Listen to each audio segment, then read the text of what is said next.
सत श्री अकाल, सलाम, नमस्कार, आदाब, सब सत्कार सज्जनों ਨੂੰ जो इस वक्त जिंदगी ਦੇ रंगां ਤੇ ਵਾਦੀਆਂ ਤਿਰੰਗਾਂ ਨੂੰ ਮਾਣਦੇ ਹੋਏ ਜੁੜੇ ਨੇ ਟਿਵਾਣਾ ਰੇਡੀਓ ਦੇ ਨਾਲ ਬਾਗਾਂ ਤੇ ਰਾਗਾਂ ਦੇ ਸ਼ਹਿਰ ਪਟਿਆਲਾ ਤੋਂ ਮੈਂ ਪਰਮਿੰਦਰ ਸਿੰਘ ਟਿਵਾਣਾ ਆਪ ਸਭ ਸੱਜਣਾਂ ਦਾ ਸਵਾਗਤ ਕਰਦਾ।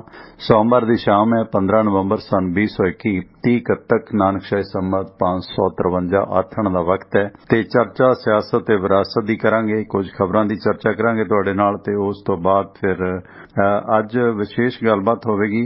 ਉੱਘੇ ਅਰਥ ਸ਼ਾਸਤਰੀ ਸਮਾਜਿਕ ਸਾਰੋਕਾਰਾਂ ਦੇ ਮਾਹਰ ਪੰਜਾਬੀ ਯੂਨੀਵਰਸਿਟੀ ਪਟਿਆਲਾ ਤੋਂ ਡਾਕਟਰ ਬਲਵਿੰਦਰ ਸਿੰਘ ਜਿਹੜੇ ਕਿ ਇਕਨੋਮਿਕਸ ਵਿਭਾਗ ਦੇ ਰਹੇ ਨੇ ਤੇ ਡੀਨ ਸਟੂਡੈਂਟ ਵੈਲਫੇਅਰ ਕਈ ਅਹੁਦਿਆਂ ਤੇ ਕੰਮ ਕੀਤਾ। ਵਿਸ਼ਵ ਭਰ ਦੇ ਵਿੱਚ ਕਈ ਜਗ੍ਹਾ ਪੇਪਰ ਪਰਚੇ ਪੜ੍ਹੇ ਨੇ ਤੇ ਡਾਕਟਰ ਬਲਵਿੰਦਰ ਸਿੰਘ ਹੋਰਾਂ ਦਾ ਜਿਹੜਾ ਲਾਈਫ ਸਟਾਈਲ ਹੈ ਜਾਂ ਉਹਨਾਂ ਦੀ ਲਾਈਫ ਹੈ ਉਹ ਸ਼ੁਰੂ ਤੋਂ ਸੰਘਰਸ਼ੀਲ ਵਿਦਿਆਰਥੀ ਯੂਨੀਅਨ ਤੋਂ ਲੈ ਕੇ ਹੁਣ ਲਗਾਤਾਰ ਰਹੀ ਹੈ। ਕਿਸਾਨ ਅੰਦੋਲਨ ਦੇ ਇਹਨਾਂ ਵਿੱਚ ਵੀ ਉਹਨਾਂ ਦਾ ਸਾਰੋਕਾਰ ਰਹੇ ਨੇ। ਉੱਘੇ ਆਰਥਿਕ ਮਾਹਰ ਨੇ, ਉਹਨਾਂ ਦੇ ਨਾਲ ਗੱਲਬਾਤ ਹੋਏਗੀ ਕਈ ਸਾਰੇ ਵਿਸ਼ਿਆਂ ਤੇ, ਜਿਸ ਤਰ੍ਹਾਂ ਹੁਣ ਬੀਜੇਪੀ ਸਰਕਾਰ ਨੇ 2024 ਜਿੱਤਣ ਦੇ ਵਾਸਤੇ ਜਾਂ ਯੂਪੀ ਜਾਂ ਹੋਰ ਸੂਬਿਆਂ ਦੀ ਇਲੈਕਸ਼ਨ ਜਿੱਤਣ ਵਾਸਤੇ ਜੋ ਦਾਰੋਮਦਾਰ ਸ਼ੁਰੂ ਕੀਤਾ ਕਿ ਜਿਹੜਾ ਪੀੜਤ ਵਰਗ ਹੈ, ਅਨੁਸੂਚਿਤ ਜਾਤੀ ਵਰਗ ਹੈ, ਕਿਸਾਨ ਵਰਗ ਹੈ, ਉਸ ਦੀਆਂ ਖਾਸ ਕਰਕੇ ਵੋਟਾਂ ਕਿਵੇਂ ਬਟੋਰਨੀਆਂ ਨੇ ਜਾਂ ਖਾਸ ਕਰਕੇ ਦੇਸ਼ ਦੇ ਵਿੱਚ ਜਿਸ ਤਰ੍ਹਾਂ ਤੁਸੀਂ ਵੇਖਿਆ ਕਿ ਪਿਛਲੇ ਦਿਨਾਂ ਤੋਂ ਨਕਸਲੀ ਘਟਨਾਵਾਂ ਵਾਪਰ ਰਹੀਆਂ ਨੇ, ਉਹਨਾਂ ਘਟਨਾਵਾਂ ਦੇ ਮੱਦੇਨਜ਼ਰ ਕੇਰਲਾ ਦੇ ਵਿੱਚ ਵੀ ਇੱਕ ਆਰਐਸਐਸ ਦੇ ਵਰਕਰ ਦੀ ਉਸਦੀ ਪਤਨੀ ਦੇ ਸਾਹਮਣੇ ਮੌਤ ਹੋਈ ਹੈ, ਜਿਸ ਦਾ ਦੋਸ਼ ਮੁਸਲਿਮ ਜਥੇਬੰਦੀਆਂ ਤੇ ਲੱਗਿਆ, ਇਸਲਾਮਿਕ ਜਥੇਬੰਦੀਆਂ ਤੇ ਲੱਗਿਆ। ਤੇ ਇਸ ਦੇ ਨਾਲ ਜਿਸ ਤਰ੍ਹਾਂ ਮੱਧ ਪ੍ਰਦੇਸ਼ ਦੇ ਵਿੱਚ ਦੇਸ਼ ਦੇ ਵਿੱਚ ਬਣ ਰਹੇ ਫਸਟ ਕਲਾਸ ਰੇਲਵੇ ਸਟੇਸ਼ਨ ਦਾ ਉਦਘਾਟਨ ਕੀਤਾ ਗਿਆ, ਉਹ ਜਿਹੜਾ ਮਾਤ ਪਾਉਂਦਾ ਹੈ। ਭੋਪਾਲ ਦੇ ਵਿੱਚ ਨਵੇਂ ਦੁਨੀਆ ਦੇ ਵਰਲਡ ਕਲਾਸ ਰੇਲਵੇ ਸਟੇਸ਼ਨ ਨੂੰ ਲੋਕ ਅਰਪਣ ਕੀਤਾ। ਇਸ ਦਾ ਨਾਂ ਪਹਿਲਾਂ ਹਬੀਬਗੰਜ ਰੇਲਵੇ ਸਟੇਸ਼ਨ ਸੀ, ਹੁਣ ਇਸ ਦਾ ਨਾਂ ਕਮਲਾਪਤੀ ਸਟੇਸ਼ਨ ਰੱਖਿਆ ਗਿਆ। ਇਹ private partner public private partnership PP mode ਦੇ ਅਧੀਨ ਤਿਆਰ ਕੀਤਾ ਗਿਆ। ਮੋਦੀ ਸਾਹਿਬ ਵੀ ਆਦੀਵਾਸੀਆਂ ਦੇ ਰੂਪ ਦੇ ਵਿੱਚ ਨਜ਼ਰ ਆਏ ਨੇ ਤੇ ਕਿਤੇ ਨਾ ਕਿਤੇ ਆਦੀਵਾਸੀ ਵਰਗ ਨੂੰ ਜਿਹੜੇ ਇੱਥੋਂ ਦੇ ਸਥਾਨਕ ਲੋਕ ਨੇ ਉਹਨਾਂ ਨੂੰ ਭਰਮਾਉਣ ਦਾ ਸਿਲਸਿਲਾ ਹੈ। ਇਸ ਤਰ੍ਹਾਂ ਬੜਾ ਕੁਝ ਹੋ ਰਿਹਾ ਇਸ ਵਰਗ ਦੇ ਨਾਲ। ਦੇਸ਼ ਦੇ ਦੂਰ ਦਰਾਡੇ ਇਲਾਕਿਆਂ ਦੇ ਵਿੱਚ ਹਨੂਮਾਨ ਜੀ ਦੀਆਂ ਮੂਰਤੀਆਂ ਪ੍ਰਗਟ ਹੋ ਰਹੀਆਂ ਨੇ, ਯਾਨੀ ਕਿ ਸ਼੍ਰੀ ਰਾਮ ਤੇ ਹਨੂਮਾਨ ਦਾ ਰਾਬਤਾ ਜੋੜ ਕੇ ਉਸ ਵਰਗ ਨੂੰ ਕਿਤੇ ਨਾ ਕਿਤੇ ਭਰਮਾਉਣ ਦੀ ਵੀ ਕੋਸ਼ਿਸ਼ ਹੈ ਕਿ ਸੇਵਾ ਕਰਨਾ ਸ਼੍ਰੀ ਰਾਮ ਵੰਸ਼ਜ ਦੀ ਤੁਹਾਡਾ ਮੁੱਢਲਾ ਫਰਜ਼ ਹੈ ਹਨੂਮਾਨ ਦੇ ਰੂਪ ਦੇ ਵਿੱਚ। ਸੋ ਇਸ ਕਰਕੇ ਹਨੂਮਾਨ ਮੰਦਿਰ ਬਹੁਤ ਸਾਰੇ ਪ੍ਰਗਟ ਹੋ ਰਹੇ ਨੇ ਭਾਰਤ ਦੇ ਵਿੱਚ ਪੁਰਾਤਨ। ਹਾਲਾਂਕਿ ਧਰਮ ਕੋਈ ਮਾੜਾ ਨਹੀਂ, ਪਰ ਧਰਮ ਦੀ ਆੜ ਦੇ ਵਿੱਚ ਕਿਤੇ ਨਾ ਕਿਤੇ ਉਹ ਵਰਗ ਜਿਹੜਾ ਸਦੀਵੀ ਤੌਰ ਤੇ ਪੀੜਤ ਰਿਹਾ ਉਸ ਨੂੰ ਭਰਮਾਉਣ ਦੀ ਕਵਾਇਦ ਦਾ ਸਿਲਸਿਲਾ ਚੱਲਦਾ ਹੈ। ਸੋ ਇਸ ਵਿਸ਼ੇ ਤੇ ਉਹਨਾਂ ਨਾਲ ਗੱਲਬਾਤ ਹੋਵੇਗੀ। ਭਾਰਤ ਦੀ ਸਿਆਸਤ ਤੇ ਆਦੀਵਾਸੀਆਂ ਦੀ ਜਾਂ ਹੋਰ ਜਿਹੜੇ ਮੂਲ ਵਾਸੀ ਨੇ ਇਸ ਮੁਲਕ ਦੇ ਉਹਨਾਂ ਦੀ ਕੀ ਸਥਿਤੀ ਹੈ, ਸਮਾਜਿਕ ਸਾਰੋਕਾਰਾਂ ਦੀ ਕੀ ਸਥਿਤੀ ਹੈ, ਇਸ ਬਾਰੇ ਚਰਚਾ ਹੋਏਗੀ। ਤੁਸੀਂ ਸਾਡੇ ਨਾਲ ਬ੍ਰਾਹਮਣ ਸਾਡੀ ਵੈਬਸਾਈਟ tiwanaradio.com ਦੇ ਜ਼ਰੀਏ ਸੁਣਦੇ ਹੋ ਤੇ ਜਿੱਥੇ ਤੁਹਾਨੂੰ ਆਈਫੋਨ ਤੇ ਐਂਡਰਾਇਡ ਐਪਸ ਦੇ ਲਿੰਕ ਮਿਲਣਗੇ ਇੰਸਟਾਲ ਕਰੋ ਤੇ ਆਪਣੇ ਦੋਸਤਾਂ ਮਿੱਤਰਾਂ ਨੂੰ ਵੀ ਕਰਾਓ। ਇਸ ਤੋਂ ਇਲਾਵਾ ਟਿਵਾਣਾ ਰੇਡੀਓ ਦਾ ਜੋ ਫੇਸਬੁੱਕ ਤੇ YouTube ਪੇਜ ਹੈ ਉਸ ਦਾ ਲਿੰਕ ਮਿਲੇਗਾ, ਉਹ ਵੀ ਆਪਣੇ ਦੋਸਤਾਂ ਮਿੱਤਰਾਂ ਨੂੰ ਇੰਸਟਾਲ ਕਰਾਓ, ਖੁਦ ਵੀ ਕਰੋ। ਪ੍ਰੋਗਰਾਮ ਦੇ ਵਿੱਚ ਗੱਲਬਾਤ ਕਰਨੀ ਹੈ ਤਾਂ 9876309655 ਆਪਣਾ ਸਟੂਡੀਓ ਲਾਈਨ ਹੈ ਤੇ ਇਸੇ ਲਾਈਨ ਦੇ ਜ਼ਰੀਏ ਤੁਸੀਂ ਜਿਹੜਾ ਹੈਗਾ WhatsApp ਗਰੁੱਪ ਦੇ ਵਿੱਚ ਵੀ ਸ਼ਾਮਲ ਹੋ ਸਕਦੇ ਹੋ। 9876309655 ਆਪਣਾ WhatsApp ਗਰੁੱਪ ਹੈ, ਜਿਸ ਦੇ ਵਿੱਚ ਪ੍ਰੋਗਰਾਮ ਸ਼ੁਰੂ ਹੁੰਦੇ ਹੀ WhatsApp ਗਰੁੱਪ ਦੇ ਵਿੱਚ ਜਿਹੜਾ ਲਿੰਕ ਹੈ ਉਹ ਤੁਹਾਨੂੰ ਸੈਂਡ ਕਰ ਦਿੱਤਾ ਜਾਂਦਾ ਹੈ ਤੇ ਤੁਹਾਨੂੰ YouTube ਤੇ ਆ ਕੇ ਲੱਭਣ ਦੀ ਜ਼ਰੂਰਤ ਨਹੀਂ ਹੈ ਤੇ ਉਹ ਗਰੁੱਪ ਦੇ ਵਿੱਚ ਤੁਸੀਂ ਸ਼ਾਮਲ ਹੋ ਸਕਦੇ ਹੋ 9876309655 ਅਤੇ ਅਮਰੀਕਾ ਦੇ ਵਿੱਚ ਸਾਡੇ ਇਹਨਾਂ ਪ੍ਰੋਗਰਾਮਾਂ ਨੂੰ ਸੁਣਨ ਵਾਸਤੇ ਕਾਲ ਟੂ ਲਿਸਨ ਨੰਬਰ ਹੈ 667-930-9260 667-930-9260। ਤੇ ਹੁਣ ਡਿਵੈਲਪਮੈਂਟ ਦੇ ਆਧਾਰ ਤੇ ਤਾਂ ਲੱਗਦਾ ਨਹੀਂ ਕਿ ਵੋਟ ਪਵੇ, ਕਿਉਂਕਿ ਮਜ਼ਹਬ ਦੀ ਰਾਜਨੀਤੀ ਇਸ ਮੁਲਕ ਦੇ ਵਿੱਚ ਹੈ। ਸੋ ਇਸ ਕਰਕੇ ਮਜ਼ਹਬ ਦੀ ਰਾਜਨੀਤੀ ਜਿਹੜੀ ਇਹਨਾਂ ਵਰਗਾਂ ਦੀ ਰਾਜਨੀਤੀ ਕਿਵੇਂ ਬੀਜੇਪੀ ਸਰਕਾਰ ਕਰਦੀ ਹੈ ਉਹਨਾਂ ਵਿਸ਼ਿਆਂ ਤੇ ਚਰਚਾ ਕਰਾਂਗੇ। ਡਾਕਟਰ ਬਲਵਿੰਦਰ ਸਿੰਘ ਉੱਘੇ ਅਰਥਸ਼ਾਸਤਰੀ ਨੇ, ਉਹਨਾਂ ਦੇ ਨਾਲ। ਤੇ ਇਸ ਤੋਂ ਇਲਾਵਾ ਮੁੱਖ ਖਬਰਾਂ ਦੇ ਵਿੱਚ ਚਰਨਜੀਤ ਸਿੰਘ ਚੰਨੀ ਹੋਰਾਂ ਨੇ ਜਿਸ ਤਰ੍ਹਾਂ ਪੰਜਾਬ ਦੇ ਵਿੱਚ ਕਈ ਸਾਰੇ ਕਾਰਜ ਕੀਤੇ ਨੇ, ਕੁਝ ਉਦਘਾਟਨ ਕੀਤੇ ਨੇ, ਕੁਝ ਲੋਕ ਹਿੱਤ ਸਕੀਮਾਂ ਦਾ ਜ਼ਿਕਰ ਕੀਤਾ, ਪਰ ਉਹਨਾਂ ਨੂੰ ਘੇਰ ਲਿਆ ਫਿਰ ਟਵਿੱਟਰ ਤੇ ਨਵਜੋਤ ਸਿੰਘ ਸਿੱਧੂ ਨੇ ਕਿ ਸਰਕਾਰ ਜਿਹੜੀਆਂ ਇਹ ਸਕੀਮਾਂ ਅਨਾਉਂਸ ਕਰ ਰਹੀ ਹੈ ਇਹਨਾਂ ਦੇ ਲਈ ਪੈਸਾ ਕਿੱਥੋਂ ਆਏਗਾ। ਜਿਹੜੇ ਦੋਸ਼ ਚਰਨਜੀਤ ਸਿੰਘ ਚੰਨੀ ਹੋਰਾਂ ਦੀ ਕਾਂਗਰਸ ਸਰਕਾਰ ਤੇ ਆਪੋਜੀਸ਼ਨ ਪਾਰਟੀਆਂ ਲਾ ਰਹੀਆਂ ਨੇ ਕਿ ਸਕੀਮਾਂ ਦਰ ਸਕੀਮਾਂ ਅਨਾਉਂਸ ਕਰ ਰਹੇ, ਉਹਦੇ ਲਈ ਪੈਸਾ ਕਿੱਥੋਂ ਆਏਗਾ। ਇਸ ਦੌਰਾਨ ਨਵਜੋਤ ਸਿੰਘ ਸਿੱਧੂ ਨੇ ਵੀ ਉਹੀ ਸਵਾਲ ਉਠਾਏ ਨੇ ਕਿ ਤੁਸੀਂ ਸਹੂਲਤਾਂ ਦਾ ਐਲਾਨ ਕਰ ਰਹੇ ਹੋ ਤੇ ਇਹਨਾਂ ਦੇ ਵਾਸਤੇ ਪੈਸਾ ਕਿੱਥੋਂ ਆਏਗਾ। ਉਹ ਸਵਾਲ ਅੱਜ ਫਿਰ ਨਵਜੋਤ ਸਿੰਘ ਸਿੱਧੂ ਨੇ ਖੜੇ ਕਰਕੇ ਆਪਣੀ ਸਰਕਾਰ ਨੂੰ ਹੀ ਇੱਕ ਵਾਰੀ ਫਿਰ ਕਟਹਿਰੇ ਦੇ ਵਿੱਚ ਲੈ ਆਂਦਾ। ਇਹਦੇ ਬਾਰੇ ਪੰਜਾਬ ਦੀ ਆਰਥਿਕਤਾ ਕੀ ਕਹਿੰਦੀ ਹੈ, ਇਸ ਮੁਤਲਕ ਵੀ ਆਪਣੇ ਜਿਹੜੇ ਅੱਜ ਦੇ ਮਾਹਰ ਮਹਿਮਾਨ ਹੋਣਗੇ ਡਾਕਟਰ ਬਲਵਿੰਦਰ ਸਿੰਘ ਟਿਵਾਣਾ ਹੋਰਾਂ ਨਾਲ ਜਾਣਕਾਰੀ ਲਵਾਂਗੇ। ਤੇ ਤੁਸੀਂ ਇਸ ਪ੍ਰੋਗਰਾਮ ਦੇ ਵਿੱਚ ਗੱਲਬਾਤ ਕਰਨੀ ਹੋਵੇ ਤਾਂ 9876309655 ਨੰਬਰ ਤੇ ਕਾਲ ਕਰ ਸਕਦੇ ਹੋ। 9876309655 ਨੰਬਰ ਤੇ ਤੁਸੀਂ ਕਾਲ ਕਰਨੀ ਹੈ। ਸੁਪਰੀਮ ਕੋਰਟ ਦੇ ਵਿੱਚ ਜੋ ਅੱਜ ਸੁਣਵਾਈ ਹੋਈ ਹੈ ਲਖੀਮਪੁਰ ਕਾਂਡ, ਜਿਸ ਦੇ ਵਿੱਚ 3 ਅਕਤੂਬਰ ਨੂੰ ਜਿਹੜਾ ਕੁਝ ਭਾਰਤੀ ਜਨਤਾ ਪਾਰਟੀ ਦੇ ਨਾਲ ਸੰਬੰਧਿਤ ਲੋਕਾਂ ਨੇ ਨੁਕਸਾਨ ਪਹੁੰਚਾਇਆ ਸੀ, ਕਿਸਾਨ ਅੰਦੋਲਨ ਨੂੰ ਵੱਡਾ ਨੁਕਸਾਨ ਪਹੁੰਚਾਇਆ ਸੀ ਤੇ ਦੇਸ਼ ਦੇ ਗ੍ਰਹਿ ਰਾਜ ਮੰਤਰੀ ਆਸ਼ੀਸ਼ ਮਿਸ਼ਰਾ ਦੇ ਬੇਟੇ ਮਨੂ ਮਿਸ਼ਰਾ ਤੇ ਦੋਸ਼ ਲੱਗੇ ਸੀ ਕਿ ਉਹਨਾਂ ਨੇ ਲਖੀਮਪੁਰ ਖੀਰੀ ਦੇ ਵਿੱਚ ਪ੍ਰਦਰਸ਼ਨ ਕਰ ਰਹੇ ਕਿਸਾਨਾਂ ਤੇ ਗੱਡੀ ਚੜਾ ਕੇ 4 ਕਿਸਾਨਾਂ ਸਮੇਤ ਇੱਕ ਪੱਤਰਕਾਰ 5 ਲੋਕਾਂ ਦੀ ਕੁਚਲ ਕੇ ਹੱਤਿਆ ਕੀਤੀ ਹੈ।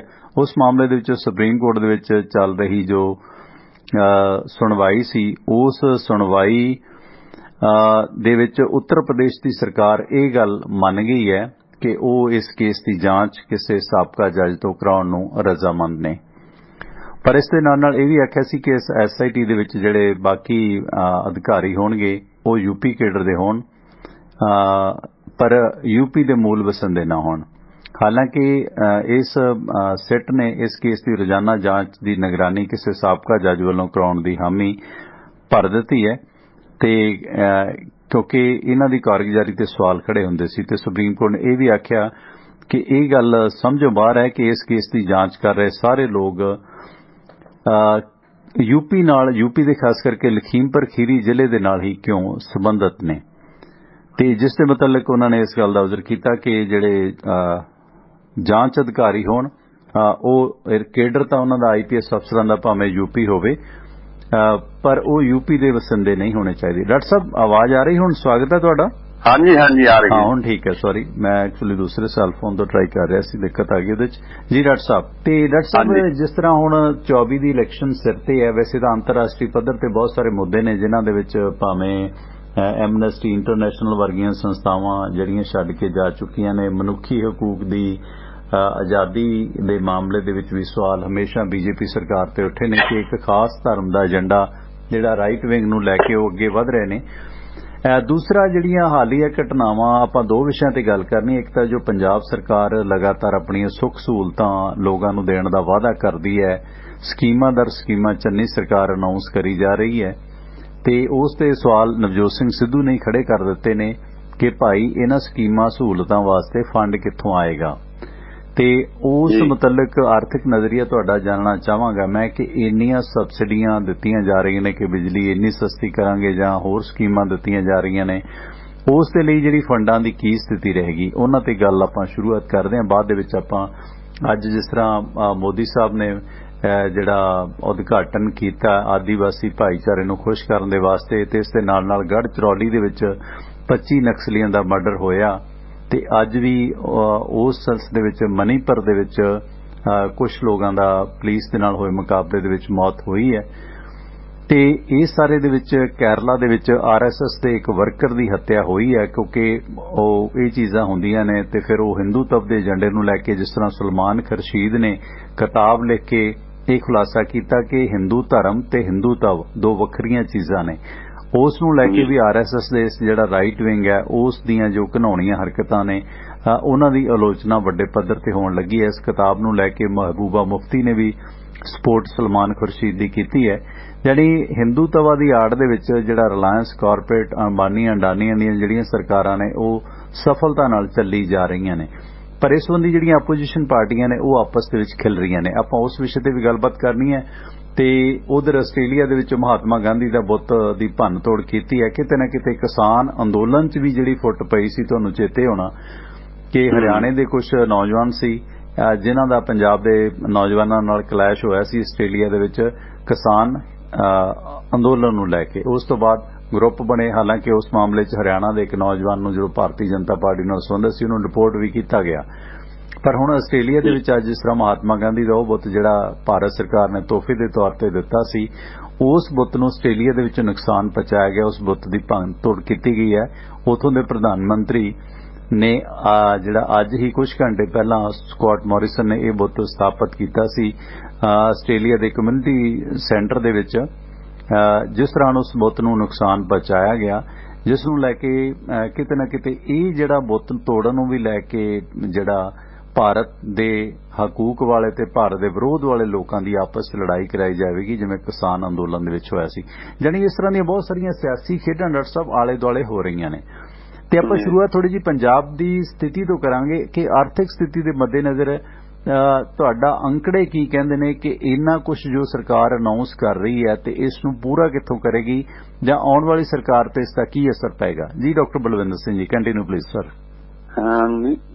ਦੇਖੋ ਟਵਾਣਾ ਸਾਹਿਬ, ਜਿਹੜੀ ਗੱਲ ਹੁਣ ਹੋ ਰਹੀ ਹੈ ਨਾ, ਇਹ ਹੋ ਰਹੀ ਹੈ ਕਿ ਇਲੈਕਸ਼ਨਾਂ ਦੇ ਸੰਦਰਭ ਵਿੱਚ ਜੇ ਤੁਸੀਂ ਪੰਜਾਬ ਦੇ ਦਿਲੋਂ ਅਤੈਸ਼ੀ ਹੋ, ਤੁਹਾਡੇ 'ਚ ਕੋਈ ਬੇਈਮਾਨੀ ਨਹੀਂ ਹੈ ਤੁਹਾਡੇ ਮਨ 'ਚ, ਫਿਰ ਤੁਸੀਂ ਜਦੋਂ ਸਰਕਾਰ ਬਣ ਜਾਂਦੀ ਹੈ ਉਸੇ ਦਿਨ ਤੋਂ ਹੀ ਕੰਮ ਸ਼ੁਰੂ ਹੋ ਜਾਣਾ ਚਾਹੀਦਾ ਜੀ।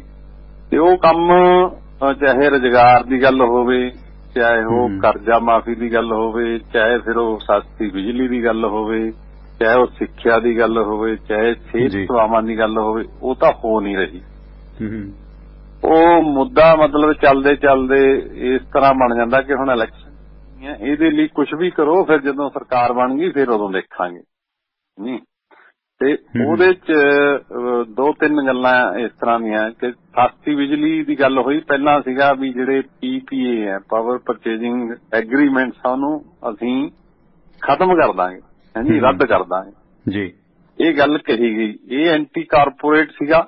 ਜੇ ਰੱਦ ਹੁੰਦੇ ਫਿਰ ਉਹਦੇ 'ਚ ਅੜਚਣਾ ਆਉਂਦੀਆਂ, ਉਹਦੇ ਤੇ ਲੜਾਈ ਲੜੀ ਵੀ ਜਾ ਸਕਦੀ ਸੀਗੀ। ਉਹਦੇ ਸੰਬੰਧ 'ਚ ਇੱਕ ਵਾਈਟ ਪੇਪਰ ਅਸੈਂਬਲੀ 'ਚ ਲਿਆਂਦਾ ਗਿਆ ਤੇ ਉਹਦੇ ਵਿੱਚ ਇਹ ਕਹਿ ਦਿੱਤਾ ਗਿਆ ਵੀ ਤੁਸੀਂ ਰੇਟ ਰੀਨੈਗੋਸ਼ੀਏਟ ਕਰ ਲਓ, ਹਾਂਜੀ ਉੱਥੇ ਲਿਆ ਕੇ ਖਤਮ ਕਰ ਦਿੱਤੀ ਗਈ ਗੱਲ।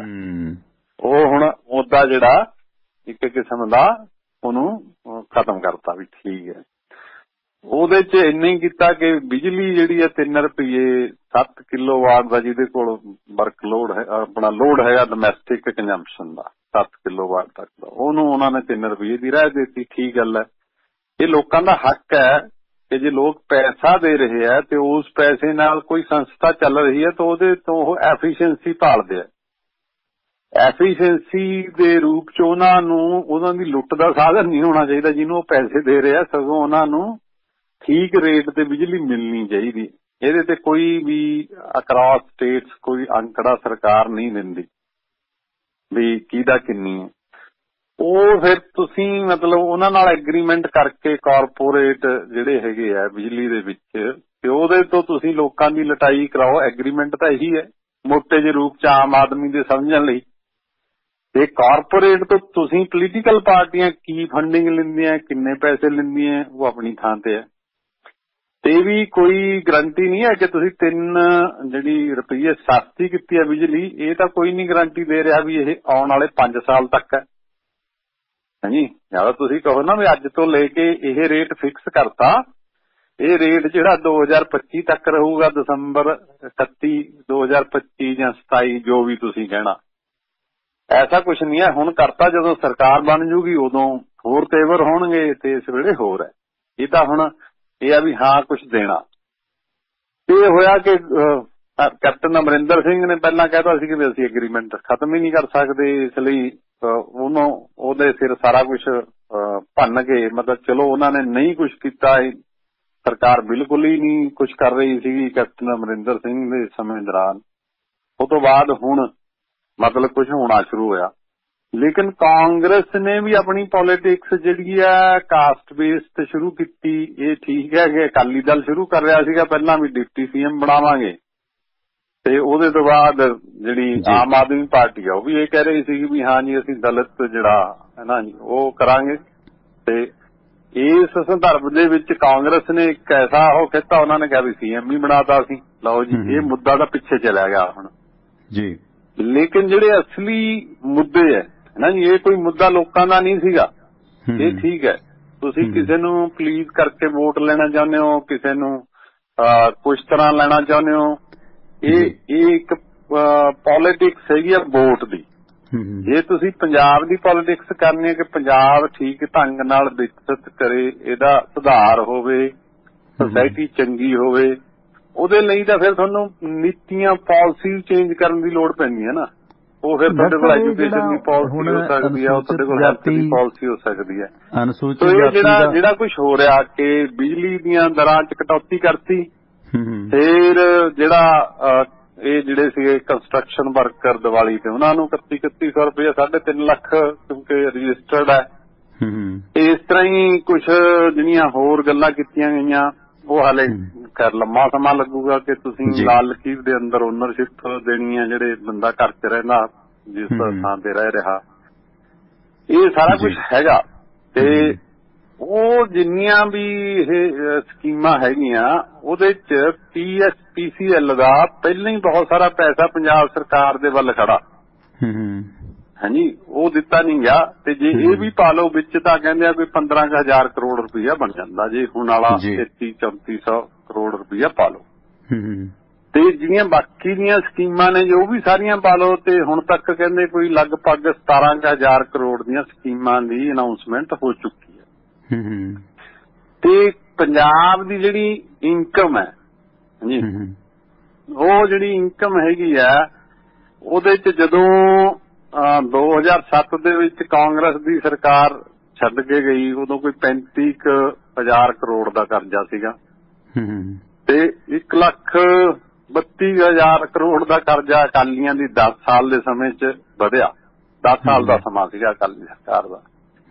ਹੁਣ ਕੋਈ ਲਗਭਗ 3 ਲੱਖ ਕਰੋੜ ਦਾ ਕਰਜ਼ਾ ਪੰਜਾਬ ਸਿਰ ਹੋ ਗਿਆ। ਮਤਲਬ ਜਿਹੜੀ ਕਾਂਗਰਸ ਸਰਕਾਰ ਹੈ ਉਹਨੇ 1 ਲੱਖ ਕਰੋੜ ਤੋਂ ਵੱਧ ਦਾ ਕਰਜ਼ਾ ਪੰਜਾਬ ਸਿਰ ਚੜਾਤਾ 5 ਸਾਲਾਂ 'ਚ। 1 ਲੱਖ ਕਰੋੜ। ਸੋ ਹਰੇਕ ਪੰਜਾਬੀ ਦੇ ਸਿਰ 1 ਲੱਖ ਕਰਜ਼ਾ ਚੜ ਗਿਆ। ਉਹ ਨਾ ਦਾ ਮਤਲਬ ਚੰਨੀ ਸਾਹਿਬ ਦੇ ਸਿਰ ਚੜਿਆ, ਨਾ ਉਹ ਕੈਪਟਨ ਅਮਰਿੰਦਰ ਸਿੰਘ ਉਹਨਾਂ ਦੇ ਸਿਰ ਚੜਿਆ, ਨਾ ਕਿਸੇ ਮਿਨਿਸਟਰ ਦੇ ਸਿਰ ਚੜਿਆ, ਉਹ ਪੰਜਾਬ ਦੇ ਸਿਰ ਚੜਿਆ। ਉਹਦਾ ਮਤਲਬ ਇਹ ਹੈ ਕਿ ਜੇ 3 ਲੱਖ ਕਰੋੜ ਰੁਪਈਆ ਤੁਹਾਡੀ ਦੇਣਦਾਰੀ ਹੈ, ਉਹ 'ਚ ਘੱਟੋ ਘੱਟ ਮਤਲਬ ਜਿੰਨਾ ਤੁਹਾਡਾ ਬਜਟ ਬਣਦਾ ਫਿਰ ਉਹ 'ਚ 48-49% ਤੁਹਾਡੀ ਦੇਣਦਾਰੀ 'ਚ ਲੰਘ ਜਾਂਦਾ। 20-22,000 ਕਰੋੜ ਰੁਪਈਆ ਜਿਹੜਾ ਉਹ ਤੁਹਾਡਾ ਵਿਆਜ ਚਾਹੀਦਾ ਉਹਦਾ ਕਰਜ਼ੇ ਦਾ ਨਾ ਜੀ। ਇਹਦਾ ਮਤਲਬ ਤੁਸੀਂ ਕੈਪੀਟਲ ਇਨਵੈਸਟਮੈਂਟ ਨਹੀਂ ਕਰੋਗੇ। ਫਿਰ ਜੇ ਰੋਡ ਬਣਾਉਣੀ ਹੈ ਟਾਲ ਰੋਡ ਬਣੂਗੀ, ਜੇ ਪੁਲ ਬਣਾਉਣਾ ਉਹਦੇ ਤੇ ਵੀ ਟਾਲ ਲੱਗੂਗਾ। ਫਿਰ ਤੁਸੀਂ ਸਰਕਾਰੀ ਹਸਪਤਾਲ ਨਹੀਂ ਬਣਾਓਗੇ, ਉੱਥੇ ਡਾਕਟਰ ਭਰਤੀ ਨਹੀਂ ਕਰੋਗੇ। ਫਿਰ ਤੁਸੀਂ ਸਕੂਲ ਸਰਕਾਰੀ ਨਹੀਂ ਬਣਾਓਗੇ, ਉਹਨਾਂ 'ਚ ਭਰਤੀ ਨਹੀਂ ਕਰੋਗੇ। ਇਹ ਉਹਨਾਂ ਗੱਲਾਂ ਦਾ ਕਿ ਕਰਜ਼ਾ ਚੜ ਗਿਆ, ਹੁਣ ਸਰਵਾਈਵਲ ਨਹੀਂ ਹੋ ਰਿਹਾ, ਇਸ ਲਈ ਅਸੀਂ ਉਹ ਕਰ ਨਹੀਂ ਸਕਦੇ, ਲੌਂਗ ਟਰਮ ਹੈ। ਇਸ ਲਈ ਜਿਹੜੀ ਵੋਟ ਪੋਲੀਟਿਕਸ ਦੇ ਵਿੱਚ ਇਹ ਠੀਕ ਹੈ ਕਿ ਕਾਂਗਰਸ ਨੂੰ ਚਰਨਜੀਤ ਸਿੰਘ ਚੰਨੀ ਦੇ CM ਬਣਨ ਤੋਂ ਬਾਅਦ ਹਲਾਰਾ ਮਿਲਿਆ, ਉਹਨੂੰ ਇੱਕ ਸੈਕਸ਼ਨ ਦਾ ਵਰਗ ਦੀ ਸਪੋਰਟ ਵੀ ਮਿਲੀ ਹੈ। ਇਹ ਗੱਲ ਡਿਨਾਈ ਨਹੀਂ ਕਰ ਸਕਦੇ ਆਪਾਂ। ਲੇਕਿਨ ਜੇ ਪਲਾਨਿੰਗ ਦੇ ਹਿਸਾਬ ਨਾਲ, ਯੋਜਨਾਬੰਦੀ ਦੇ ਹਿਸਾਬ ਨਾਲ ਕਹੋ ਵੀ ਕੁਝ ਹੋ ਰਿਹਾ ਜਿਹਦੇ 'ਚ ਲੌਂਗ ਟਰਮ 'ਚ ਪੰਜਾਬ ਦਾ ਕੋਈ ਸੁਧਾਰ ਹੋਊਗਾ, ਐਸਾ ਕੁਝ ਨਹੀਂ ਹੈ ਕਿ ਕੋਈ 1 ਸਾਲੀ ਯੋਜਨਾ, ਕੋਈ 5 ਸਾਲੀ ਯੋਜਨਾ ਬੰਦੀ ਜਿਹੜੀ ਆ ਉਹ ਭੋਗ ਪਾਤਾ ਪੰਜਾਬ ਲੈਵਲ ਤੇ ਵੀ ਨਹੀਂ ਹੈ। ਇਹੀ ਨਹੀਂ ਹੈ ਕਿ ਤੁਸੀਂ 1 ਸਾਲ 'ਚ ਜਾਂ 2 ਸਾਲ 'ਚ ਕਿੰਨੇ ਸਕੂਲ ਬਣਾਓਗੇ, ਕਿੰਨੇ ਕਾਲਜ ਬਣਾਓਗੇ, ਕਿੰਨਾ ਤੁਸੀਂ ਉਹਦੇ 'ਚ ਭਰਤੀ ਕਰੋਗੇ, ਇਹਦਾ ਗਰੋਥ ਰੇਟ ਕੀ ਹੋਊਗਾ, ਕਿੰਨੀ ਤੁਹਾਡੀ ਰੈਵਨਿਊ ਹੋਊਗੀ, ਕਿੰਨਾ ਤੁਹਾਡਾ ਐਕਸਪੈਂਡੀਚਰ ਹੋਊਗਾ, ਐਸਾ ਕੁਝ ਨਹੀਂ ਹੈ ਜਿਹੜਾ ਕਿ ਪਹਿਲਾਂ ਹਲੇ ਹੁੰਦਾ ਸੀਗਾ ਜਦੋਂ ਪਲਾਨਿੰਗ ਕਮਿਸ਼ਨ ਕੰਮ ਕਰਦਾ ਸੀ ਜੀ। ਲੇਕਿਨ ਸਟੇਟ ਗਵਰਨਮੈਂਟ ਨੂੰ, ਸੂਬਾ ਸਰਕਾਰਾਂ ਨੂੰ ਤਾਂ ਕਿਸੇ ਨੇ ਰੋਕਿਆ ਨਹੀਂ ਆਪਣੀ ਪਲਾਨ ਬਣਾਉਣ ਤੋਂ। ਪਲਾਨਿੰਗ ਬੋਰਡ ਤਾਂ ਹਲੇ ਵੀ ਹੈਗਾ ਪੰਜਾਬ ਸਰਕਾਰ ਦਾ। ਸੋ ਇਸ ਲਈ ਜਿਹੜੀ ਤੇਲ ਦੇ ਵਿੱਚ ਵੀ ਕਟੌਤੀ ਕੀਤੀ ਗਈ ਉਹਦਾ ਪਿਛਲੇ ਸਾਲ ਪੰਜਾਬ ਸਰਕਾਰ ਨੇ 35.25% ਵੈਟ ਡੀਜ਼ਲ ਤੇ ਪਿਛਲੇ ਸਾਲ ਹੀ ਲਾਇਆ ਸੀਗਾ। ਉਹ ਵਾਧਾ ਕੀਤਾ ਗਿਆ ਸੀ, ਘੱਟ ਸੀਗਾ। 16.80 ਜਿਹੜਾ ਡੀਜ਼ਲ ਤੇ ਲਾਇਆ ਗਿਆ ਸੀ। ਉਹਦੇ ਨਾਲ 550 ਕਰੋੜ ਦਾ ਬੋਝ ਲੋਕਾਂ ਤੇ ਪਿਆ ਸੀਗਾ ਵੈਟ ਵਧਾਉਣ ਨਾਲ ਪਿਛਲੇ ਸਾਲ ਹੀ ਜੀ। ਤੇ ਜੇ ਹੁਣ 350 ਕਰੋੜ ਦੀ ਰਾਹਤ ਦੇਤੀ, ਉਹਦੇ ਚੋਂ 350 ਕਰੋੜ ਦੀ ਰਾਹਤ ਮਿਲੀ ਹੈ ਜਿਹੜੇ ਇਹ ਕਟੌਤੀ ਹੋਈ ਹੈ। ਇਹਦਾ ਮਤਲਬ ਹਾਲੇ ਵੀ 200 ਕਰੋੜ ਦਾ ਪਿਛਲੇ ਸਾਲ ਦਾ ਵਾਧਾ ਹੀ ਹੈ ਲੋਕਾਂ ਦੇ ਉੱਤੇ ਵਜਨੀ ਜੀ। ਪਰ ਇਹ ਠੀਕ ਹੈ ਕਿ ਉਹ ਕੋਈ ਬਹੁਤ ਵੱਡੀ ਰਾਹਤ ਜਿਹੜੀ ਹੈ ਨਾ ਜੀ ਉਵੇਂ ਦੀ ਹੈ ਨਹੀਂ ਗੀ ਜਿਵੇਂ ਦੀ ਹੈ। ਲੇਕਿਨ ਲੋਕਾਂ ਨੂੰ ਲੱਗਦਾ ਉਹ ਪਹਿਲਾਂ ਬਹੁਤ ਕੁਝ ਗਵਾ ਚੁੱਕੇ, ਹੁਣ ਉਹਨਾਂ ਨੂੰ ਲੱਗਦਾ ਵੀ ਇੰਨੇ ਕੁ ਜਿਹੜਾ 10 ਰੁਪਏ ਡੀਜ਼ਲ ਤੇ 5 ਰੁਪਏ ਪੈਟਰੋਲ ਤੇ ਜਿਹੜੇ ਘਟ ਗਿਆ ਉਹਦੇ ਨਾਲ ਕੁਝ ਸਾਹ ਲੈ ਲਿਆ, ਉਹਦੇ ਚ ਕਿੰਨਾ ਕੁ ਕਾਰਗਰ ਹੁੰਦਾ ਇਹ ਆਪਣੀ ਥਾਂ ਤੇ ਹੈ। ਜੇ ਤੁਸੀਂ ਕਹੋ ਵੀ ਵਸੀਲੇ ਪੰਜਾਬ ਦੇ ਵਿੱਚ ਨਹੀਂ ਹੈਗੇ ਪੈਸੇ ਦੇ, ਇਹ ਮੈਂ ਬਹੁਤ ਸਾਰੀ ਪਹਿਲਾਂ ਵੀ ਕਹਿ ਚੁੱਕਿਆ ਕਈ ਥਾਵਾਂ ਤੇ, ਪੈਸੇ ਦੀ ਕਮੀ ਨਹੀਂ ਹੈ। ਪੰਜਾਬ ਨੂੰ ਲੁੱਟਿਆ ਜਾ ਰਿਹਾ, ਉਹ ਮਾਈਨਿੰਗ ਮਾਫੀਆ ਦੇ ਰੂਪ ਚ ਹੋਵੇ, ਉਹ ਸਿੱਖਿਆ ਮਾਫੀਆ ਦੇ ਰੂਪ ਚ ਹੋਵੇ, ਉਹ ਲੈਂਡ ਮਾਫੀਆ ਦੇ ਰੂਪ ਚ ਹੋਵੇ, ਸੈਂਡ ਮਾਫੀਆ ਦੇ ਰੂਪ ਚ ਹੋਵੇ, ਸ਼ਰਾਬ ਦੇ ਰੂਪ ਚ ਹੋਵੇ। ਹਾਂਜੀ, ਉਹਦਾ ਹੁਣ ਜੇ ਤੁਸੀਂ ਆਪਣੀ ਸਰਕਾਰ ਇਹਨਾਂ ਦਾ ਆਪ ਹੀ ਦੇਖੋ ਵੀ ਜਿਹੜੇ ਰਾਜਾ ਵੜਿੰਗ ਹੈ ਉਹਨੇ ਹੀ ਦੱਸਤਾ ਵੀ ਘੱਟੋ ਘੱਟ 5200 ਕਰੋੜ ਦੀ ਤਾਂ ਪਿਛਲੇ 4 ਸਾਲਾਂ ਚ ਚੋਰੀ ਹੋ ਚੁੱਕੀ ਟੈਕਸ ਦੀ ਬੱਸਾਂ ਰਾਹੀਂ, ਪਰ ਡੇ ਦੇ ਹਿਸਾਬ ਨਾਲ ਕੱਢੋ। ਪਰ ਉਹ ਇਹ ਨਹੀਂ ਦੱਸਣ ਲਈ ਫਿਰ ਉਹਨਾਂ ਤੋਂ ਰਿਕਵਰ ਕਿਵੇਂ ਕਰਨਾ ਜਿਹੜੇ ਕਰ ਗਏ। ਤੇ ਉਹਦੇ ਚ ਕਾਂਗਰਸ ਵਾਲਿਆਂ ਦੀਆਂ ਬੱਸਾਂ ਨੇ, ਉਹ ਚ ਅਕਾਲੀਆਂ ਦੀਆਂ ਬੱਸਾਂ ਨੇ, ਸਾਰਿਆਂ ਦੀਆਂ। ਉਹ ਜਿਹੜੀ ਚੋਰੀ ਹੈ ਨਾ, ਜੇ ਤੁਸੀਂ 2 ਇਸ਼ੂ ਹੈ ਇਹਦੇ ਚ। ਇੱਕ ਹੈਗਾ ਕਿ ਪੰਜਾਬ ਸਰਕਾਰ ਕੋਲ ਇਹ ਕੋਈ ਐਸਟੀਮੇਟ ਹੀ ਨਹੀਂ ਹੈ ਕਿ ਇਹਨਾਂ ਦੀ ਇਨਕਮ ਕਿੰਨੀ ਹੋ ਸਕਦੀ ਹੈ ਜੀ।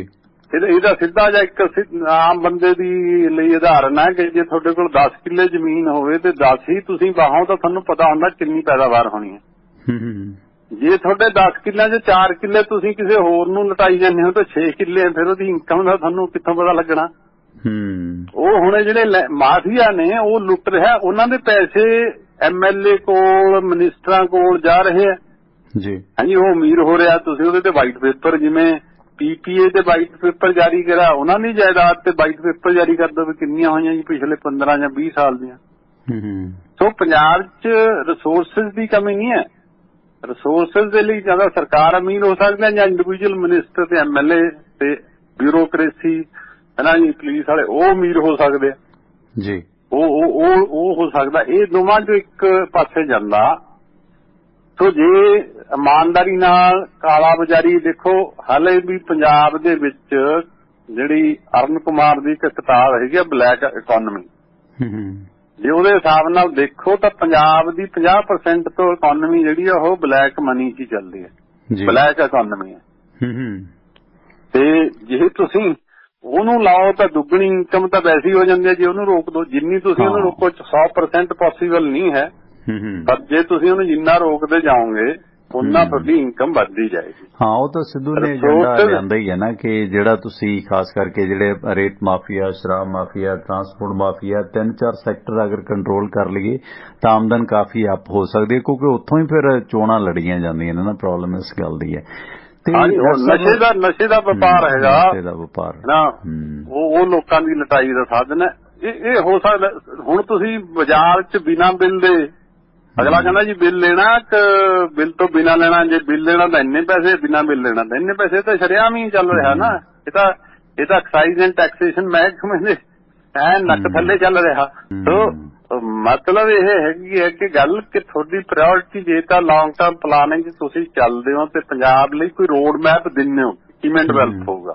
ਜੇ ਤੁਸੀਂ ਪੁੱਛ ਲਓ ਵੀ ਕਈ ਵਾਰੀ ਸਾਡੇ ਨਾਲ ਵੀ ਡਿਬੇਟ ਹੁੰਦੀ ਹੈ ਕਿ 2 ਜਾਂ 3 ਸਾਲ ਦੇ ਵਿੱਚ ਪੰਜਾਬ ਦੀ ਰੂਪ ਰੇਖਾ ਕੀ ਹੈ ਜੀ ਤੁਹਾਡੇ ਕੋਲ, ਨਾ ਇਹਦਾ ਰੋਡ ਮੈਪ ਕੀ ਹੈ, ਕੀ ਕਰਨਾ ਤੁਸੀਂ, ਤੁਹਾਨੂੰ ਕੋਈ ਮਿਨਿਸਟਰ ਵੀ ਨਹੀਂ ਦੱਸ ਸਕਦਾ।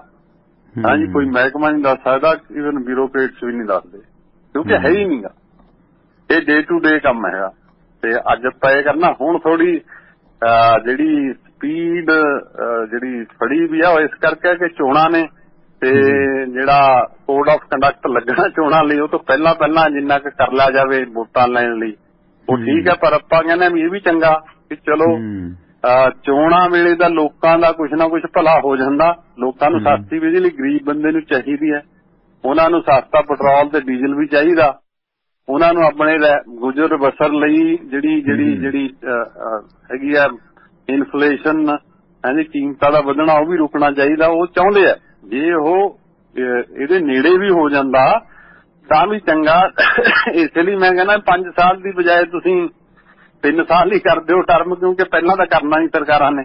ਹਾਂਜੀ, ਹੁਣ ਤਾਂ ਇਹ ਚੱਲਣ ਹੀ ਹੋ ਗਿਆ ਨਾ ਵੀ ਪਿਛਲੇ 4 ਸਾਲ ਆਪਾਂ ਕੁਛ ਨਹੀਂ ਕਰਨਾ, ਉਦੋਂ ਅਗਲਾ ਜਿਹੜਾ 6 ਮਹੀਨੇ ਆ ਫਿਰ ਉਹਦੇ 'ਚ ਆਪਾਂ ਦਿਖਾਉਣਾ ਵੀ ਬਹੁਤ ਕੁਝ ਹੋ ਰਿਹਾ। ਹੁਣ ਜਿਵੇਂ 1 ਲੱਖ ਭਰਤੀ ਦਾ ਵਾਅਦਾ ਵੀ ਹੋਇਆ, ਕਿਸੇ ਵੀ ਤਰ੍ਹਾਂ 1 ਲੱਖ ਭਰਤੀ ਨਹੀਂ ਹੋ ਸਕਦੀ 1.5 ਮਹੀਨੇ ਤੋਂ।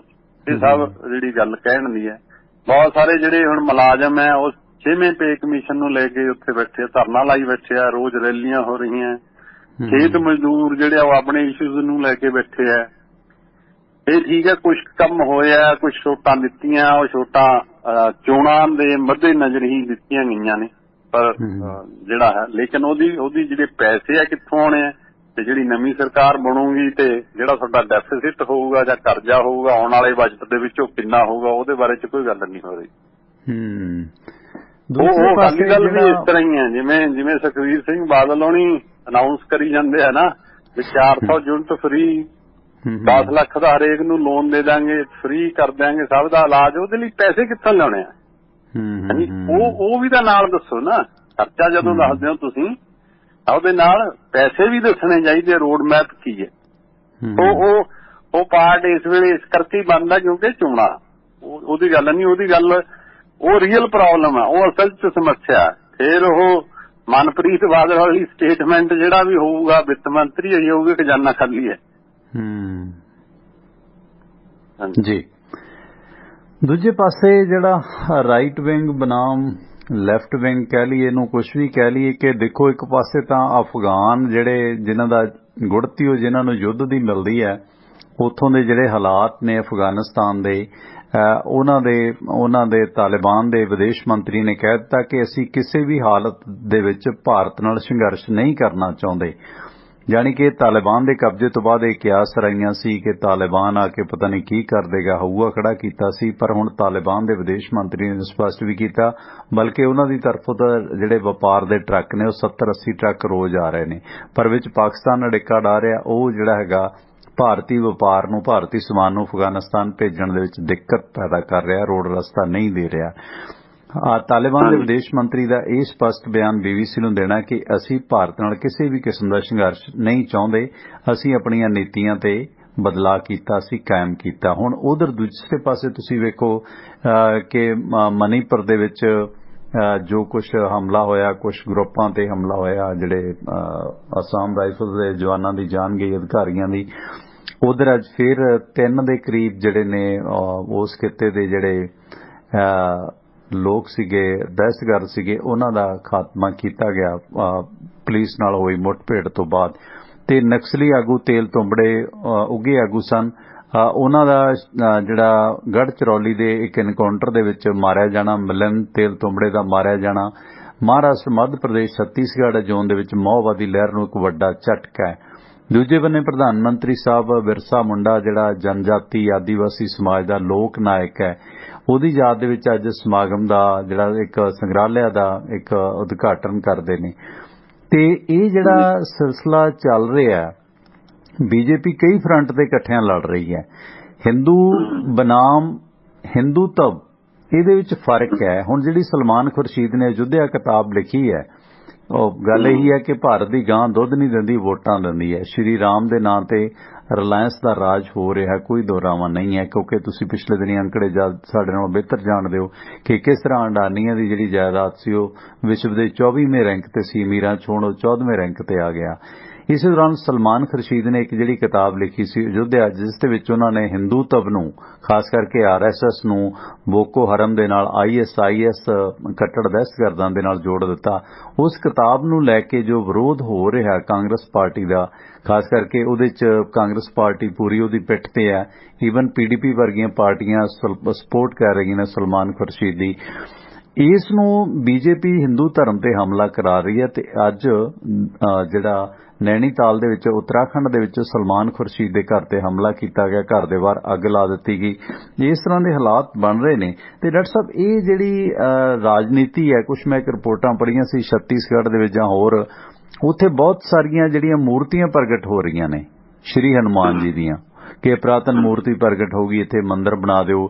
ਜਾਣੀ ਉੱਥੋਂ ਦੇ ਆਦੀਵਾਸੀਆਂ ਨੂੰ ਸ਼੍ਰੀ ਰਾਮ ਦੇ ਸੇਵਾਦਾਰ ਦੇ ਤੌਰ ਤੇ ਹੀ ਪੇਸ਼ ਕੀਤਾ ਜਾ ਰਿਹਾ ਕਿ ਤੁਹਾਡੇ ਤੇ ਕਿਰਪਾ ਹੋ ਗਈ ਹੈ, ਸ਼੍ਰੀ ਰਾਮ ਨਾਮ ਦੇ ਨਾਂ ਤੇ ਤੁਸੀਂ ਇਹ ਜਿਹੜਾ ਇੱਥੇ ਮੰਦਿਰ ਬਣਾਓ, ਹੈ ਨਾ। ਲਕਸ਼ਮਣ ਜੀ ਆਪਣਾ ਹਨੂਮਾਨ ਜੀ ਸੇਵਕ ਨੇ ਸ਼੍ਰੀ ਰਾਮ ਦੇ, ਤੁਸੀਂ ਉਹਨਾਂ ਦਾ ਰੂਪ ਹੋ।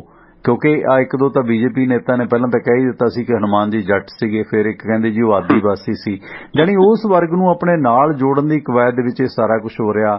ਕੇਰਲਾ ਦੇ ਵਿੱਚ ਉੱਥੇ ਤ੍ਰਿਪੁਰਾ ਦੇ ਵਿੱਚ ਕੀ ਕੁਝ ਹੋਇਆ, ਆਪਣੀ ਗੱਲ ਕਹਿਣ ਤੇ, ਲੋਕ ਹਕੂਕ ਦੀ ਗੱਲ ਕਹਿਣ ਤੇ 125 ਦੇ ਕਰੀਬ ਲੋਕਾਂ ਤੇ ਜਿਹੜੇ ਪਰਚੇ ਦਰਜ ਹੋਏ ਨੇ ਦੇਸ਼ ਧਰੋਹ ਦੇ, ਯੂਅਪਾ ਲਾ ਦਿੱਤਾ ਗਿਆ। ਤੇ ਇਧਰ ਕੰਗਣਾ ਰਣੌਤ ਹੈ, ਇਹ ਦੇਸ਼ ਦੇ ਆਜ਼ਾਦੀ ਦੇ ਹੀਰੋਆਂ ਨੂੰ ਸ਼ਰੇਆਮ ਭੰਡਦੀ ਹੈ, 47 ਦੀ ਆਜ਼ਾਦੀ ਨੂੰ ਭੀਖ ਕਹਿੰਦੀ ਹੈ, ਤੈਨੂੰ ਪਦਮ ਸ਼੍ਰੀ ਦਿੱਤਾ ਜਾ ਰਿਹਾ। ਇਹ ਜਿਹੜਾ ਸਾਰਾ ਕੁਝ ਹੋ ਰਿਹਾ ਮੱਧ ਪ੍ਰਦੇਸ਼ ਦੇ ਵਿੱਚ, ਜਿਹੜਾ ਇੱਕ ਸਟੇਸ਼ਨ ਦਾ ਨਾਂ ਹਬੀਬਗੰਜ ਤੋਂ ਬਦਲ ਕੇ ਰਾਣੀ ਕਮਲਾਪਤੀ ਦੇ ਨਾਂ ਤੇ ਕਰ ਦਿੱਤਾ, ਇਹ ਜਿਹੜਾ ਹਿੰਦੂ ਧਰਮ ਦੀ ਆੜ ਦੇ ਵਿੱਚ ਹਿੰਦੂਤਵ ਕੈਸ਼ ਕੀਤਾ ਜਾ ਰਿਹਾ, ਜੋ ਸਲਮਾਨ ਖੁਰਸ਼ੀਦ ਨੇ ਵੀ ਆਖਿਆ ਕਿ ਹਿੰਦੂ ਧਰਮ ਸਤਿਕਾਰਤ ਹੈ, ਪਰ ਇਹ ਹਿੰਦੂ ਧਰਮ ਦੇ ਵਿੱਚੋਂ ਜਿਹੜਾ ਹਿੰਦੂਤਵ ਕੱਢਿਆ ਜਾ ਰਿਹਾ, RSS ਜੋ ਕਰ ਰਹੀ ਹੈ।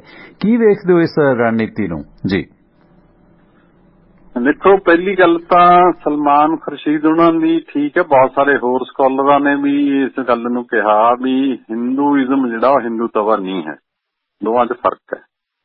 ਇਹ ਹਿੰਦੂਤਵਾ ਸ਼ਬਦ ਹੀ ਬਹੁਤ ਲੇਟ ਆਇਆ ਤੇ ਉਹ ਵੀ ਇੱਕ ਘੜੀ ਕਢਾਈ ਸਕੀਮ ਦੇ ਅੰਦਰ ਇੰਟਰੋਡਿਊਸ ਕੀਤਾ ਗਿਆ। ਜੀ ਡਾਕਟਰ ਸਾਹਿਬ, ਇੱਕ ਸੈਕਿੰਡ, ਇੱਕ ਕਾਲਰ ਲਾਈਨ ਤੇ ਨੇ, ਕਾਫੀ ਸੰਜੀਦਾ ਕਾਲਰ ਨੇ, ਆਪਣੇ ਉਹ ਵੀ ਪੜ੍ਹਦੇ ਗੁੜਦੇ ਨੇ, ਉਹਨਾਂ ਦੀ ਕਾਲ ਲੈ ਲਈ, ਆਪਾਂ ਫਿਰ ਕੰਟੀਨਿਊ ਕਰਦੇ ਹਾਂ ਪਲੀਜ਼, ਸ਼ਾਇਦ ਉਹਨਾਂ ਦਾ ਕੋਈ ਸਵਾਲ ਹੋਵੇ ਪਰਸਨਲ। ਦੋਸਤੋ, ਇਸ ਵਕਤ ਗੱਲ ਹੋ ਰਹੀ ਹੈ ਵੀ ਅਰਥ ਸ਼ਾਸਤਰੀ ਸਮਾਜਿਕ ਸਰੋਕਾਰਾਂ ਨਾਲ ਵਾਬਸਤਾ ਡਾਕਟਰ ਬਲਵਿੰਦਰ ਸਿੰਘ ਪੰਜਾਬੀ ਯੂਨੀਵਰਸਿਟੀ ਤੋਂ, ਤੇ ਸਵਾਗਤ ਹੈ ਮਨਜੀਤ ਇੰਦਰ ਭਾਜੀ, ਤੁਹਾਡਾ ਵੈਲਕਮ। ਹਾਂਜੀ, ਸਤਿ ਸ਼੍ਰੀ ਅਕਾਲ ਜੀ ਟੋਨਾ ਸਾਹਿਬ ਤੇ ਆਪਣੇ ਡਾਕਟਰ ਸਾਹਿਬ ਨੂੰ। ਸਤਿ ਸ਼੍ਰੀ ਅਕਾਲ। ਮੈਂ ਤਾਂ ਹੁਣ ਕੰਮ ਤੋਂ ਆਉਂਦਾ ਹੀ ਸੀਗੇ ਰਾਹ ਦੇ ਵਿੱਚ, ਤੇ ਡਾਕਟਰ ਸਾਹਿਬ ਦੀ ਵਧੀਆ ਸੰਜੀਦਾ ਗੱਲਬਾਤ ਸੁਣੀ ਹੈ। ਅੱਛਾ, ਦੇਖੋ, ਪਹਿਲਾਂ ਹੁੰਦੀ ਸੀਗੀ 5 ਈਅਰ ਪਲਾਨ ਹੁੰਦੀ ਸੀਗੀ ਆਪਣੀ ਸਾਰੇ ਮੁਲਕ ਦੀ, ਇੱਕੋ ਜੀ ਪਲਾਨਿੰਗ ਜੋ ਹੁੰਦੀ ਸੀਗੀ, ਉਹ ਬੜੇ ਦੂਰ ਹੁੰਦੀ ਤਰੀਕੇ ਨਾਲ ਦੇਖੀ ਜਾਂਦੀ ਸੀ। ਹੁਣ ਮੈਨੂੰ ਲੱਗਦਾ ਉਹ ਵੀ ਸਾਰੀ ਉਤਲ ਪੁਤਲ ਹੋ ਗਈ ਹੋਣੀ ਆ। ਉਹਦਾ ਨਾਂ ਚੇਂਜ ਕਰ ਦਿੱਤਾ 5 ਸਾਲਾ ਯੋਜਨਾ ਦਾ, ਪੁੱਛ ਲੈਣਾ। ਹਾਂ, ਉਹ ਬਦਲਤਾ ਸਾਰਾ, ਚਲੋ ਉਹੀ ਹੋਣਾ ਹੀ ਸੀ। ਤੇ ਦੂਜਾ ਤੁਹਾਡਾ ਸਾਹਿਬ ਇਹ ਤੋਂ ਲੈਦਾ ਨਾ, ਮੈਂ ਵੈਸੇ ਤਾਂ ਮੈਂ ਦੇਖ ਰਿਹਾ ਹੁੰਦਾ ਸੀਗਾ ਤੁਹਾਡਾ ਰੇਡੀਓ ਸੁਣ ਰਿਹਾ 7 ਵਜੇ ਤੋਂ ਲੈ ਕੇ ਪਹਿਲਾਂ 6:30 ਹੁੰਦਾ ਸੀ, ਹੁਣ 7 ਵਜੇ ਹੋ ਗਿਆ ਸ਼ਾਇਦ। ਨਹੀਂ, 9:30 ਟਾਈਮ ਚੇਂਜ ਹੋ ਗਿਆ ਆਪਣਾ ਸਰਦੀਆਂ ਦਾ US ਦੇ ਨਾਲ। ਜਦੋਂ ਸ਼ੁਰੂ ਹੁੰਦੇ ਹੋ ਸ਼ਾਮ ਨੂੰ ਤੁਸੀਂ ਕਿੰਨੇ ਵਜੇ ਹੁੰਦੇ ਆ? 7:30 ਹੋ ਗਿਆ। ਅੱਛਾ। ਉਹ ਤਾਂ ਮੈਨੂੰ ਵਿੱਚੋਂ ਸਕਿਪ ਕਰਨਾ ਪੈ ਜਾਂਦਾ ਹੈਗਾ, ਉਹਦਾ ਮਤਲਬ ਉਹਦੇ ਦੋਸ਼ੀ ਵੀ ਤੁਸੀਂ ਹੋ। ਉਹ ਐਵੇਂ ਆ ਕਿ ਤੁਸੀਂ ਮੈਨੂੰ ਕਿਹਾ ਸੀ ਕਿ ਜਵਾਹਰ ਲਾਲ ਨਹਿਰੂ ਦੀ ਡਿਸਕਵਰੀ ਆਫ ਇੰਡੀਆ ਭਾਰਤ ਦੀ ਖੋਜ ਤੇ 58 ਐਪੀਸੋਡ ਦੇਖਿਓ।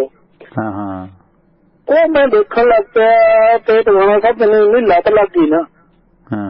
ਬਹੁਤ ਕਮਾਲ ਦੀ ਇਨਫੋਰਮੇਸ਼ਨ ਆ ਉਹਦੇ ਚ, ਬਹੁਤ ਰੌਚਕ ਤੇ ਫਿਗਰ ਤੇ ਫੈਕਟ ਨਾਲ ਹੈ, ਉਹਨੂੰ ਚੁਣੌਤੀ ਨਹੀਂ ਦੇ ਸਕਦੀ, ਨਹੀਂ ਤੇ RSS ਕਦੋਂ ਦੀ ਬੰਦ ਕਰਾ ਦਿੰਦੀ। ਮਾਣ ਹੁੰਦਾ ਮਤਲਬ ਆਪਣੇ ਪੰਡਿਤ ਜਵਾਹਰ ਲਾਲ ਨਹਿਰੂ ਹੋਣਾ ਤੇ ਵੀ ਇੰਨੇ ਫਿਲਾਸਫੀ ਕਰਦੇ, ਇੰਨੇ ਸਿਆਣੇ ਸਾਡੇ ਲੀਡਰ ਰਹੇ ਆ ਕਿਸੇ ਤੇ। ਤੇ ਸਾਨੂੰ ਅਫਸੋਸ ਵੀ ਹੁੰਦਾ ਵੀ ਅੱਜ ਸਾਡੇ ਲੀਡਰ ਕਹੇ ਗਏ ਆ, ਕਿੰਨੇ ਫਿਲਾਸਫੀਕਲ, ਮਤਲਬ ਉਹਨਾਂ ਦੇ ਸਾਹਮਣੇ ਤਾਂ ਕੋਈ ਮਤਲਬ ਕੋਈ ਲਿਟਰੇਰੀ ਹੁੰਦਾ ਵੀ ਹੈ ਨੀ ਗਾ, ਜਿੰਨੀ ਉਹਨਾਂ ਨੇ ਗੱਲ ਕਹੀ ਹੈ, ਜਿੰਨੇ ਪਤਾਕ ਦੇ ਨਾਲ ਤੇ ਕਿੰਨੀ ਠੋਸ ਗੱਲ ਕਹੀ ਹੈਗੀ ਆ।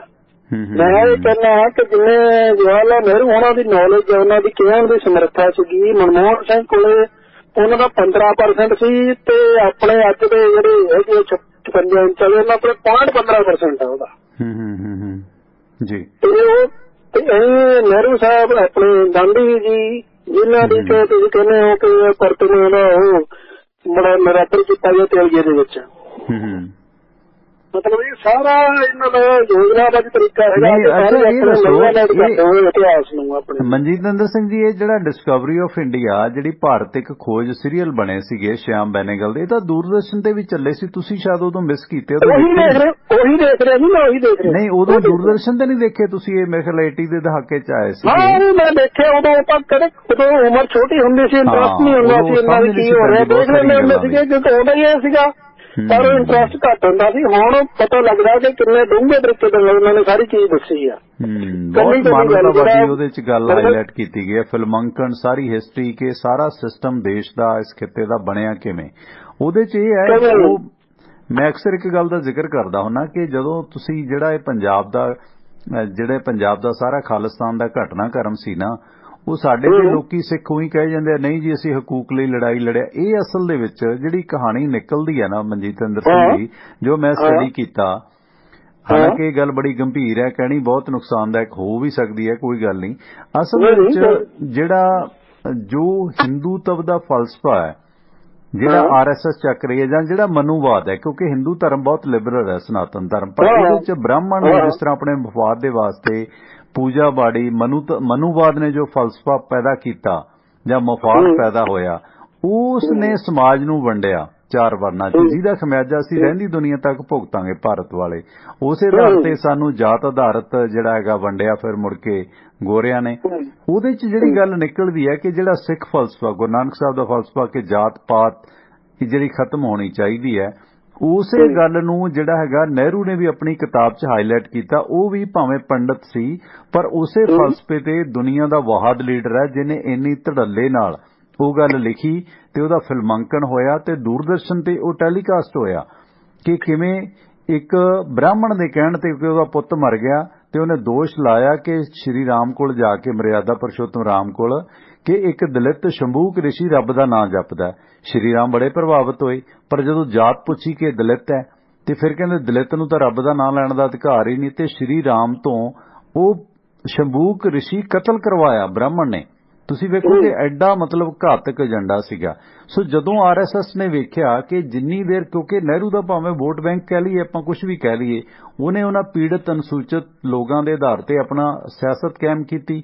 ਇਸੇ ਕਰਕੇ ਜਦੋਂ ਦਿੱਲੀ 'ਚ ਇੰਦਰਾ ਮਰਦੀ ਆ ਤੇ ਉਹ ਜਿਹੜੇ ਝੁੱਗੀ ਝੋਪੜੀ ਵਾਲੇ ਕੀੜੇ ਮਕੌੜਿਆਂ ਦੀ ਜ਼ਿੰਦਗੀ ਬਸਰ ਕਰਦੇ ਲੋਕ ਸੀ, ਉਹ ਵੀ ਕਹਿੰਦੇ ਸੀ ਸਾਡੀ ਮਾਂ ਮਾਰਤੀ।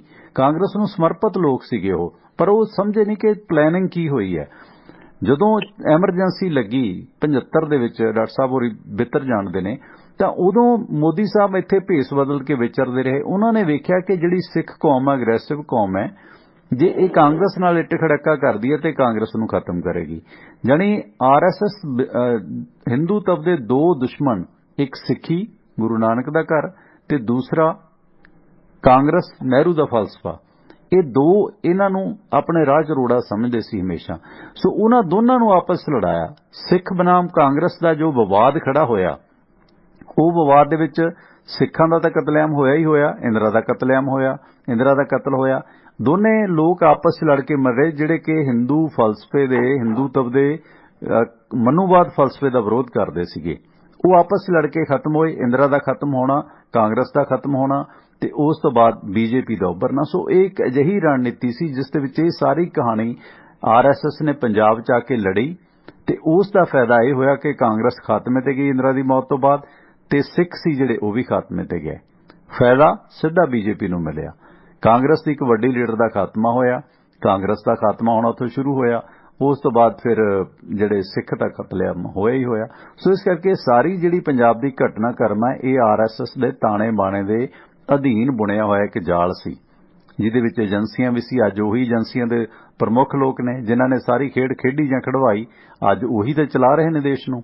ਜਿਹੜੇ ਉਦੋਂ ਏਜੰਸੀਆਂ ਦੇ ਪ੍ਰਮੁੱਖ ਸੀ ਉਹ ਸੰਤਾਂ ਨਾਲ ਵੀ ਮੁਲਾਕਾਤ ਕਰਦੇ ਸੀ। ਸੁਬਰਾਮਣੀਅਮ ਸਵਾਮੀ ਵਰਗੇ ਲੋਕ ਇੱਕ ਪਾਸੇ ਸੰਤਾਂ ਨੂੰ ਮਿਲ ਜਾਂਦੇ ਸੀ, ਦੂਸਰੇ ਪਾਸੇ ਇੰਦਰਾ ਨੂੰ ਹੱਲਾਸ਼ੇਰੀ ਦੇ ਦਿੰਦੇ ਸੀ। ਸੋ ਇਹ ਚਾਲ ਸੀ ਜਿਸ ਦੇ ਵਿੱਚ ਪੰਜਾਬ ਟ੍ਰੈਪ 'ਚ ਆਇਆ, ਪਰ ਅਸੀਂ ਉਹਨੂੰ ਸਮਝ ਨਹੀਂ ਸਕੇ। ਜੀ ਮਲਿਆਣੀ ਸਾਹਿਬ। ਹਾਂਜੀ, ਬਹੁਤ ਤੁਸੀਂ ਵਿਸਤਾਰ ਦੇ ਨਾਲ ਬਹੁਤ ਗੱਲਾਂ ਸਮਝਾਤੀਆਂ ਗੁਠਲੀ ਦੇ ਰੂਪ ਦੇ ਵਿੱਚ ਜੀ। ਤੇ ਮੈਂ ਉਹੀ ਦੇਖਦਾ ਸੀਗਾ ਡਿਸਕਵਰੀ ਆਫ ਇੰਡੀਆ ਦੇ ਵਿੱਚ, ਜਦੋਂ ਰਾਮ ਚੰਦਰ ਜੀ ਤੇ ਲక్ష్మణ ਨੂੰ ਬਨਵਾਸ ਦਿੱਤਾ ਜਾਂਦਾ, ਜੰਗਲਾਂ ਚਲੇ ਜਾਂਦੇ, ਉਹਨਾਂ ਕੋਲ ਇੱਕ ਪੰਡਤ ਆਉਂਦਾ, ਬ੍ਰਾਹਮਣ ਆਉਂਦਾ, ਉਹ ਕਹਿੰਦਾ ਵੀ ਜਿਹੜੇ ਸਾਨੂੰ ਰਾਖਸ਼ ਬਹੁਤ ਤੰਗ ਕਰਦੇ ਆ। ਤਾਂ ਜਵਾਹਰ ਲਾਲ ਨਹਿਰੂ ਆਪਦੇ ਲੇਖ ਵਿੱਚ ਲਿਖਦੇ ਵੀ ਜੇ ਰਾਖਸ਼ ਜਿਹਨਾਂ ਨੂੰ ਕਹਿੰਦੇ ਆ ਨਾ, ਇਹ ਮਿਹਨਤਕਸ਼ ਲੋਕ ਜਿਹੜੇ ਜੰਗਲਾਂ 'ਚ ਜੱਟ ਵਗੈਰਾ ਹੈਗੇ ਉਹਨਾਂ ਨੂੰ ਕਹਿੰਦੇ ਆ। ਅਸੀਂ ਲੋਕ ਸੀ ਜਿਹੜੇ, ਅਸੀਂ ਲੋਕ ਸੀਗੇ ਬਈ ਇਹਨਾਂ ਤੋਂ ਸਾਡਾ ਛੁਟਕਾਰਾ ਕਰੋ। ਤਾਂ ਸੀਤਾ ਨੂੰ ਕਹਿੰਦੀ ਆ ਵੀ ਇਹਨਾਂ ਨੂੰ ਕਿਉਂ ਤੂੰ ਮਾਰਦਾ ਇਹਨਾਂ ਦੇ? ਉਹ ਕਹਿੰਦਾ ਮੈਨੂੰ ਤਾਂ ਬਾਹਮਣ ਨੇ ਕਹਿੰਦਾ ਮਤਲਬ ਮਾਰਨੇ ਆਏ। ਮਤਲਬ ਦੇਖੋ ਸਿੰਬੋਲਿਕਲੀ ਜਵਾਹਰ ਲਾਲ ਨਹਿਰੂ ਨੇ ਕਿੰਨੀ ਵੱਡੀ ਗੱਲ ਕਹਿਤੀ। ਦਰੋਣਾਚਾਰੀ ਵਾਲਾ ਕੰਸੈਪਟ ਆਉਂਦਾ ਜਦੋਂ ਉਹਦੇ ਤੋਂ ਏਕਲਵਿਆ ਤੋਂ ਉਹਦਾ ਅੰਗੂਠਾ ਲਿਆ ਜਾਂਦਾ। ਉਹ ਸਾਰਾ ਕੁਛ ਹੈ ਵੀ ਉਹਦੇ ਨਿਸ਼ਾਨੇ ਤੋਂ ਕਾਇਲ ਕਿਵੇਂ ਉਹ ਮਾਰ ਕੇ ਮਤਲਬ ਉਹਦੀ ਆਵਾਜ਼ ਬੰਦ ਕਰ ਦਿੰਦੇ ਨੇ। ਤੇ ਫਿਰ ਦਰੋਣਾਚਾਰੀ ਆਪਣੇ ਸ਼ਿਸ਼ ਕਰਨ ਨੂੰ ਕਹਿੰਦਾ ਇਹ ਬਹੁਤ ਨਿਸ਼ਾਨੇਬਾਜ਼ ਨੇ, ਇਹ ਸਥਾਨਕ ਆਦਿਵਾਸੀ ਲੋਕ ਨੇ। ਫਿਰ ਉਹ ਤੋਂ ਏਕਲਵਿਆ ਤੋਂ ਉਹਦਾ ਅੰਗੂਠਾ ਦਾਨ 'ਚ ਲੈ ਲਿਆ ਜਾਂਦਾ ਦਕਸ਼ਨਾ ਦੇ ਰੂਪ ਦੇ ਵਿੱਚ। ਤੇ ਅੱਜ ਦਰੋਣਾਚਾਰੀਆ ਦੇ ਨਾਂ ਤੇ ਅਵਾਰਡ ਹੈ ਜਿਹੜਾ ਆਪਣੇ ਸ਼ਿਸ਼ ਦਾ ਅੰਗੂਠਾ ਕਢਵਾਉਂਦਾ। ਜੀ ਥੈਂਕ ਯੂ, ਮਿਹਰਬਾਨੀ ਮਿਹਰਬਾਨੀ। ਸੋ ਮੇਰੀ ਬੇਨਤੀ ਹੈ ਕਿ ਇੱਕ ਵਾਰੀ ਜ਼ਰੂਰ ਜਿੰਨੀ ਦੇਰ ਹੈਗੀ ਡਿਸਕਵਰੀ ਆਫ ਇੰਡੀਆ ਭਾਰਤ ਇੱਕ ਖੋਜ, ਉਹ ਐਪੀਸੋਡ ਜ਼ਰੂਰ ਵੇਖੋ, ਬਹੁਤ ਗਿਆਨ ਮਿਲਦਾ ਹੈ। ਜੀ ਡਾਕਟਰ ਸਾਹਿਬ ਸੌਰੀ ਗੱਲ ਥੋੜੀ ਲੰਮੀ ਚਲੇਗੀ ਜੀ। ਹਾਂਜੀ ਹਾਂ, ਨਹੀਂ ਕੋਈ ਨਹੀਂ ਕੋਈ। ਸੋ ਇਹ ਜਿਹੜਾ ਸਾਰਾ ਕੁਝ ਕੈਸ਼ ਹੋ ਰਿਹਾ ਬੀਜੇਪੀ ਸਰਕਾਰ ਇੱਕ ਪਲੈਨਿੰਗ ਦੇ ਤਹਿਤ ਉਹ ਹਿੰਦੂਤਵਾ ਏਜੰਡੇ ਦੇ ਤਹਿਤ ਸਾਰੇ ਮੁਲਕ ਨੂੰ ਲਪੇਟੇ 'ਚ ਲੈ ਰਹੀ ਹੈ। ਹਿੰਦੂ ਵੋਟਰ ਨੂੰ ਇਹ ਭਰਮਾ ਰਹੀ ਹੈ ਕਿ ਤੁਹਾਡੇ ਬਿਨਾਂ, ਮੋਦੀ ਸਾਹਿਬ ਬਿਨਾਂ ਹਿੰਦੂ ਧਰਮ ਨਹੀਂ ਬਚਣਾ। ਕੀ ਮਹਿਸੂਸ ਕਰਦੇ ਡਾਕਟਰ ਸਾਹਿਬ ਇਸ ਜਾਲ 'ਚ? ਦੇਖੋ, ਜਿਹੜੀ ਗੱਲ ਆਪਾਂ ਪਹਿਲਾਂ ਕਰਦੇ ਸੀਗੇ ਇਹ ਠੀਕ ਹੈ। ਤੁਹਾਨੂੰ ਮੈਨੂੰ ਇੱਕ ਯਾਦ ਆ ਰਿਹਾ ਸੀਗਾ, ਬਹੁਤ ਦੇਰ ਪਹਿਲਾਂ ਜਿਹੜੀ ਕਾਂਗਰਸ ਹੈ ਉਹਦਾ ਨਾਂ ਪਾਰਟੀ ਸਿੰਬਲ ਜਿਹੜਾ ਗਾਂ ਬੱਚਾ ਹੁੰਦਾ ਸੀਗਾ। ਹਾਂ, ਗਊ ਬੱਚਾ ਬੜਾ ਹੀ ਅੱਛਾ ਇਹ ਕਹਿੰਦੇ ਹੁੰਦੇ ਸੀ 70ਵਿਆਂ ਦੇ ਵਿੱਚ, 60ਵਿਆਂ 'ਚ। ਤੇ ਬਹੁਤ ਸਾਰੇ ਲੋਕ ਪੰਜਾਬ ਦੇ ਜਿਹੜੇ ਸਿੱਖ ਵੀ ਹੈ ਉਹ ਵੀ ਉਹਦੇ ਕਰਕੇ ਵੋਟ ਪਾ ਦਿੰਦੇ ਸੀਗੇ। ਉਹ 'ਚ ਹੁਣ ਹਿੰਦੂਤਵਾ ਥੋੜੋ ਸੀਗਾ ਜੀ, ਉਹ ਤਾਂ ਇੱਕ ਖੇਤੀ ਨਾਲ ਜੁੜਿਆ ਇੱਕ ਬੰਦੇ ਦਾ ਸੰਸਕਾਰ ਹੈ, ਖੇਤੀ ਨਾਲ ਜੁੜਿਆ ਵਾ ਇੱਕ ਕੰਮ ਧੰਦਾ ਉਹਦੇ 'ਚ ਬੇਸਡ।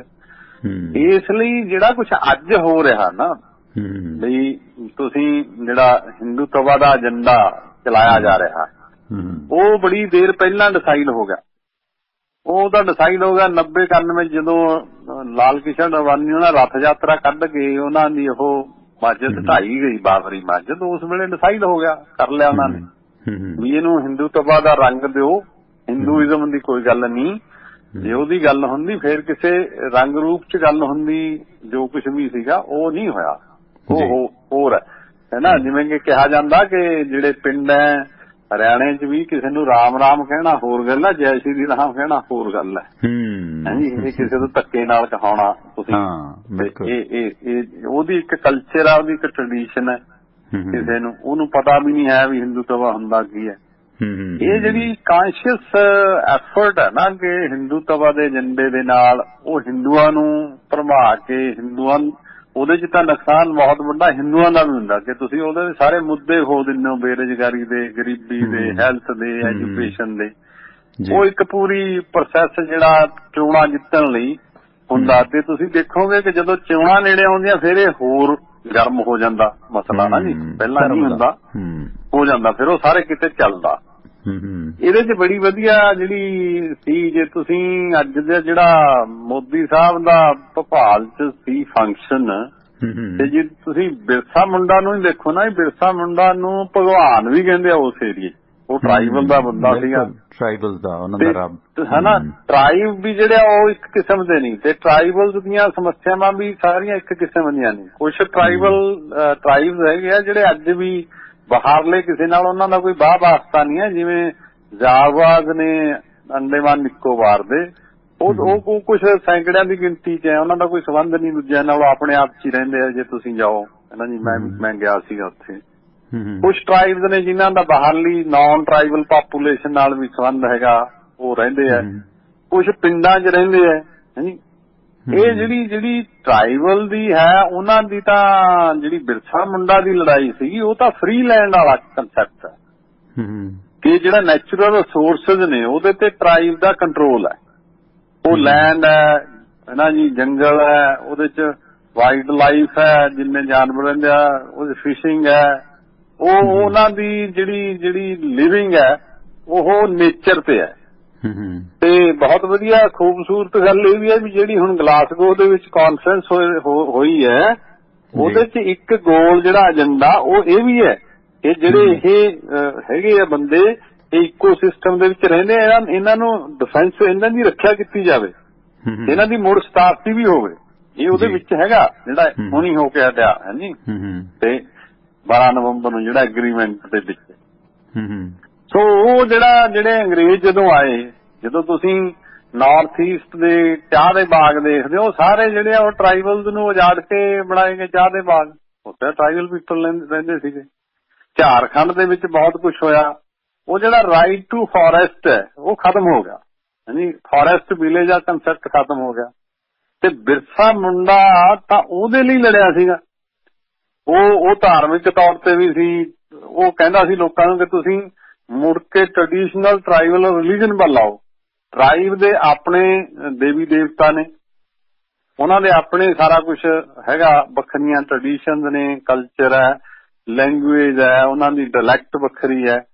ਉਹ ਇੱਕ ਆਇਡੈਂਟੀਟੀ ਕ੍ਰਾਈਸਿਸ ਵੀ ਹੈ ਇਸ ਵੇਲੇ ਟਰਾਈਬਲਸ ਦਾ, ਤੇ ਉਹਦੇ ਲਈ ਸਰਕਾਰ ਕੁਛ ਨਹੀਂ ਕਰ ਰਹੀ। ਮੋਦੀ ਸਾਹਿਬ ਉਹਦੇ ਲਈ ਕੋਈ ਪਲਾਨ ਨਹੀਂ, ਕੁਛ ਨਹੀਂ ਦੱਸ ਰਹੇ। ਵੀ ਉਹਨਾਂ ਦੀ ਭਾਸ਼ਾ ਨੂੰ ਕਿਵੇਂ ਬਚਾਉਣਾ, ਉਹਨਾਂ ਦੇ ਡਾਇਲੈਕਟ ਨੂੰ ਕਿਵੇਂ ਬਚਾਉਣਾ, ਉਹਨਾਂ ਦੀਆਂ ਟ੍ਰੈਡੀਸ਼ਨਸ ਨੂੰ ਕਿਵੇਂ ਬਚਾਉਣਾ, ਉਹ ਤਾਂ ਕੁਛ ਨਹੀਂ ਹੈ ਅਸਲ ਦੇ ਵਿੱਚ। ਉਹਨਾਂ ਦੇ ਉੱਤੇ ਕਾਰਪੋਰੇਟ ਦਾ ਵੱਡਾ ਹਮਲਾ। ਹਾਂ, ਪਾਮ ਦੀ ਖੇਤੀ ਜਿਹੜੀ ਹੁਣ ਇਹਨਾਂ ਨੇ 11,000 ਕਰੋੜ ਦਾ ਡਾਕਟਰ ਸਾਹਿਬ ਪ੍ਰੋਜੈਕਟ ਲੈਂਦਾ, ਹਾਲਾਂਕਿ ਵਿਸ਼ਵ ਦਾ ਸਭ ਤੋਂ ਮਾੜਾ ਤੇਲ ਹੈ ਪਾਮ ਆਇਲ, ਤੇ ਉਹ ਜਿਹੜਾ ਰਵਾਇਤੀ ਜੰਗਲਾਂ ਨੂੰ ਉਜਾੜ ਕੇ ਉਹ ਉੱਥੇ ਫਿਰ ਪਾਮ ਦੇ ਬਗਾਨ ਲੱਗਣਗੇ। ਇਸੇ ਤਰ੍ਹਾਂ ਜਿਵੇਂ ਛੱਤੀਸਗੜ੍ਹ ਹੈ, ਨਕਸਲ ਹੈ, ਇਹ ਕਹਿੰਦੇ ਨੇ ਦੇਸ਼ ਵਿਰੋਧੀ ਨੇ, ਅਸਲ ਦੇ ਵਿੱਚ ਤਾਂ ਉਹ ਦੇਸ਼ ਭਗਤ ਨੇ, ਕਿਉਂਕਿ ਜਿਹੜਾ ਖਜ਼ਾਨਾ ਲੁੱਟਿਆ ਜਾ ਰਿਹਾ ਵਿਦੇਸ਼ਾਂ ਨੂੰ ਜਾ ਰਿਹਾ, ਭਾਵੇਂ ਉਹ ਬਦੰਤਾ ਵੇਚ ਰਹੀ ਹੈ ਜਾਂ ਹੋਰ ਖਣਨ ਕਰਨ ਵਾਲੀਆਂ ਜਿਹੜੀਆਂ ਕੁਆਰੀਜ਼ ਨੇ ਵੇਚ ਰਹੀਆਂ ਨੇ, ਉਹ ਸਿਰਫ ਇਹੀ ਕਹਿੰਦੇ ਨੇ ਕਿ ਅਸੀਂ ਆਪਣਾ ਪੇਂਡੂ ਲਾਈਫ ਸਟਾਈਲ ਨਹੀਂ ਛੱਡਣਾ ਚਾਹੁੰਦੇ। ਜਿਵੇਂ ਪੰਜਾਬ ਦੇ ਬਜ਼ੁਰਗ ਆਪਣੀ ਜ਼ਮੀਨ ਨਹੀਂ ਛੱਡਣਾ ਚਾਹੁੰਦੇ, ਉਹ ਕਹਿੰਦੇ ਮਰ ਜਾਾਂਗੇ, ਸਾਲ ਹੋ ਗਿਆ ਬਾਰਡਰ ਤੇ ਬੈਠਿਆਂ ਨੂੰ, ਵੀ ਅਸੀਂ ਖੇਤੀ ਕਰਨੀ ਹੈ। ਉਹਨਾਂ ਦੇ ਮੁੰਡੇ ਭਾਵੇਂ ਸ਼ਹਿਰਾਂ 'ਚ ਰਹਿੰਦੇ ਨੇ, ਕੈਨੇਡਾ ਰਹਿੰਦੇ ਨੇ, ਉਹ ਕਹਿੰਦੇ ਨਹੀਂ ਅਸੀਂ ਤਾਂ ਪਿੰਡ ਰਹਿਣਾ। ਇਸੇ ਤਰ੍ਹਾਂ ਜਿਹੜੇ ਆਦੀਵਾਸੀ ਫਿਤਰਤ ਦੇ ਲੋਕ ਨੇ, ਜਨਜਾਤੀਆਂ ਦੇ ਲੋਕ ਨੇ, ਉਹ ਸ਼ਹਿਰਾਂ ਦੀ ਜ਼ਿੰਦਗੀ ਤੋਂ ਦੂਰ ਆਪਣੀ ਗੁਜ਼ਰ ਬਸਰ ਉਸੇ ਲਾਈਫ ਸਟਾਈਲ 'ਚ ਕਰਨਾ ਚਾਹੁੰਦੇ ਨੇ। ਉਹਨਾਂ ਨੂੰ ਉੱਥੋਂ ਪੱਟਣਾ ਐਂ ਲੱਗਦਾ ਕਿ ਉਹਨਾਂ ਦੀ ਮੌਤ ਹੋ ਗਈ ਹੈ। ਉਹ ਜੰਗਲਾਂ ਨੂੰ ਬਚਾ ਰਹੇ ਨੇ, ਥੋੜੀ ਖੇਤੀਪੱਤੀ ਕਰਕੇ ਆਪਣੀ ਗੁਜ਼ਰ ਬਸਰ ਕਰ ਰਹੇ ਨੇ, ਹਾਲਾਂਕਿ ਉੱਪਰਲੇ 3 ਫੁੱਟ ਹਿੱਸੇ ਦੇ ਉਹ ਮਾਲਕ ਨੇ, ਹੇਠਾਂ ਸਾਰਾ ਖਜ਼ਾਨਾ ਭਾਰਤ ਦਾ, ਇੰਡੀਆ ਗਵਰਨਮੈਂਟ ਦਾ ਕਾਨੂੰਨ। ਪਰ ਹੁਣ ਸਰਕਾਰਾਂ, ਭਾਵੇਂ ਉਹ ਵਿਦੰਤਾ ਗਰੁੱਪ ਹੈ ਤੇ ਭਾਵੇਂ ਹੋਰਾਂ ਦੀਆਂ ਜਿਹੜੀਆਂ ਵੱਡੇ ਕਾਰਪੋਰੇਟ ਦੀਆਂ ਕੁਆਰੀਜ਼ ਨੇ, ਹੁਣ ਜਿਵੇਂ ਹੁਣ ਅੱਜ ਮੁਲਾਕਾਤ ਸਾਰੇ ਚੀਫ ਮਿਨਿਸਟਰ ਨਾਲ ਕਰਨੀ ਹੈ ਫਾਈਨਾਂਸ ਮਿਨਿਸਟਰ ਨਿਰਮਲਾ ਸੀਤਾਰਮਨ ਨੇ, ਕਿ ਕਾਰਪੋਰੇਟ ਨੂੰ ਜ਼ਮੀਨ ਜਿਹੜੀ ਹੈ, ਇੰਡਸਟਰੀਅਲਿਸਟ ਨੂੰ, ਉਦਯੋਗਪਤੀਆਂ ਨੂੰ ਜ਼ਮੀਨ ਅਕਵਾਇਰ ਕਰਨ ਦਾ ਪ੍ਰੋਸੈਸ ਸਾਰੇ ਸੂਬੇ ਸਖਾਲਾ ਬਣਾਉਣ, ਜਾਣੀ ਕਿ ਉਹਨਾਂ ਸਥਾਨਕ ਲੋਕਾਂ ਨੂੰ ਉੱਥੋਂ ਉਜਾੜਿਆ ਕਿਸ ਤਰ੍ਹਾਂ ਜਾਂਦਾ। ਆਪਣੇ ਨਾਲ ਇੱਕ ਸਰੋਤੇ ਜੁੜੇ ਨੇ, ਉਹਨਾਂ ਨਾਲ ਗੱਲਬਾਤ ਕਰਾਂਗੇ। ਆਪਾਂ ਜ਼ਿਆਦਾ ਕਾਲਸ ਨਹੀਂ ਲਵਾਂਗੇ ਤੇ ਡਾਕਟਰ ਸਾਹਿਬ ਤੋਂ ਥੋੜੀ ਜਿਹੀ ਗੱਲ ਕਰਕੇ ਸਮਾਪਤੀ ਕਰਾਂਗੇ। ਫਿਰ ਚਰਨਜੀਤ, ਸਵਾਗਤ ਹੈ ਤੁਹਾਡਾ। ਸ਼ੈਲੀ ਜੀ। ਹਾਂਜੀ ਭਾਈ, ਸਤਿ ਸ਼੍ਰੀ ਅਕਾਲ ਜੀ। ਸਤਿ ਸ਼੍ਰੀ ਅਕਾਲ। ਅੱਛਾ, ਤੁਸੀਂ ਲਾਈਵ ਹੋ? ਹਾਂ, ਲਾਈਵ ਹੈ ਜੀ, ਰੇਡੀਓ ਤੇ ਆਨ 에ਅਰ ਹਾਂ। ਮੈਂ ਇੱਕ ਗੱਲ ਪੁੱਛਣੀ ਚਾਹੁੰਦਾ ਨੂੰ ਜੀ ਤੁਹਾਡਾ ਸਾਹਿਬ ਜੀ। ਮੈਂ ਗੱਲ ਇਹ ਪੁੱਛਣੀ ਚਾਹੁੰਦਾ ਵੀ ਜਦੋਂ ਕਿਤੇ ਮੈਂ ਗਲਤ ਹੋਇਆ ਮੈਨੂੰ ਟੋਕ ਦਿਓ ਜੀ। ਜਿਹੜੇ ਕਹਿੰਦੇ ਨੇ ਸਾਰੇ ਕਾਨੂੰਨ ਨੂੰ ਬਦਲੇ ਜਾ ਸਕਦੇ, ਇੱਕ ਖਾਲੀ ਲਿਫਾਫਾ ਰਹਿ ਜੂਗਾ, MSP ਆਪਾਂ ਨੂੰ ਮਿਲ ਜੂਗੀ ਜੇ ਸਰਕਾਰ ਮੰਨਦੀ ਹੈ ਤਾਂ ਸਾਰੇ ਕਾਨੂੰਨ ਬਦਲੀ ਹੋ ਜਾਣ। ਜੇ ਉਹ ਲਿਫਾਫੇ ਨੂੰ ਲੈ ਕੇ ਜਾਂ ਕੁਛ ਹੋਰ ਨੂੰ ਲੈ ਕੇ ਜੇ ਆਪਾਂ ਅੜੇ ਰਹੀਏ, ਉਹ ਚ ਆਪਾਂ ਨੂੰ ਫਾਇਦਾ ਨੁਕਸਾਨ ਨਾ ਹੋ ਸਕਦਾ। ਮੇਰਾ ਦਿਮਾਗ ਨਹੀਂ ਕੰਮ ਕਰ ਰਿਹਾ ਤਾਂ ਪੁੱਛਦੇ ਨੂੰ। ਚਲੋ ਕੋਈ ਨਹੀਂ, ਪ੍ਰੋਗਰਾਮ ਤੋਂ ਬਾਅਦ ਗੱਲ ਕਰ ਲੈਣੇ। ਥੈਂਕ ਯੂ, ਮਿਹਰਬਾਨੀ। ਖੈਰ ਹੁਣ ਵਿਸ਼ੇ ਹੋਰ ਤੇ ਗੱਲ ਚੱਲ ਰਹੀ ਹੈ ਸ਼ੈਲੀ ਜੀ, ਮੈਂ ਬਾਅਦ ਚ ਜਵਾਬ ਦੇਣਾ ਪਲੀਜ਼ ਜੀ। ਸੋ ਕਿਸਾਨ ਅੰਦੋਲਨ ਚੋਂ ਨੇ ਸ਼ੈਲੀ, ਟਿਕਰੀ ਬਾਰਡਰ ਤੋਂ ਨੇ, ਅੱਜ ਕੱਲ੍ਹ ਪਿੰਡ ਆਏ ਹੋਏ ਨੇ। ਤੇ ਡਾਕਟਰ ਸਾਹਿਬ, ਇਹ ਜਿਹੜਾ ਵਰਤਾਰਾ ਸਾਰਾ ਚੱਲ ਰਿਹਾ, ਇਸ ਵਰਤਾਰੇ ਦੇ ਵਿੱਚ ਹੁਣ ਆਦੀਵਾਸੀਆਂ ਦਾ ਵੀ ਅੱਜ ਜਿਹੜਾ ਜਨਮ ਦਿਨ ਹੈ ਬਿਰਸਾ ਮੁੰਡਾ ਦਾ, ਹਾਂ ਬਿਰਸਾ ਮੁੰਡਾ ਦਾ ਮਨਾਇਆ ਇਸ ਲਈ ਪਹਿਲਾਂ ਤਾਂ ਆਪਾਂ ਨੂੰ ਜਿਹੜੀ ਸ਼ਰਧਾਂਜਲੀ ਭੇਂਟ ਕਰਦੇ ਆ, ਜਿਹੜਾ ਲੜਿਆ ਨੇ ਮਨਾਇਆ ਵੱਡੇ ਟਿਕਰੀ ਬਾਰਡਰ ਤੇ ਵੀ ਮਨਾਇਆ। ਉਹ ਵੀ ਆਪਣੀ ਜ਼ਮੀਨ ਬਚਾਉਣ ਲਈ ਉਹਨੇ ਰੈਂਟ ਦਾ ਹੀ ਕਿਹਾ ਸੀ ਵੀ ਰੈਂਟ ਨਹੀਂ ਦੇਣਾ। ਉਹਦੇ ਲਈ ਉਹਨੇ ਕਬੀਲਾ ਗਰੀਲਾ ਆਰਮੀ ਬਣਾਈ, ਉਹ ਅਰੈਸਟ ਹੋਇਆ। 24 ਸਾਲ ਦੀ ਏਜ ਚ ਉਹਦੀ ਡੈਥ ਹੋ ਗਈ ਜੇਲ੍ਹ ਦੇ ਵਿੱਚ। ਤੇ ਉਹ ਦੇਖੋ ਉਹਨੇ ਉੱਥੇ ਪੜ੍ਹਾਈ ਵੀ ਕੀਤੀ, ਜੈਪਾਲ ਨਾਗ ਉਹਦਾ ਗੁਰੂ ਸੀਗਾ। ਉਹਨੇ ਉਹਨੂੰ ਕਿਹਾ ਵੀ ਤੂੰ ਕ੍ਰਿਸਚੀਅਨਿਟੀ ਅਡਾਪਟ ਕਰ ਲਾ, ਉਹਨੇ ਅਡਾਪਟ ਕਰ ਲਈ। ਜਰਮਨ ਮਿਸ਼ਨ ਸਕੂਲ ਦੇ ਵਿੱਚ ਚਲਾ ਗਿਆ, ਉਹ ਛੱਡ ਕੇ ਆ ਗਿਆ। ਛੱਡ ਕੇ ਆ ਕੇ ਉਹਨੇ ਆਪਣਾ ਇੱਕ ਨਵਾਂ ਧਰਮ ਚਲਾਇਆ, ਵਿਰਸਾਇਤ, ਵਿਰਸਾ ਤੋਂ ਵਿਰਸਾਇਤ। ਤੇ ਉਹਦਾ ਜਿਹੜਾ ਵਿਦਰੋਹ ਹੈ ਇਹ 1899 1900 ਵਾਲਾ, ਇਹ ਇਸ ਦਾ ਟਰਾਈਬਲ ਬਹੁਤ ਵੱਡਾ ਸਾਊਥ ਦਾ ਵਿਦਰੋਹ ਮੰਨਿਆ ਜਾਂਦਾ ਇਸ ਕੰਟੀਨੈਂਟ ਦਾ ਉਸ ਸਮੇਂ ਦਾ। ਤੇ ਉਹਨੇ ਨਾਅਰਾ ਦਿੱਤਾ ਸੀਗਾ ਕਿ ਰਾਣੀ ਦਾ ਰਾਜ ਖਤਮ ਕਰੋ ਤੇ ਆਪਣਾ ਰਾਜ ਸਿਰਜੋ। ਜਿਹੜੀ ਕੰਗਣਾ ਰਣੌਤ ਹੁਣ ਕਹਿ ਰਹੀ ਹੈ, ਉਹ ਤਾਂ ਉਦੋਂ ਲੜਦੇ ਸੀਗੇ, ਉਹ ਵੀ ਤੀਰਾਂ ਨਾਲ, ਤਲਵਾਰਾਂ ਨਾਲ, ਹਾਂਜੀ ਉਹਦੇ ਨਾਲ। ਸੋ ਇਸ ਲਈ ਜੇ ਤਾਂ ਤੁਸੀਂ ਮੋਦੀ ਸਾਹਿਬ ਜਿਵੇਂ ਸ਼ਹੀਦ ਭਗਤ ਸਿੰਘ ਦਾ ਇਹਨਾਂ ਜਨਮ ਦਿਨ ਤੇ ਕਹਿਤਾ ਕੁਛ, ਕਦੇ ਕਿਸੇ ਹੋਰ ਸ਼ਹੀਦ ਦੇ, ਉਹਨਾਂ ਨੇ ਉਹ ਕਹਿੰਦੇ ਕੀ ਸੀਗੇ, ਉਹ ਚਾਹੁੰਦੇ ਕੀ ਸੀਗੇ, ਉਹਨਾਂ ਦੀਆਂ ਨੀਤੀਆਂ ਕੀ ਸੀਗੀਆਂ, ਉਹ ਉਹਦੇ ਬਾਰੇ ਗੱਲ ਨਹੀਂ ਕਰਦੇ।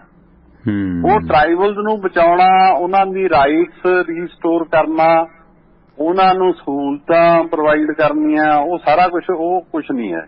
ਇਹ ਜਿਹੜੀ ਲਿਪ ਸਰਵਿਸ ਹੈ ਨਾ ਜੀ ਉੱਪਰਲੀ, ਉਹ ਦੇ ਕੇ ਤੁਸੀਂ ਮਤਲਬ ਉਹਨਾਂ ਦੀਆਂ ਫੇਰ ਵੋਟਾਂ ਦੀ ਪੋਲੀਟਿਕਸ। ਹੁਣ ਝਾਰਖੰਡ ਦੇ ਵਿੱਚ ਭਾਰਤੀ ਜਨਤਾ ਪਾਰਟੀ ਦੀ ਸਰਕਾਰ ਰਹੀ ਉੱਥੇ ਦੱਸੋ ਨਾ ਕੀ ਇੰਪਰੂਵਮੈਂਟ ਹੋਈ, ਕਿੰਨਾ ਕੁਛ ਹੋਇਆ, ਕੀ ਤੁਸੀਂ ਕੀਤਾ ਉਹਨਾਂ ਲਈ। ਉਹਨਾਂ ਦੀ ਇਕਨੋਮੀ ਐਡੀ ਕਹਿ ਕੇ ਉਹ ਗੁਜ਼ਾਰੇ ਜੋਗੀ ਇਕਨੋਮੀ ਕਹਿੰਦੇ ਆ ਵੀ ਆਪਣਾ ਉਹਨਾਂ ਕੁ ਉਹ ਇਕੱਠਾ ਕਰਦੇ ਆ, ਲੈਂਦੇ ਆ ਤੇ ਉਹਨਾਂ ਗੁਜ਼ਾਰਾ ਕਰਦੇ ਆ। ਤੇ ਪਾਵਰਟੀ ਦਾ ਉੱਥੇ ਜਿਹੜੀ ਸੀਗੀ 6-7 ਚ ਵੀ 47% ਸੀਗੀ, ਹੁਣ ਵੀ 50% 60% ਲੋਕ ਸਰਕਾਰੀ ਅੰਕੜਿਆਂ ਮੁਤਾਬਕ ਬਹੁਤ ਸਾਰੇ ਏਰੀਏ ਚ ਗਰੀਬ ਹੈ ਜੀ। ਇੱਕ ਸਰਵੇ ਜਿਹੜਾ ਹੋਇਆ ਸੀ ਨਾ ਜੀ ਵੈਸਟ ਬੰਗਾਲ ਦਾ, ਇੱਕ ਸਟੱਡੀ ਹੈਗੀ ਹੈ ਬੜੀ ਪਹਿਲਾਂ ਹੋਈ ਸੀਗੀ ਉਹ 14-15 ਚ, ਉਹਨਾਂ ਨੇ ਕਿਹਾ ਵੀ ਉਹਨਾਂ ਦੀ ਤਾਂ ਆਇਡੈਂਟਿਟੀ ਹੀ ਤੁਸੀਂ ਖਤਰੇ ਚ ਪਾ ਰਹੇ ਹੋ। ਤੇ ਜਿੰਨੀ ਤੁਸੀਂ ਇਹ ਨਕਸਲ ਮੂਵਮੈਂਟ ਵਾਲਾ ਏਰੀਆ ਦੇਖੋਗੇ ਸਾਰਾ ਟਰਾਈਬਲ ਬੈਲਟ ਹੈ, ਝਾਰਖੰਡ ਤੋਂ ਸ਼ੁਰੂ ਹੁੰਦੀ ਹੈ ਆਂਧਰਾ ਪ੍ਰਦੇਸ਼ ਤੱਕ ਚਲੀ ਜਾਂਦੀ ਹੈ ਪੂਰੀ। 180 ਜ਼ਿਲ੍ਹੇ ਹੈ ਤਕਰੀਬਨ, 180 ਕਈ ਸੂਬਿਆਂ ਚ ਇਹਨਾਂ ਦਾ। ਉਹ ਇਸ ਕਰਕੇ ਹੀ ਉਹਦਾ ਬੇਸ ਹੈਗਾ ਕਿ ਉਹ ਬੰਦਿਆਂ ਦੇ ਜਿਹੜੇ ਨੈਚੁਰਲ ਰਿਸੋਰਸਿਸ ਤੁਸੀਂ ਖੋ ਰਹੇ ਹੋ ਤੇ ਉਹਨਾਂ ਦੀ ਜਿਹੜੀ ਜ਼ਿੰਦਗੀ ਬਰਬਾਦ ਹੋ ਰਹੀ ਹੈ ਉਹਦਾ ਰਿਐਕਸ਼ਨ ਹੈਗਾ। ਉਹ ਰਿਐਕਸ਼ਨ ਕਰਕੇ ਹੀ ਲੋਕ ਜਿਹੜੇ ਆ ਉਹ ਇਸ ਤਰ੍ਹਾਂ ਦੀ ਰਿਜੈਂਟਮੈਂਟ ਆਪਣੀ ਸ਼ੋਅ ਕਰਦੇ ਆ, ਆਉਂਦੇ ਆ।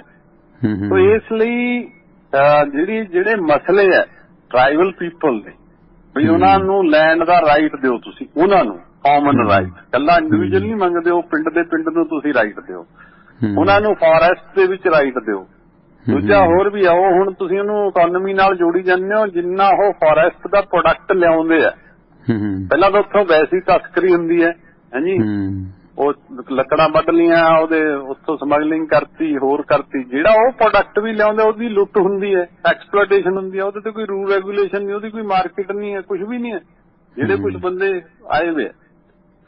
ਸੋ ਮਸਲਾ ਬਹੁਤ ਵੱਡਾ, ਇਹ ਜਿਹੜੀ ਡਰਾਮੇਬਾਜ਼ੀ ਹੈ ਇੱਕ ਕਿਸਮ ਦੀ, ਅੱਜ ਮੋਦੀ ਸਾਹਿਬ ਨੇ ਪੂਰੀ ਹੁੰਦੀ ਹੈ, ਬਿਰਸਾ ਮੁੰਡਾ ਨਾਂ ਤੇ ਵੀ ਹੁੰਦੀ ਆ, ਉਹਨੂੰ ਭਗਵਾਨ ਬਿਰਸਾ ਮੁੰਡਾ ਕਹਿੰਦੇ ਵੈਸੇ ਉਸ ਏਰੀਏ ਚ, ਛੋਟਾ ਨਾਗਪੁਰ ਦੇ ਸੀਗੇ, ਰਾਂਚੀ ਚ ਉਹਨਾਂ ਦਾ ਜਨਮ ਹੋਇਆ ਸੀ, ਰਾਂਚੀ ਨੇੜੇ ਉਹਨਾਂ ਦੀ ਜਿਹੜਾ ਸਾਰਾ। ਅੱਛਾ ਇੱਕ ਗੱਲ ਹੋਰ ਸਮਝ ਨਹੀਂ ਆਉਂਦੀ, ਜਿਵੇਂ ਹੁਣ ਮੋਦੀ ਸਾਹਿਬ ਨੇ ਉੱਥੇ ਇੱਕ ਸੰਗ੍ਰਹਾਲਿਆ ਦਾ ਵੀ ਉਦਘਾਟਨ ਕਰ ਦਿੱਤਾ ਭੋਪਾਲ ਦੇ ਵਿੱਚ, ਤੇ ਪੂਰਾ ਡਰੈਸ ਅਪ ਉਦਾਂ ਹੀ ਬਿਰਸਾ ਮੁੰਡਾ ਵਾਂਗੂ, ਤੀਰ ਕਮਾਨ ਟੋਪੀ ਲਾਈ ਹੈ, ਕਲੰਗੀ ਲਾਈ ਹੈ। ਮਸਲਾ ਦੂਜੀਆਂ ਪਾਰਟੀਆਂ ਲੁਭਾ ਨਹੀਂ ਸਕੀਆਂ ਉਹਨਾਂ ਲੋਕਾਂ ਨੂੰ, ਉੱਥੋਂ ਦੀਆਂ ਜਿਹੜੀਆਂ ਲੋਕਲ ਪਾਰਟੀਆਂ ਸੀ ਉਹ ਸਕਸੈਸ ਨਹੀਂ ਹੋ ਸਕੀਆਂ ਉਹਨਾਂ ਨੂੰ ਜਾਗਰੂਕ ਕਰਨ ਦੇ ਲਈ।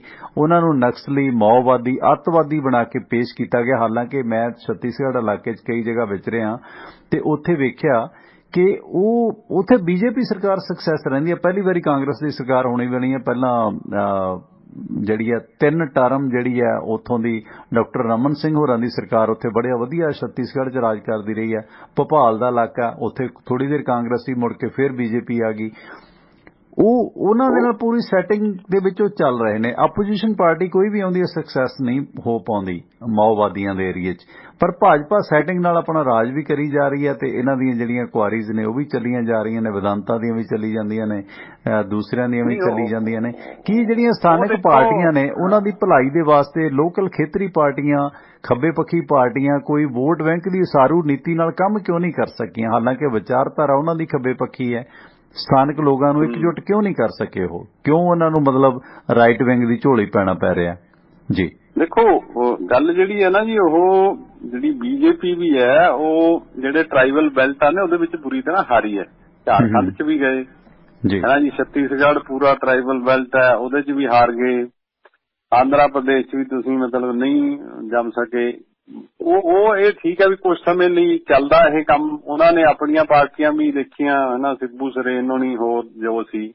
ਇੱਕ ਵੱਡੀ ਪੋਲਿਟਿਕਸ ਦੇ ਵਿੱਚ ਬਹੁਤ ਕੁਝ ਹੁੰਦਾ, ਸੈਂਟਰ ਬਹੁਤ ਕੁਝ ਜਿਹੜਾ ਆਪਣੀ ਪੋਲਿਟਿਕਸ ਪਲੇ ਕਰਦਾ, ਇਹ ਠੀਕ ਗੱਲ ਹੈ। ਦੂਜਾ ਹੈ ਕਿ ਹਨਾ ਬਾਬਾ ਨਾਨਕ ਦੀ ਬਾਣੀ 'ਚ ਕੂੜ ਫਿਰੇ ਪ੍ਰਧਾਨ ਵੇ ਲਾਲੋ, ਉਹ ਜਿਹੜਾ ਕੂੜ ਹੁਣ ਬਹੁਤ ਵੱਡੇ ਪੱਧਰ ਤੇ ਚੈਨਲਾਂ ਦੇ ਵਿੱਚ ਹੋਰ ਦੇ ਵਿੱਚ ਡਰਾਮੇ ਬਾਜੀ ਰਾਹੀਂ ਇੰਨਾ ਜ਼ਿਆਦਾ ਪ੍ਰਬਲ ਹੋ ਗਿਆ, ਉਹ ਇੰਨਾ ਜ਼ਿਆਦਾ ਉਹਦੀ ਪ੍ਰਬਲਤਾ ਹੋ ਗਈ ਕਿ ਤੁਹਾਨੂੰ ਸੱਚਾਈ ਉਹ ਦੇਖਣੀ ਨਹੀਂ ਦਿੰਦੇ, ਉਹ ਬਾਹਰ ਹੀ ਨਹੀਂ ਆਉਣ ਦਿੰਦੇ। ਤੇ ਜਿਵੇਂ ਤੁਸੀਂ ਟੈਕਸ ਪਾ ਲਈ ਤੇ ਹੋਰ ਪਾ ਲਿਆ ਫਿਰ ਤੁਸੀਂ ਲੱਗੋਗੇ, ਤੇ ਲੋਕ ਜਿਹੜੇ ਆ ਉਹਦੇ ਤੇ ਮਿਸਗਾਈਡ ਹੁੰਦੇ ਆ। ਮੈਂ ਅੱਜ ਸੁਣ ਰਿਹਾ ਸੀਗਾ, ਉਹ ਆ ਰਹੀ ਸੀ ਰੇਡੀਓ ਦੇ ਉੱਤੇ ਨਾ ਲਾਈਵ ਰਿਪੋਰਟਿੰਗ ਆ ਰਹੀ ਸੀ ਮੋਦੀ ਸਾਹਿਬ ਦੇ ਪ੍ਰੋਗਰਾਮ ਦੀ। ਉੱਥੇ ਕੋਈ ਗੁਪਤਾ ਸੀਗੇ ਕਿ ਜਿਹੜੇ ਸੁਤੰਤਰਤਾ ਸੈਲਾਨੀ ਹੈ ਨਾ ਜੀ, ਫਰੀਡਮ ਫਾਈਟਰ ਹੈ, ਉਹਨੂੰ ਮੋਦੀ ਸਾਹਿਬ ਮਿਲੇ। ਉਹ ਰਿਪੋਰਟਰ ਇਹ ਕਹਿ ਰਿਹਾ ਵੀ ਇਹ ਬਹੁਤ ਬੜਾ ਜਿਹੜਾ ਉਹਨਾਂ ਲਈ ਸੁਭਾਗ ਦਾ ਮੌਕਾ ਕਿ ਮੋਦੀ ਸਾਹਿਬ ਫਰੀडम ਫਾਈਟਰ ਨੂੰ ਮਿਲੇ। ਮੈਨੂੰ ਦੱਸੋ ਵੀ ਮੋਦੀ ਲਈ ਮੌਕਾ ਸੀਗਾ ਜਾਂ ਗੁਪਤਾ ਜੀ ਲਈ ਮੌਕਾ ਸੀਗਾ ਜਿਹੜਿਆਂ ਨੇ ਫਰੀडम ਸਟਰਗਲ 'ਚ ਆਪਣਾ ਯੋਗਦਾਨ ਪਾਇਆ। ਮਤਲਬ ਇਸ ਤਰ੍ਹਾਂ ਸਿਰਜਿਆ ਜਾਂਦਾ ਜਿਵੇਂ ਬਹੁਤ ਕੁਛ ਨਾ ਇਹ ਬੀਜੇਪੀ ਦੁਆਰਾ ਬਹੁਤ ਸੋਚ ਸਮਝ ਕੇ ਜਿੰਨੀਆਂ ਵੀ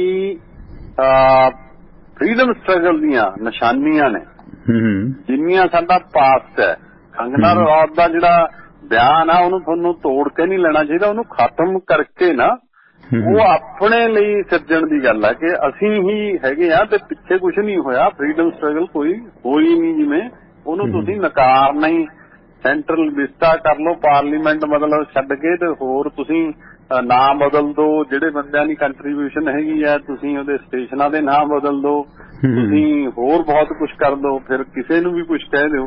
ਉਹ ਇੱਕ ਡਿਮੋਲਿਸ਼ ਕਰਕੇ ਆਪਣੇ ਆਪ ਨੂੰ ਬਿਲਡ ਕਰਨ ਦਾ ਪ੍ਰੋਸੈਸ ਹੈਗਾ ਜਿਹੜਾ ਕਿ ਬਹੁਤ ਖਤਰਨਾਕ ਹੈ, ਜਿਹੜਾ ਕਿ ਇਤਿਹਾਸ ਨੂੰ ਝੁਠਲਾਉਣ ਦਾ ਤੇ ਝੂਠਾ ਇਤਿਹਾਸ ਸਿਰਜਣ ਦੀ ਇੱਕ ਪ੍ਰਕਿਰਿਆ ਉਹਦੇ 'ਚ ਬਹੁਤ ਖਤਰਨਾਕ ਆ ਉਹ ਜਿਹੜਾ ਹੋ ਰਿਹਾ, ਜਿਹੜਾ ਇਸ ਵੇਲੇ ਪੂਰਾ RSS ਤੇ ਬੀਜੇਪੀ ਵੱਲੋਂ ਕੀਤਾ ਜਾ ਰਿਹਾ।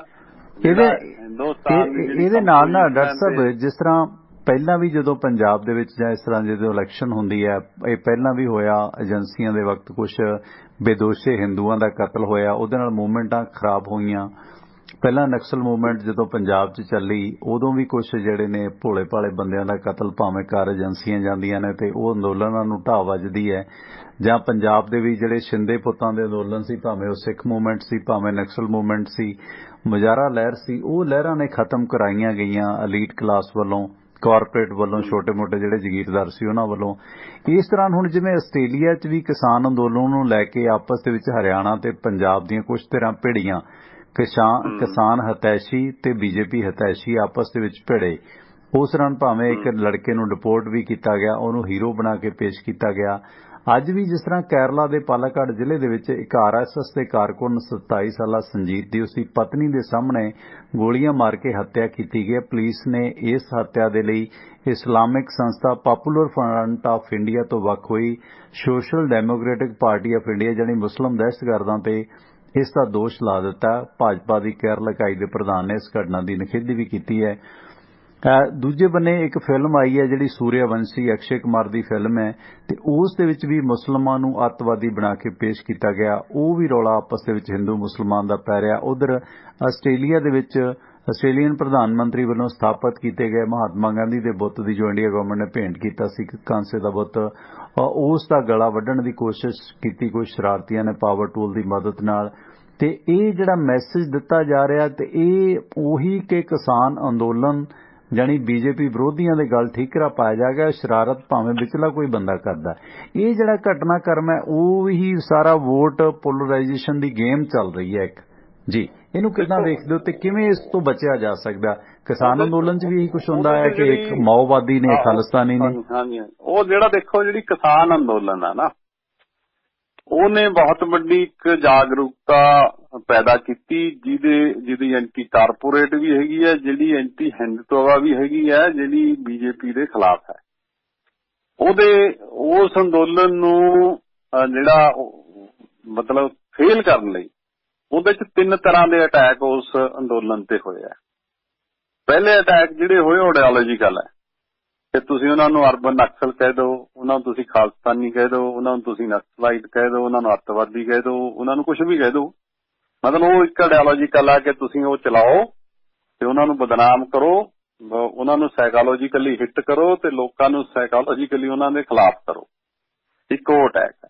ਦੂਜਾ ਜਿਹੜਾ ਇਕਨੋਮਿਕ ਹੈ ਕਿ ਤੁਸੀਂ ਉਹਦੇ ਲਈ ਪ੍ਰੋਬਲਮ ਖੜੀਆਂ ਕਰ ਦਿਓ, ਜਿਹੜੇ ਉਹਦੇ ਤੇ ਇਕਨੋਮਿਕ ਹਮਲੇ ਕਰ ਦਿਓ, ਚਾਹੇ ਉਹ MSP ਦੇਣ ਦਾ ਸਵਾਲ ਹੋਵੇ, ਖਰੀਦ ਦਾ ਸਵਾਲ ਹੋਵੇ, ਚਾਹੇ ਟ੍ਰੇਨਾਂ ਭੇਜਣ ਦਾ ਸਵਾਲ ਹੋਵੇ, ਕਈ ਕੁਛ ਹੈ ਉਹਦਾ ਜੀ, ਸਿੱਧੇ ਜਾਂ ਸਿੱਧੇ ਰੂਪ 'ਚ।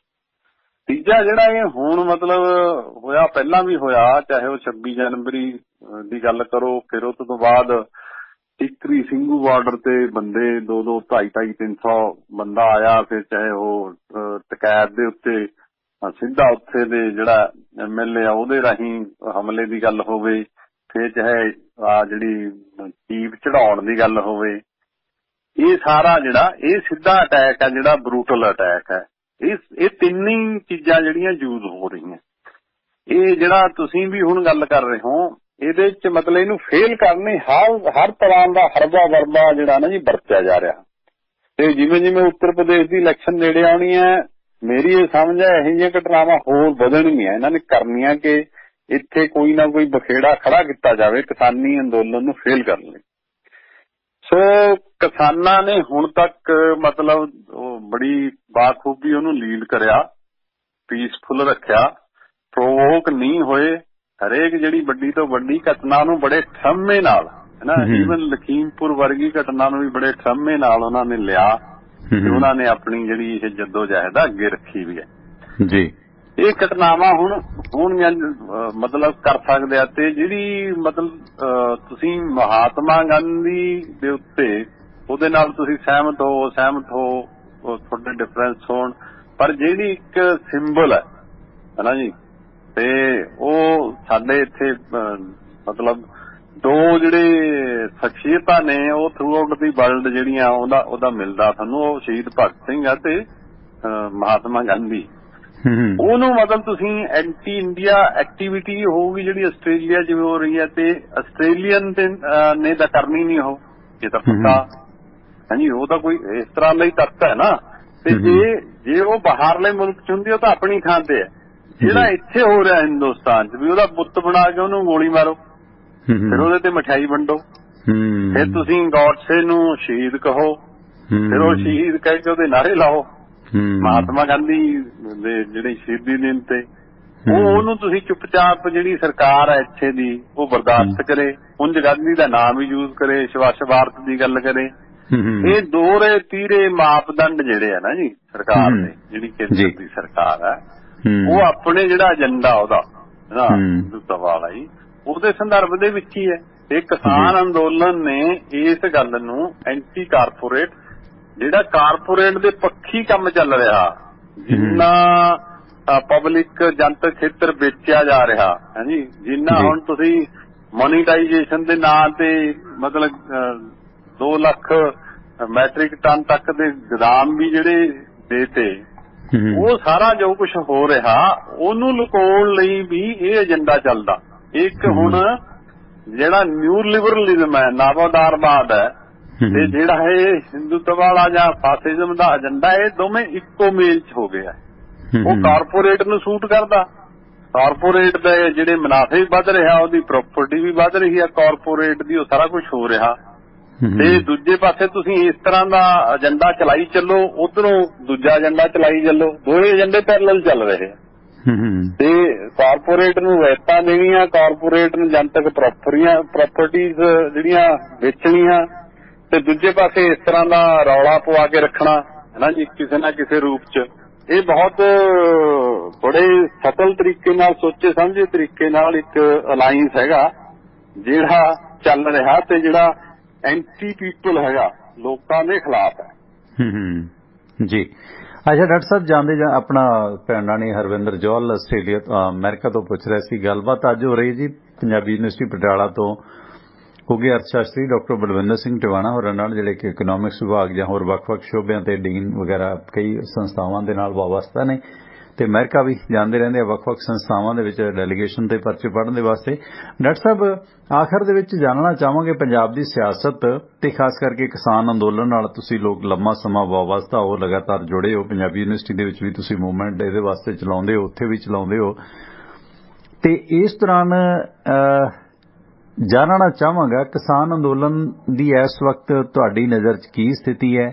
ਜਿਹੜਾ ਪੰਜਾਬ ਦੇ ਵਿੱਚ ਥੋੜਾ ਟਕਰਾਅ ਹੋ ਰਿਹਾ ਕਿਸਾਨ ਜਥੇਬੰਦੀਆਂ ਦਾ ਜਾਂ ਪੋਲੀਟੀਕਲ ਪਾਰਟੀਆਂ ਖਾਸ ਕਰਕੇ ਅਕਾਲੀ ਦਲ ਦਾ, ਤੇ ਇਸ ਦੌਰਾਨ ਜਿਹੜੀ ਕਿਸਾਨਾਂ ਦੀ ਜਥੇਬੰਦੀ ਗੁਰਨਾਮ ਸਿੰਘ ਚੜੂਨੀ ਪੋਲੀਟੀਕਲ ਮੁਹਾਜ ਦੇ ਵਿੱਚ ਸਿੱਧੇ ਕੁੱਦ ਗਏ ਨੇ, ਇਹਨਾਂ ਸਾਰਿਆਂ ਮਸਲਿਆਂ ਤੇ ਕੀ ਕਹਿਣਾ ਚਾਹੋਗੇ ਜਾਂਦੇ ਜਾਂਦੇ? ਪਲੀਜ਼ ਬਾਈਂਡ ਅਪ ਕਰ ਦਈਏ ਆਪਾਂ ਜੀ। ਦੇਖੋ, ਇੱਕ ਤਾਂ ਵੱਡੀ ਗੱਲ ਹੈ ਕਿ ਕਿਸਾਨੀ ਅੰਦੋਲਨ ਨੇ ਆਪਣੀ ਸਫਲਤਾ ਇੱਕ ਲੈਵਲ ਦੀ ਬਹੁਤ ਵੱਡੀ ਸਫਲਤਾ ਪ੍ਰਾਪਤ ਕਰ ਲਈ, ਉਹ ਥਰੂ ਆਊਟ ਵਰਲਡ ਕਰ ਲਈ। ਉਹਨਾਂ ਨੇ ਇੱਕ ਅਲਟਰਨੇਟਿਵ ਰਸਤਾ ਆਪਣੀ ਹੱਕ ਮੰਗਣ ਲਈ ਡੈਮੋਕ੍ਰੈਟਿਕ ਪੀਸਫੁਲ ਉਹ ਦਿਖਾਤਾ, ਉਹ ਹੋ ਗਿਆ। ਉਹਦੇ ਨਾਲ ਲੋਕ ਜਾਗਰੂਕ ਇੱਕੋ ਸਟੇਟ ਦੇ ਨਹੀਂ ਹੋਏ, ਬਹੁਤ ਸਾਰੀਆਂ ਸਟੇਟਾਂ ਦੇ ਹੋਏ, ਤੇ ਬਹੁਤ ਸਾਰੇ ਸੂਬਿਆਂ ਦੇ ਲੋਕ ਜਿਹੜੇ ਉਹ ਸਵਾਲ ਪੋਲੀਟੀਕਲ ਲੀਡਰਾਂ ਲਈ ਔਖਾ ਸਮਾਂ ਤੇ ਉਹਨਾਂ ਨੂੰ ਜਵਾਬ ਦੇਣੇ ਚਾਹੀਦੇ, ਨਹੀਂ ਜਾ ਕੇ ਆਪਣਾ ਕਰੋ। ਇਹ ਤਾਂ ਆਪਣੀ ਥਾਂ ਤੇ ਬਹੁਤ ਵੱਡੀ ਕੰਟਰੀਬਿਊਸ਼ਨ ਜਿਹੜੀ ਹੈ। ਉਹਦੇ 'ਚ ਦੂਜੀ ਗੱਲ ਇਹ ਵੀ ਹੈ ਕਿ ਉਹਨੇ ਇੱਕ ਭਾਈਚਾਰਾ ਸਿਰਜਿਆ ਜਿਹਦੇ 'ਚ ਖੇਤ ਮਜ਼ਦੂਰ ਵੀ ਹੈ, ਜਿਹਦੇ 'ਚ ਕਲਾਕਾਰ ਵੀ ਹੈ, ਜਿਹਦੇ ਵਿਦਿਆਰਥੀ ਵੀ ਹੈ। ਇਹ ਉਹਦੀ ਦੇਣ ਹੈ ਕਿਸਾਨੀ ਅੰਦੋਲਨ ਦੀ। ਕਿਸਾਨੀ ਅੰਦੋਲਨ 'ਚ ਵੈਸੇ ਤਾਂ ਤੁਹਾਡੇ ਮਾਧਿਅਮ ਰਾਹੀਂ ਇਹ ਹੈ ਵੀ ਜਦੋਂ ਅਸੀਂ ਪੜ੍ਹਨ ਲਿਖਣ ਵਾਲੇ ਬੰਦੇ ਕਿਸਾਨ ਕਹਿੰਦੇ ਆ, ਕਿਸਾਨਾਂ ਦੇ ਵਿੱਚ ਖੇਤ ਮਜ਼ਦੂਰ ਵੀ ਹੁੰਦੇ ਆ। ਉਹ ਕਿਸਾਨੀ ਦੇ ਕਿੱਤੇ ਨਾਲ ਜੁੜਿਆ ਹਰ ਬੰਦਾ ਹੁੰਦਾ। ਜ਼ਮੀਨਦਾਰ ਹੋਰ ਬੰਦੇ ਹੁੰਦੇ ਆ, ਜਿਹੜੇ ਜ਼ਮੀਨ ਦੇ ਓਨਰ ਹੈ ਉਹ ਹੋਰ ਹੁੰਦੇ ਆ, ਹੈ ਨਾ। ਜ਼ਗੀਰਦਾਰ ਹੋਰ ਹੁੰਦੇ ਆ। ਬਹੁਤ ਪਰਤਾਂ ਨੇ, ਪਰ ਆਪਾਂ ਇਹਨੂੰ ਮੋਟੇ ਰੂਪ 'ਚ ਜਿਹੜਾ ਕਿਸਾਨੀ ਅੰਦੋਲਨ ਜਿਹੜੇ ਖੇਤ ਮਜ਼ਦੂਰਾਂ ਦਾ ਸ਼ਾਮਲ ਹੋਣਾ ਬਹੁਤ ਵੱਡੀ ਗੱਲ ਹੈ। ਹਾਂਜੀ, ਬਹੁਤ ਸਾਰੇ ਉਹਨਾਂ ਨੇ ਇੱਕ ਨਵੇਂ ਕਿਸਮ ਦੀ ਜਾਗਰੂਕਤਾ ਪੈਦਾ ਕੀਤੀ ਪੰਜਾਬ 'ਚ। ਜਿਹੜੇ ਲੋਕ ਜੰਗ ਸਾਡੀ ਪੀੜ੍ਹੀ ਸੀਗੀ ਉਹ ਪਾਰਟੀਸਪੇਟ ਕੀਤੀ, ਉਹ ਬੜੇ ਇਹਦੇ ਜਾਗਰੂਕ ਹੋਏ। ਉਹ ਸਵਾਲ ਪੁੱਛਦੇ ਆ। ਪੋਲੀਟਿਕਸ ਪੰਜਾਬ ਦੀ ਉਹ ਪਹਿਲੀ ਵਾਲੀ ਨਹੀਂ ਹੈ। ਅੱਜ ਦੀ ਇਲੈਕਸ਼ਨ ਜਿਹੜੀ 17 ਦੀ ਇਲੈਕਸ਼ਨ ਹੋਈ ਹੈ ਤੇ ਅੱਜ ਦੀ ਇਲੈਕਸ਼ਨ ਹੋ ਰਹੀ ਹੈ ਤੇ ਹੋਊਗੀ, ਉਹ ਪਹਿਲਾਂ ਵਾਲੀ ਨਹੀਂ ਹੈ। ਇਹ ਠੀਕ ਹੈ ਕਿ ਕਿਸਾਨ ਜਥੇਬੰਦੀਆਂ ਨੇ ਮੋਟੇ ਰੂਪ 'ਚ ਇਹ ਲਿਆ ਵੀ ਭਾਈ ਅਸੀਂ ਕੋਈ ਪੋਲੀਟੀਕਲ ਪੋਲੀਟਿਕਸ ਕਰਨ ਲਈ ਨਹੀਂ, ਸਾਡੇ ਮੁੱਦੇ ਆ, ਇਹਦੇ ਤੇ ਅਸੀਂ ਇੱਕ ਮੁੱਠਾ ਤੇ ਆ ਸਾਡਾ ਕਾਮਨ ਏਜੰਡਾ, 3 ਕਾਨੂੰਨ ਰੱਦ ਕਰਾਉਣੇ ਤੇ MSP ਦਾ ਕਾਨੂੰਨ ਬਣਾਉਣਾ। ਉਹ ਠੀਕ ਹੈ, ਕਿਸਾਨੀ ਦੇ ਸਾਰੇ ਮਸਲੇ ਇਹਨਾਂ ਗੱਲਾਂ ਨਾਲ ਖਤਮ ਨਹੀਂ ਹੋ ਜਾਣੇ। ਇਹਨਾਂ ਤੋਂ ਪਹਿਲਾਂ ਵੀ ਬਹੁਤ ਸਾਰੇ ਮਸਲੇ ਸੀਗੇ, ਮਸਲੇ ਹੋਰ ਵੀ ਰਹਿਣਗੇ, ਉਹਦੇ ਲਈ ਫੇਰ ਚੱਲਦਾ ਰਹੂਗਾ। ਲੇਕਿਨ ਇਹ ਘੱਟੋ ਘੱਟ ਜਿਹੜਾ ਪ੍ਰੋਗਰਾਮ ਉਹਨਾਂ ਦਾ ਹੈਗਾ। ਤੇ ਉਹਨਾਂ ਨੇ ਪਹਿਲੇ ਦਿਨ ਤੋਂ ਬੜਾ ਕਿਹਾ ਵੀ ਅਸੀਂ ਕੋਈ ਇਲੈਕਸ਼ਨਾਂ ਨਹੀਂ ਲੜਨੀਆਂ। ਤੇ BJP ਇਹ ਐਲੀਗੇਸ਼ਨ ਲਾਉਂਦੀ ਰਹੀ ਹੈ ਇਹ ਸਾਰਾ ਕੁਝ ਇਲੈਕਸ਼ਨਾਂ ਲਈ ਹੋ ਰਿਹਾ। ਜੇ ਤੁਹਾਨੂੰ ਯਾਦ ਹੋਵੇ ਬਾਰ-ਬਾਰ ਉਹਨਾਂ ਨੇ ਲਾਇਆ। ਤੇ ਜੇ ਹੁਣ ਕਿਸਾਨ ਜਥੇਬੰਦੀਆਂ ਇਸ ਗੱਲ ਨੂੰ ਛੱਡ ਕੇ ਚਲੇ ਜਾਂਦੀਆਂ, ਫਿਰ ਉਹਨਾਂ ਨੇ ਕਹਿਣਾ ਵੀ ਅਸੀਂ ਤਾਂ ਠੀਕ ਕਹਿੰਦੇ ਸੀਗੇ ਵੀ ਇਹ ਪੋਲੀਟਿਕਸ ਕਰਦੇ ਆ ਤੇ ਕੁਝ ਵੀ ਕਰਦੇ। ਇਸ ਲਈ ਉਹ ਹਾਲੇ ਹੀ ਸ਼ੰਭੂ ਮੋਰਚਾ ਵਾਲੇ ਤਾਂ ਕਹਿਣ ਲੱਗੇ, ਸ਼ੰਭੂ ਮੋਰਚਾ ਵਾਲੇ ਲੜਾਈ ਤੇ ਲੜ ਰਹੇ ਆ ਜੀ। ਤੇ ਇਹਦੇ 'ਚ ਹੁਣ ਜਿਹੜੇ ਚੜੂਨੀ ਸਾਹਿਬ ਹੈ ਉਹ ਮੋਰਚਾ ਜਿਹੜਾ ਸੰਯੁਕਤ ਕਿਸਾਨ ਮੋਰਚਾ ਉਹਨੂੰ ਛੱਡ ਕੇ ਆਪਣਾ ਉਹ ਕਰ ਰਹੇ ਆ। ਉਹਦੇ 'ਚ ਕਿਸਾਨ ਮੋਰਚੇ ਦਾ ਨੁਕਸਾਨ ਹੀ ਹੋ ਰਿਹਾ ਜੇ ਤੁਸੀਂ ਉਹਨਾਂ ਨਾਲ ਕਲੈਕਟਿਵਲੀ ਜਿਹੜੀ ਕਾਮਨ ਅੰਡਰਸਟੈਂਡਿੰਗ ਉਹਦੇ ਨਾਲ ਨਹੀਂ ਚੱਲਦੇ, ਉਹਨੂੰ ਲੀਹ ਪਾੜ ਕੇ ਚੱਲਦੇ ਹੋ, ਫਿਰ ਉਹ ਉਹਨਾਂ ਦੇ ਖਿਲਾਫ ਹੀ ਭੁਗਤ ਰਿਹਾ। ਉਹਦਾ ਅੱਗੇ ਕੀ ਨਿਕਲਣਾ, ਕੀ ਪਾਉਣਾ ਤੇ ਕਿਉਂ ਹੋ ਰਿਹਾ, ਇਹਦੇ ਬਾਰੇ 'ਚ ਬਹੁਤ ਕੁਝ ਮਤਲਬ ਕਿਹਾ ਜਾ ਸਕਦਾ ਹੈ ਨਾ ਜੀ। ਉਹਦੇ ਲਈ ਟਾਈਮ ਚਾਹੀਦਾ ਵੀ ਹਾਂਜੀ ਕਿਉਂ ਹੋ ਰਿਹਾ ਤੇ ਕਿਹਦੀ ਸੇਵਾ ਓਵਰਆਲ ਮਤਲਬ ਨਹੀਂ ਚਾਹੀਦਾ ਤੁਹਾਡੀ ਨਜ਼ਰ 'ਚ, ਕਿਉਂਕਿ ਜੇ ਸਰਕਾਰ ਕਿਸਾਨ ਬਣਾ ਕੇ ਕੁਝ ਹੋ ਰਿਹਾ ਤਾਂ ਉਹ ਫਿਰ ਜਿਹੜੀਆਂ ਧਿਰਾਂ ਕਿਸਾਨਾਂ ਦੇ ਖਿਲਾਫ ਹੈ ਉਹਨਾਂ ਦੇ ਹੱਕ 'ਚ ਹੀ ਜਾਊਗਾ ਉਹ। ਜੇ ਤੁਸੀਂ ਕਿਸਾਨ ਮੋਰਚੇ ਦੀ ਜਿਹੜੇ ਫੈਸਲੇ ਉਹ ਤੋਂ ਬਿਨਾਂ ਕੁਝ ਹੋਰ ਫੈਸਲਾ ਕਰ ਦਿਓ ਤੇ ਜੋ ਕਹਿੰਦੇ ਇਲੈਕਸ਼ਨਾਂ ਨਹੀਂ ਲੜਨੀਆਂ ਤੇ ਤੁਸੀਂ ਕੈਂਡੀਡੇਟ ਐਲਾਨ ਕਰ ਦੋ ਤੇ ਉਹ ਫਿਰ ਉਹਦਾ ਨੁਕਸਾਨ ਹੀ ਕਰੂਗਾ। ਉਹ ਕਿਸੇ ਦੇ ਜਿਹਦਾ ਨੁਕਸਾਨ ਹੋਊਗਾ ਉਹ ਕਿਸੇ ਦਾ ਹਿੱਤ ਵੀ ਪੂਰਦਾ ਹੋਊਗਾ ਜੀ। ਇਹ ਤਾਂ ਹੈ ਇੱਥੇ ਦਾ। ਤੇ ਜਿਹੜੀ ਬਾਕੀ ਦੀ ਹੈਗੀ ਆ ਇੱਥੇ ਚੱਲਿਆ ਵਾ ਉਹਦੇ 'ਚ ਬੜੀ ਸਿੱਧੀ ਜੀ ਹੈ ਕਿ ਆਮ ਆਦਮੀ ਪਾਰਟੀ ਦੇ 9 MLA ਛੱਡ ਕੇ ਚਲੇ ਗਏ ਹਾਂਜੀ। ਤੇ 50% ਮਤਲਬ ਜਿਹੜੇ ਜਿੱਤੇ ਸੀਗੇ ਉਹ 'ਚ 50% ਪਾਰਟੀ ਜਿਹੜੀ ਹੈ ਨਾ ਉਹ ਚਲੀ ਗਈ ਕਿਤੇ ਹੋਰ। ਤੇ ਉਹ ਹੁਣ ਜਿਹੜਾ ਇੱਕ ਅਕਾਲੀ ਦਲ ਜਿਹੜੇ ਆ ਉਹਨਾਂ ਨੇ ਆਪਣੇ ਕੈਂਡੀਡੇਟ ਐਲਾਨ ਤੇ, ਕਾਂਗਰਸ ਦੇ ਵਿੱਚ ਆਪਣੇ 'ਚ ਬਹੁਤ ਸਾਰਾ ਗਾਹ ਪਿਆ ਵਾ। ਇਹ ਸਾਰਾ ਕੁਝ ਜਿਹੜਾ ਇਲੈਕਸ਼ਨਾਂ ਦਾ ਸੀਨ ਹੈ ਨਾ ਜੀ ਹੋਰ ਹਾਲੇ ਕਿਸਾਨ ਮੋਰਚਾ ਦਾ ਪੱਕਾ ਵੀ ਉਹਨਾਂ ਨੇ ਇਲੈਕਸ਼ਨਾਂ ਨਹੀਂ ਲੜਨੀਆਂ ਜਿੱਥੋਂ ਤੱਕ ਮੇਰੀ ਸਮਝ ਹੈ। ਹੋ ਸਕਦਾ ਮੈਂ ਗਲਤ ਵੀ ਹਾਂ ਲੇਕਿਨ ਕਿਸਾਨ ਮੋਰਚੇ 'ਚ ਨਹੀਂ ਕਲੀਅਰ ਉਹਨਾਂ ਦਾ ਕਲੀਅਰ ਹੈ। ਬਾਕੀ ਇੱਕ ਦੋ ਤਰ੍ਹਾਂ ਦੀਆਂ ਜਥੇਬੰਦੀਆਂ ਨੇ ਉਹ ਸਾਰੀਆਂ ਜਥੇਬੰਦੀਆਂ ਆਪਣੇ ਆਪਣੇ ਹਿਸਾਬ 'ਚ ਨੇ। ਹਾਂ ਉਹਨੇ ਰੋਲ ਅਦਾ ਜ਼ਰੂਰ ਕਰਨਾ ਇਲੈਕਸ਼ਨਾਂ 'ਚ। ਪ੍ਰੈਸ਼ਰ ਗਰੁੱਪ ਕਿਹਨੂੰ ਪਾਉਣੀਆਂ, ਕਿਸ ਤਰ੍ਹਾਂ ਪਾਉਣੀਆਂ, ਕਿਹੜੇ ਮੁੱਦਿਆਂ ਤੇ ਪਾਉਣੀਆਂ, ਕਿਹੜੇ ਸਵਾਲ ਕਰਨੇ, ਇਹ ਜ਼ਰੂਰ ਹੈ। ਇਹ ਤਾਂ ਹੁਣੇ ਤੋਂ ਹੀ ਸ਼ੁਰੂ ਹੈ। ਉਹਨੇ ਅਸਰ ਅੰਦਾਜ਼ ਜ਼ਰੂਰ ਹੋਣਾ ਪਰ ਉਹ ਆਪ ਮਤਲਬ ਇਲੈਕਸ਼ਨ ਲੜਨਗੇ, ਆਪ ਖੜਨਗੇ, ਇਹ ਮੈਨੂੰ ਨਹੀਂ ਲੱਗਦਾ ਕਿ ਹੋਊਗਾ। ਜਿੱਥੋਂ ਤੱਕ ਆਪਣੀ ਸਮਝ ਆ ਕਿ ਮੇਨ ਜਿਹੜੀਆਂ ਜਥੇਬੰਦੀਆਂ ਨੇ ਉਹ ਇਸ ਤਰ੍ਹਾਂ ਦਾ ਨਹੀਂ ਕਰਨੀਆਂ। ਹਾਂ ਠੀਕ ਹੈ ਉਹਨਾਂ ਨੇ ਵੋਟਾਂ ਤਾਂ ਪਾਉਣੀਆਂ ਲੋਕਾਂ ਨੇ। ਕਿਸਾਨ ਮੋਰਚੇ ਨਾਲ ਜਿਹੜੇ ਲੋਕ ਜੁੜੇ ਹੋਏ ਆ ਉੱਥੇ ਜਾਂਦੇ ਆ, ਜਿਹੜੀਆਂ ਲੇਡੀਜ਼ ਇੰਨੀ ਬੱਦਰ ਤੇ ਜਾਂਦੀਆਂ ਉਹਨਾਂ ਨੇ ਵੀ ਵੋਟਾਂ ਪਾਉਣੀਆਂ। ਉਹਦੀ ਕੋਈ ਰੂਪ ਰੇਖਾ ਤਾਂ ਬਣੂਗੀ ਉਹ ਤਾਂ ਪੱਕਾ।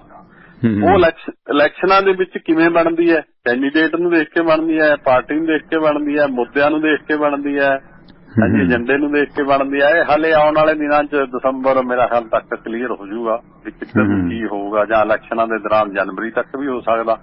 ਜਥੇਬੰਦੀਆਂ ਕਿਹੜੀਆਂ ਕੀ ਕਹਿੰਦੀਆਂ ਕਿੱਧਰ ਨੂੰ ਕਹਿੰਦੇ, ਕਿਉਂਕਿ ਜਥੇਬੰਦੀਆਂ ਨੇ ਵੀ ਆਫਟਰ ਆਲ ਕੋਈ ਸੁਨੇਹਾ ਤਾਂ ਵੋਟਾਂ ਪਾਉਣ ਲਈ ਤਾਂ ਦੇਣਾ ਨਾ, ਵੋਟ ਤਾਂ ਪਾਉਣੀ ਲੋਕਾਂ ਨੇ ਹੈ ਨਾ ਜੀ। ਜੇ ਵੋਟ ਪਾਉਣੀ ਹੈ ਫਿਰ ਉਹ ਕਿਵੇਂ ਪਾਉਣੀ ਹੈ, ਕਿੱਧਰ ਪਾਉਣੀ ਹੈ, ਉਹਦਾ ਕੋਈ ਸੁਨੇਹਾ ਕਨਸਟੀਚੁਐਂਸੀ ਵਾਈਜ਼ ਹੋ ਸਕਦਾ, ਜਥੇਬੰਦੀ ਵਾਈਜ਼ ਹੋ ਸਕਦਾ, ਉਹ ਹਾਲੇ ਮੇਰਾ ਖਿਆਲ ਉਹਦੇ ਤੇ ਬੜਾ ਕੁਝ ਕਿਹਾ ਨਹੀਂ ਜਾ ਸਕਦਾ। ਜੀ ਜੀ, ਸੋ ਬਹੁਤ ਬਹੁਤ ਧੰਨਵਾਦ ਡਾਕਟਰ ਬਲਵਿੰਦਰ ਸਿੰਘ ਜੀ ਤੁਹਾਡਾ, ਮਿਹਰਬਾਨੀ ਸਰ, ਥੈਂਕ ਯੂ ਜੀ, ਥੈਂਕ ਯੂ, ਸਤਿ ਸ਼੍ਰੀ ਅਕਾਲ। ਮਿਹਰਬਾਨੀ, ਸਤਿ ਸ਼੍ਰੀ ਅਕਾਲ ਦੋਸਤੋ। ਇਹ ਸਨ ਉਗੇ ਅਰਥ ਸ਼ਾਸਤਰੀ ਡਾਕਟਰ ਬਲਵਿੰਦਰ ਸਿੰਘ ਟਿਵਾਣਾ, ਇਕਨੋਮਿਕਸ ਵਿਭਾਗ ਪੰਜਾਬੀ ਯੂਨੀਵਰਸਿਟੀ ਪਟਿਆਲਾ ਨਾਲ ਵਾਬਸਤਾ ਰਹੇ ਨੇ ਤੇ ਖਾਸ ਕਰਕੇ ਲੋਕ ਹਿੱਤ ਸੰਘਰਸ਼ਾਂ ਦੇ ਲਈ ਲੰਮਾ ਸਮਾਂ ਜੁੜੇ ਰਹੇ ਨੇ। ਡੀਨ ਸਟੂਡੈਂਟ ਵੈਲਫੇਅਰ ਕੰਟਰੋਲਰ ਪ੍ਰੀਖਿਆਵਾਂ ਕਈ ਅਹੁਦਿਆਂ ਤੇ ਲੰਮਾ ਸਮਾਂ ਤੋਂ ਕੰਮ ਕੀਤਾ। ਇਹਨਾਂ ਦੇ ਆਰਟੀਕਲ ਤੁਸੀਂ ਅਕਸਰ ਵੱਖ-ਵੱਖ ਅਖਬਾਰਾਂ ਦੇ ਵਿੱਚ ਪੜ੍ਹਦੇ ਹੋ। ਸੋ ਇਸ ਦੇ ਵਿੱਚ ਕਿ ਭਾਰਤ ਦੀ ਰਾਜਨੀਤੀ ਦੇ ਵਿੱਚ ਹੁਣ ਮੋਦੀ ਸਾਹਿਬ ਕਿਸ ਤਰ੍ਹਾਂ ਜਿਹੜਾ ਉਸ ਸਦੀਆਂ ਤੋਂ ਪੀੜਤ ਅਨੁਸੂਚਿਤ ਵਰਗ ਹੈ, ਜਿਹੜਾ ਉਹ ਭਾਵੇਂ ਜਨਜਾਤੀ ਆਦੀਵਾਸੀ ਲੋਕ ਨੇ ਜਿਨ੍ਹਾਂ ਨੂੰ ਚੌਥੇ ਪੌੜੇ ਵਾਲੇ ਕਹੀ ਜਾਓ ਜਾਂ ਕੁਛ ਕਹੀ ਜਾ, ਉਹਨਾਂ ਦੀ ਵੋਟ ਨੂੰ ਕੈਸ਼ ਕਰਨ ਦੀ ਕਵਾਇਦ ਦੇ ਵਿੱਚ ਬੜਾ ਕੁਝ ਹੋ ਰਿਹਾ। ਕਦੇ ਭੋਪਾਲ ਦੇ ਵਿੱਚ ਜਿਹੜਾ ਸਟੇਸ਼ਨਾਂ ਦਾ ਨਾਮ ਬਦਲਿਆ ਜਾ ਰਿਹਾ, ਕਦੇ ਵਿਰਸਾ ਮੁੰਡਾ ਦੇ ਨਾਂ ਤੇ ਸਮਾਗਮ ਕੀਤੇ ਜਾ ਰਹੇ ਨੇ। ਸੋ ਇਸ ਦੌਰਾਨ ਕੇਰਲਾ ਦੇ ਵਿੱਚ RSS ਦੇ ਵਰਕਰ ਦੀ ਹੱਤਿਆ ਹੁੰਦੀ ਹੈ। ਸੋ ਕਈ ਸਾਰੇ ਜਿਹੜੇ ਸਰਕਮਸਟੈਂਸ ਇਸ ਪਾਸੇ ਇਸ਼ਾਰਾ ਕਰਦੇ ਨੇ ਕਿ ਚੋਣ ਜਿੱਤਣ ਦੇ ਵਾਸਤੇ ਕਿਸ ਤਰ੍ਹਾਂ ਦੇ ਪੈਟਰਨ। ਤੇ ਉਧਰ ਆਸਟ੍ਰੇਲੀਆ ਦੇ ਵਿੱਚ ਤੁਸੀਂ ਵੇਖੋ ਕਿ ਉੱਥੇ ਮਹਾਤਮਾ ਗਾਂਧੀ ਦਾ ਉਹ ਬੁੱਤ, ਜਿਹਨੂੰ ਆਸਟ੍ਰੇਲੀਅਨ ਪ੍ਰਧਾਨ ਮੰਤਰੀ ਨੇ ਸਥਾਪਿਤ ਕਰਵਾਇਆ ਸੀ, ਭਾਰਤ ਸਰਕਾਰ ਨੇ ਗਿਫਟ ਦੇ ਤੌਰ ਤੇ ਦਿੱਤਾ ਸੀ, ਉਸ ਬੁੱਤ ਤੇ ਅਟੈਕ ਕਰਾਇਆ ਗਿਆ। ਤੇ ਇਹਦੇ ਤੇ ਫਿਰ ਇੱਕ ਪੇਸ਼ ਕੀਤਾ ਜਾ ਰਿਹਾ ਕਿ ਕੌਣ ਭਾਰਤ ਵਿਰੋਧੀ ਹੈ ਤੇ ਕੌਣ ਭਾਰਤ ਦਾ ਸਪੂਤ ਹੈ। ਇਹ ਚੀਜ਼ ਪੇਸ਼ ਕੀਤੀ ਜਾਵੇਗੀ ਇਸ ਤਰ੍ਹਾਂ ਦੀ ਘਟਨਾਵਾਂ ਦੇ ਵਿੱਚ। ਤੇ ਇਹ ਜਿਹੜਾ ਕਿਸਾਨ ਅੰਦੋਲਨ ਦੇ ਰੂਪ ਦੇ ਵਿੱਚ ਇੱਕ ਜਿਹੜੇ ਕਰ ਲੱਗ ਰਹੇ ਨੇ, ਜਿਨ੍ਹਾਂ ਨੂੰ ਅਸੀਂ ਕਹਿ ਦਿੰਦੇ ਹਾਂ ਜਜ਼ੀਆ ਲੱਗ ਗਿਆ। ਅੱਜ ਥੋੜਾ ਜਿਹਾ ਜਜ਼ੀਏ ਬਾਰੇ ਤੁਹਾਡੀ ਵਿਰਾਸਤੀ ਜਾਣਕਾਰੀ 'ਚ ਵਾਧਾ ਕਰਾਂਗੇ ਕਿ ਜਜ਼ੀਆ ਅਸਲ ਦੇ ਵਿੱਚ ਹੁੰਦਾ ਕੀ ਸੀ, ਜਜ਼ੀਆ ਸ਼ੁਰੂ ਕਦੋਂ ਹੋਇਆ, ਜਜ਼ੀਆ ਕਿਉਂ ਕਿਹਾ ਜਾਂਦਾ ਇਸ ਨੂੰ, ਉਹ ਤੇ ਗੱਲਬਾਤ ਹੋਏਗੀ। ਤੇ ਝਾਂਸੀ ਦੀ ਰਾਣੀ ਦੇ ਬਾਰੇ ਥੋੜੀ ਜਾਣਕਾਰੀ ਤੁਹਾਡੇ ਨਾਲ ਸਾਂਝੀ ਕਰਾਂਗੇ। ਉਧਰ ਸੁਪਰੀਮ ਕੋਰਟ ਨੇ ਅੱਜ ਸੁਣਵਾਈ ਕਰਦੇ ਆਖਿਆ ਕਿ ਆਗਾਮੀ 10ਵੀਂ ਤੇ 12ਵੀਂ ਦੀਆਂ ਜਿਹੜੀਆਂ ਬੋਰਡ ਪ੍ਰੀਖਿਆਵਾਂ ਨੇ ਉਹਨਾਂ ਨੂੰ ਆਫਲਾਈਨ ਦੀ ਥਾਂ ਹਾਈਬ੍ਰਿਡ ਤਰੀਕੇ ਨਾਲ ਕਰਾਉਣ ਦੇ ਵਾਸਤੇ CBSE ਤੇ CISCE ਨੂੰ ਸੋਧਿਆ ਸਰਕੂਲਰ ਜਾਰੀ ਕਰਨ ਦੇ ਨਿਰਦੇਸ਼ ਦੇਣ ਦੀ ਮੰਗ ਕਰਨ ਵਾਲੀ ਪਟੀਸ਼ਨ ਤੇ 18 ਨਵੰਬਰ ਨੂੰ ਇਹ ਸੁਣਵਾਈ ਕਰੇਗੀ। ਕੁਝ ਵਿਦਿਆਰਥੀਆਂ ਨੇ ਪਟੀਸ਼ਨ ਦਾਖਲ ਕੀਤੀ ਸੀ ਤੇ ਇਸ ਸੰਬੰਧੀ ਇਹ ਜਸਟਿਸ AM ਖਾਨ ਵਿਲਕਰ ਹੋਰਾਂ ਦੇ ਬੈਂਚ ਤੇ ਇਸ ਦਾ ਜਿਹੜਾ ਸੁਣਵਾਈ ਕੀਤੀ ਹੈ। ਇਸ ਦੇ ਨਾਲ ਸੁਖਪਾਲ ਖਹਿਰਾ ਹੋਰਾਂ ਦਾ ਹਿਰਾਸਤ ਦੇ ਦੌਰਾਨ ਉਹਨਾਂ ਨੂੰ ਕੜਾ ਲਾਉਣ ਦੇ ਲਈ ਕਿਹਾ ਗਿਆ। ਪਾਂਡੇ ਨਾਂ ਦੇ ਇੱਕ ਅਫਸਰ ਵੱਲੋਂ ਉਹਨਾਂ ਦਾ ਪਹਿਨਿਆ ਹੋਇਆ ਕੜਾ ਲਾਉਣ ਦੇ ਲਈ ਆਖਿਆ ਗਿਆ, ਜਿਸ ਦਾ ਉਹਨਾਂ ਨੇ ਵਿਰੋਧ ਪ੍ਰਗਟਾਵਾ ਕੀਤਾ ਕਿ ਮੇਰੇ ਅਕੀਦੇ ਦੇ ਖਿਲਾਫ ਹੈ। ਸੁਖਪਾਲ ਸਿੰਘ ਖਹਿਰਾ ਦੇ ਪੁੱਤਰ ਮਹਿਤਾਬ ਖਹਿਰਾ ਨੇ ਦੋਸ਼ ਲਾਏ ਨੇ ਕਿ ਚੰਡੀਗੜ੍ਹ ਪੁਲਿਸ ਦੇ ਜਿਹੜੇ ਇੱਕ ਅਫਸਰ ਨੇ ਪਾਂਡੇ, ਉਹਨਾਂ ਨੇ ਉਹਨਾਂ ਦੇ ਪਿਤਾ ਸੁਖਪਾਲ ਖਹਿਰਾ ਨਾਲ ਅਣਮਨੁੱਖੀ ਸਲੂਕ ਕੀਤਾ, ਉਸ ਨੂੰ ਕੜਾ ਉਤਾਰਨ ਦੇ ਲਈ ਆਖਿਆ, ਜੋ ਸਿੱਖੀ ਤੇ ਹਮਲਾ, ਜਿਸ ਦੇ ਮੱਦੇਨਜ਼ਰ ਸੁਖਪਾਲ ਸਿੰਘ ਖਹਿਰਾ ਨੇ ਹਿਰਾਸਤ ਦੇ ਵਿੱਚ ਭੁੱਖ ਹੜਤਾਲ ਸ਼ੁਰੂ ਕਰ ਦਿੱਤੀ ਹੈ।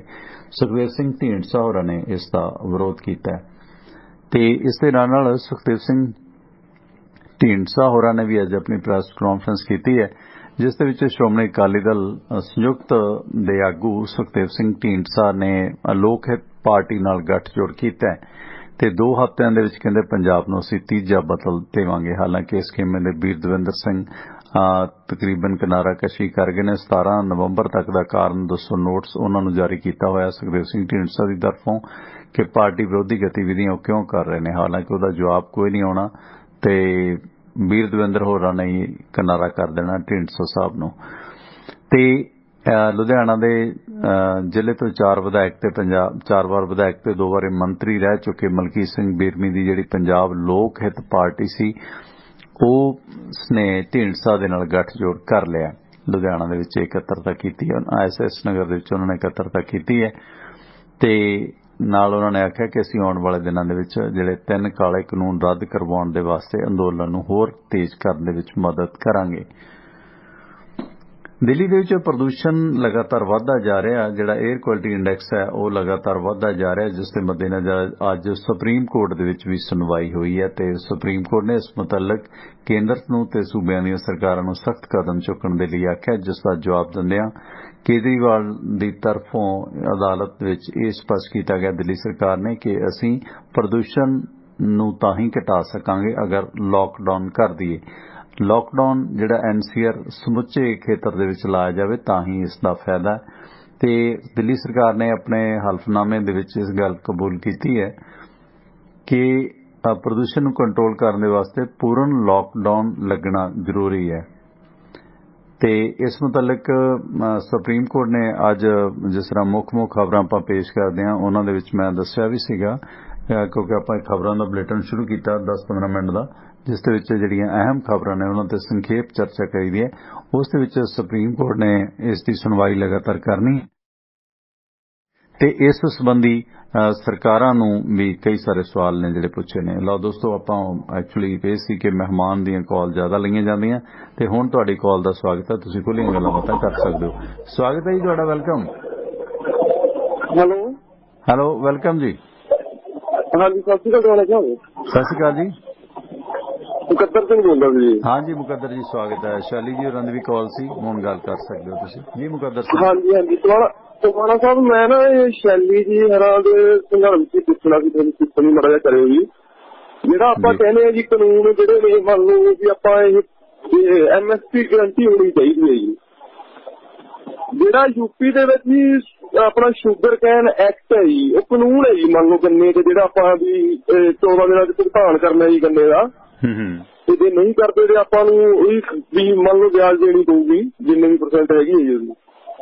ਤੁਸੀਂ ਦੇਖੋ ਟਵਾਣਾ ਸਾਹਿਬ ਉਹ ਲਾਗੂ ਨਹੀਂ ਹੋ ਰਿਹਾ ਜੀ ਮੰਨ ਲਓ ਜਿਹੜਾ ਕਾਨੂੰਨ ਬਣਿਆ ਹੋਇਆ ਜੀ ਦੇਖੋ ਤੇ ਜਿਹੜਾ ਇਹ ਮੰਨ ਲਓ ਜਦੋਂ ਆਪਾਂ MSP ਦੇ ਮੰਨ ਲਓ ਜੇ ਕਿਸੇ ਬਣਾ ਵੀ ਦਿੰਦੇ ਨੇ ਜੀ ਕਾਨੂੰਨ ਤੇ ਉਹ ਸ਼ੋਰ ਕਿਵੇਂ ਹੋਊਗਾ ਵੀ ਇਹ ਆਪਾਂ ਨੂੰ ਮਿਲੂਗੀ ਜੀ ਜੇ ਸਰਕਾਰ ਦੀ ਇੱਛਾ ਹੀ ਨਾ ਹੋਵੇ ਜੀ ਉਸ ਬਿਲਕੁਲ। ਦੇਖੋ ਯੂਪੀ ਤਾਂ ਦੂਰ ਹੈ ਬਾਈ ਜੀ ਆਪਾਂ ਕਾਟਨ ਦੀ ਗੱਲ ਕਰ ਲਈਏ ਆਪਣੇ ਇਲਾਕੇ ਸੰਗਰੂਰ ਬਰਨਾਲਾ ਚ ਕਪਾਹ ਨਰਮੇ ਦੀ ਜਿਹੜੀ ਸਥਿਤੀ ਹੈ ਉਸ ਮੁਤਲਕ MSP ਤੈਅ ਹੁੰਦਾ। ਇਸ ਵਾਰੀ ਤਾਂ ਚਲੋ ਘੱਟ ਹੋਈ ਹੈ ਤੇਜ਼ੀ ਹੈ ਵੱਧ ਰੇਟ ਤੇ ਵਿਕ ਜਾਂਦਾ ਜਦੋਂ ਵਪਾਰੀ ਨੂੰ ਮਾਰਕੀਟ ਨੂੰ ਲੋੜ ਹੈ ਉਹ ਵੱਧ ਰੇਟ ਤੇ ਚੁੱਕ ਲੈਂਦਾ। ਜਦੋਂ ਮੰਦਾ ਹੁੰਦਾ ਤਾਂ ਜਿਹੜੀ ਭਾਰਤੀ ਕਪਾਹ ਨਿਗਮ ਹੈ ਉਹ ਆਉਂਦੀ ਨਹੀਂ ਮਾਰਕੀਟ 'ਚ ਤੇ ਉਹ ਘੱਟ ਰੇਟ ਤੇ ਸਿੱਟਣਾ ਪੈਂਦਾ ਨਰਮਾ ਵੀ ਕਪਾਹ ਵੀ। ਤੁਸੀਂ ਦੇਖੋ ਕਿ 25 ਫਸਲਾਂ ਦਾ MSP ਐਲਾਨਿਆ ਹੋਇਆ ਸਿਰਫ ਭਾਰਤ ਦੇ 6% ਕਿਸਾਨਾਂ ਨੂੰ MSP ਮਿਲਦਾ ਉਹ ਵੀ ਕਣਕ ਔਰ ਝੋਨੇ ਤੇ। ਪੰਜਾਬ ਹਰਿਆਣਾ ਤੇ ਮੱਧ ਪ੍ਰਦੇਸ਼ ਦੀ ਕਿਉਂਕਿ ਕਣਕ ਚੰਗੀ ਆ 3000 ਨੂੰ ਵਿਕਦੀ ਆ ਉਹਦੇ ਤੇ ਮਿਲਦਾ ਤੇ ਬਾਕੀ ਕਿਸੇ ਵੀ ਸੂਬੇ 'ਚ MSP ਨਹੀਂ ਹੈ। ਈਵਨ ਪੰਜਾਬ 'ਚ ਮੱਕੀ ਦਾ MSP 1800 ਤੋਂ ਉੱਪਰ ਹੈ ਪਰ ਵਿਕਦੀ 600 ਨੂੰ ਹੈ। ਪੰਜਾਬ 'ਚ ਹੀ MSP ਨਹੀਂ ਮਿਲਦਾ ਜੀ ਝੋਨੇ ਤੇ ਕਪਾਹ ਤੋਂ ਬਿਨਾਂ। ਇਸ ਕਰਕੇ ਇਹ ਜਿਹੜਾ ਵਪਾਰੀ ਦੀ ਲੁੱਟ ਹੈ ਨਾ ਜੇ MSP ਲਾਜ਼ਮੀ ਕਰ ਦਿੰਦੇ ਨੇ ਇਹਦੀ ਇੰਪਲੀਮੈਂਟ ਦੀ ਗਰੰਟੀ ਚੱਕਣੀ ਹੋਵੇਗੀ। ਇਹਦੇ 'ਚ ਸਖਤੀ ਸਰਕਾਰ ਦੀਆਂ ਏਜੰਸੀਆਂ ਦੀ ਇਨਵੋਲਵਮੈਂਟ ਰੱਖਣੀ ਪਵੇਗੀ ਜਿਵੇਂ ਕਣਕ ਤੇ ਝੋਨੇ ਤੇ ਹੈ ਕਿ ਜੇ ਵਪਾਰੀ ਨਹੀਂ ਆਉਂਦਾ ਸਰਕਾਰ ਖਰੀਦੇ ਜਿਵੇਂ ਮਰਜ਼ੀ ਇੰਤਜ਼ਾਮ ਕਰੇ ਉਹ ਜੀ। ਹਾਂਜੀ ਟਵਾਣਾ ਸਾਹਿਬ ਤੇ ਦੂਜੀ ਗੱਲ ਇਹ ਜਿਹੜਾ ਇਹ ਮੰਨ ਲਓ ਕੰਗਣਾ ਵਾਲਾ ਚੱਲਿਆ ਸੀ ਸਿਸਟਮ ਇਹ ਜਿਹੜੀ ਹੁਣ ਇਹਨਾਂ ਨੇ ਬਹਿਸ ਛੇੜਤੀ ਵੀ ਜਿਹੜੀ ਗਾਂਧੀ ਨੇ ਇਹਨੂੰ ਭਗਤ ਸਿੰਘ ਨੂੰ ਵੀ ਸਜ਼ਾ ਮਾਫ ਨਹੀਂ ਸੀ ਕਰਵਾਈ ਇਹ ਵੀ ਕਿਸੇ ਨਾ ਕਿਸੇ ਨੂੰ ਸਿੱਖਾਂ ਨੂੰ ਵੰਡਣ ਦੇ ਉਹਦੇ 'ਚ ਹੀ ਹੈ ਜੀ ਕਿਉਂਕਿ ਸਿੱਖ ਕੌਮ ਜਿਹੜੀ ਉਹ ਭਗਤ ਸਿੰਘ ਨੂੰ ਮੰਨਦੀ ਹੈ ਜੀ ਉਹ ਕਿਸੇ ਨਾ ਕਿਸੇ ਇਹਨਾਂ ਦੇ ਖਿਲਾਫ ਹੋਊਗੀ ਵੀ ਇਹ ਗਾਂਧੀ ਉਹ ਵੀ ਇੱਕ ਅੱਡ ਤਰ੍ਹਾਂ ਦਾ ਨੈਰੇਟਿਵ ਉਹ ਕਰ ਰਹੇ ਨੇ ਜੀ ਇਹ ਆਪਸ ਵਿੱਚ ਫਾੜ ਰਹੇ ਨੇ ਨਾ। ਗਾਂਧੀ ਨੂੰ ਚਲੋ ਠੀਕ ਹੈ ਗਾਂਧੀ ਨੇ ਜੋ ਕੀਤਾ ਉਹਦੇ ਨਾਲ ਕੀ ਫਰਕ ਪੈਂਦਾ। ਗੱਲ ਇਹ ਹੈ ਕਿ ਤੁਸੀਂ ਸਾਰਿਆਂ ਨੂੰ ਕੱਲੇ ਨੂੰ ਕਰਕੇ ਲਪੇਟ ਰਹੇ ਨੇ ਕੱਲ ਨੂੰ ਭਗਤ ਸਿੰਘ ਨੂੰ ਵੀ ਲਪੇਟ ਦੇਣਗੇ ਹੈ ਨਾ। ਆਪਸ ਵਿੱਚ ਡਿਵਾਈਡ ਐਂਡ ਰੂਲ ਹੈ ਨਾ ਜੀ। ਥੈਂਕ ਯੂ ਮਿਹਰਬਾਨੀ ਮੁਕੱਦਰ ਜੀ ਥੈਂਕ ਯੂ। ਸੋ ਇਸ ਕਰਕੇ ਵਾਹਿਆਤ ਰੋਲ ਹੈ ਅੱਜ ਕੰਗਣਾ ਦੱਸਣ ਵਾਲੀ ਹੋ ਗਈ ਗਾਂਧੀ ਨੇ ਕੀ ਕੀਤਾ ਸਭ ਨੂੰ ਪਤਾ ਗਾਂਧੀ ਨੇ ਕੀ ਕੀਤਾ ਪਰ ਜਿਹੜੇ ਕਾਂਗਰਸ ਨੂੰ ਮਹਾਤਮਾ ਗਾਂਧੀ ਨੂੰ ਹੀਰੋ ਮੰਨਦੇ ਆ ਮੰਨੀ ਜਾਣ ਭਗਤ ਸਿੰਘ ਨੂੰ ਜਿਹੜੇ ਮੰਨਦੇ ਆ ਭਗਤ ਸਿੰਘ ਨੂੰ ਮੰਨੀ ਜਾਣ। ਇਹ ਥੋੜਾ ਕਿ ਤੁਸੀਂ ਸਾਰੇ ਸ਼ਹੀਦਾਂ ਦਾ ਅਪਮਾਨ ਕਰੋ। ਜਸਵੀਰ ਸਿੰਘ ਸਵਾਗਤ ਹੈ ਜੀ ਤੁਹਾਡਾ ਭਾਜੀ। ਹੈਲੋ ਜਸਵੀਰ ਭਾਜੀ ਸਵਾਗਤ ਹੈ। ਸੌਰੀ ਲਾਈਨ ਕੱਟ ਗਈ ਇਹਨਾਂ ਦੀ ਮਾਫੀ ਚਾਹੁੰਦੇ ਹਾਂ। ਤੇ ਸਾਡੇ ਇਹਨਾਂ ਪ੍ਰੋਗਰਾਮਾਂ ਨੂੰ ਸਪੋਰਟ ਕੀਤਾ ਬਾਈ ਬਲਬੀਰ ਸਿੰਘ ਉਸਮਾਨਪੁਰ ਪਰਿਵਾਰ ਨੇ ਜਿਨ੍ਹਾਂ ਦੇ ਅਮਰੀਕਾ ਦੇ ਵਿੱਚ ਕਈ ਸਾਰੇ ਕਾਰੋਬਾਰ ਨੇ। ਵਾਸ਼ਿੰਗਟਨ ਦੇ ਵਿੱਚ ਹੈ ਉਹਨਾਂ ਦਾ Linkton fuel stop 1801 Pioneer east highway exit 208 ਤੇ। ਦੂਜੀ ਲੋਕੇਸ਼ਨ ਹੈ ਇਹਨਾਂ ਦੀ ਕੈਲੀਫੋਰਨੀਆ। ਇਸ ਲੋਕੇਸ਼ਨ ਤੇ ਤੁਸੀਂ ਫ੍ਰੀ ਕਾਫੀ ਈਮੇਲ ਫੈਕਸ ਕਰਨ ਦੀ ਸੁਵਿਧਾ ਤੇ ਟਰੱਕ ਪਾਰਕਿੰਗ ਫ੍ਰੀ ਹੈ ਤੇ ਨਾਲ ਟਰੱਕਾਂ ਦਾ ਸਮਾਨ ਸਮੱਗਰੀ ਇੱਥੇ ਖਰੀਦ ਸਕਦੇ ਹੋ। ਦੂਜੀ ਲੋਕੇਸ਼ਨ ਹੈ ਇਹਨਾਂ ਦੀ ਲੌਸਟਲ ਟਰੈਵਲ ਸੈਂਟਰ 1414 ਲੋਮਾ ਸਟਰੀਟ ਲੌਸਟਲ ਐਗਜ਼ਿਟ 278 ਤੇ। ਇਸ ਲੋਕੇਸ਼ਨ ਤੇ ਫ੍ਰੀ ਚਾਹ शावर लांडरी ते ओवरनाइट ट्रक पार्किंग फ्री है, नाल लिकर शॉप है, फ्री नहीं है, सदुपयोग करो। शाह बलवीर सिंह समानपुर होरां दा फ्यूल कंपनी का कारोबार है। मसलन इन्हां दी डेल्टा फ्यूल कंपनी ते मोबाइल एक्शन मैराथन फ्यूल कंपनियां ने, जिन्हां तो गैस स्टेशनां वाले सज्जन फ्यूल फ्रैंचाइज ब्रांडेड ते अनब्रांडेड डीजल खरीद सकते हैं। कोई डील बनाउणी है तां बलवीर सिंह समानपुर होरां दे भरा साह हरजाप सिंह दा नंबर नोट कर लो 425 232 84 13 425 232 8413। जसवीर भाजी स्वागत है तुहाडा, welcome. Hello, sorry call cut जाती है जसवीर जी, लाइन च कोई दिक्कत है। तो इस दौरान साडे अगले स्पॉन्सर ने वाशिंगटन फीड सर्विस। सियाटल इलाके के लोकल लोड चाहते हो, लंबे रूटां ते आयो, दिने दिने ट्रक चलाओ, शामां नूं घर आओ ते सांझ बनाओ वाशिंगटन फीड सर्विस वालियां नाल। तुसीं ओनर ऑपरेटर हो, ड्राइवर हो, तुहाडी सहूलत वास्ते डिस्पैच भी पंजाबी अंग्रेजी च दिंदे ने। ते इस दौरान तुसीं ड्राइविंग की जॉब चाहते हो तां ड्राइविंग की जॉब भी तुहानूं इन्हां कोल मिल जाएगी। आवरली प्रति घंटा के हिसाब नाल वेजेस दिते जांदे ने ते सियाटल दे वाधू लोड तुहानूं मिलणगे। संपर्क करो, जगदेव सिंह संधू का नंबर है 253 266 69 24 253 266 6924। गैरी धालीवाल का नंबर है 206 354 4060 206 354 4060। जसवीर भाजी स्वागत, सत श्री अकाल। सॉरी। ते इस तरह साडे इन्हां प्रोग्रामां नूं सपोर्ट कीता है यूनियन विलेज ट्रक स्टॉप ने। बेकरसफील्ड इलाके च विचर रहे तो मारो अपने ट्रक ट्रालियां नूं brake union village truck stop ते नाल बने इंडियन रेस्टोरेंट, जिथे देसी घो दे बड़े स्वादले परौंठे छकाए जांदे ने। ते इत्थे तुसीं होर भारतीय विदेशी खाणिਆਂ ਦਾ आनंद लै सकदे हो। इत्थे ट्रक तो डीजल पाओ, क्योंकि ट्रक वाश बनया होया। ये इदारा उस जगह ते जिथे ट्रक यूनियन स्कूल हुंदा सी। रोडवेज ट्रांसपोर्ट वाले सुखी घुमन होरां दा कारोबार है, जिन्हां दा नंबर है 661 304 7500 661 304 7500। जैक घुमन होरां दा नंबर है 661 885 88 55। यूनियन विलेज ट्रक स्टॉप ते इंडियन रेस्टोरेंट का एड्रैस है 2201 South Union Avenue, Bakersfield, California, zip code 93307। इसी तरह साडे इन्हां प्रोग्रामां नूं तुसीं सुण सकदे हो सोमवार तो लैके शनिवार तक भारतीय समां सवेरे 7 बजे तो लैके 9 बजे तक ते शाम नूं 7:30 तो 9:30 बजे तक। जसवीर जी स्वागत है तुहाडा, सत श्री अकाल। जसवीर जी स्वागत, गल करो। हाँ जी आउंदी जी आवाज? हाँ जी वेलकम वेलकम जी। हाँ जी गल करो। मैं कहा जी एक गल तां क्लीयर हो चुकी है भी जिहड़े नौजवान हैगे इन्हां दा काम करने का जज्बा ज्यादा हैगा ते कैबिनेट दे विच नौजवानां नूं ज्यादा नुमाइंदगी देनी चाहिदी मेरे ख्याल विच। इस मिसाल अपने सामने है राजा बड़िंग जी दी मेरे ख्याल दे विच जी। ते नौजवानां दा जज्बा ज्यादा हुंदा हैगा ते इस वजह नाल सरकारी खजाने दी रौनक भी वधी है। जे सच ते सच्चाई ते मनप्रीत बादल जी पहरा दिंदे तां राजा बड़िंग जी नूं सन्मानित करना चाहिदा स्टेट लेवल ते 26 जनवरी मेरे ख्याल दे विच मेरी इच्छा है।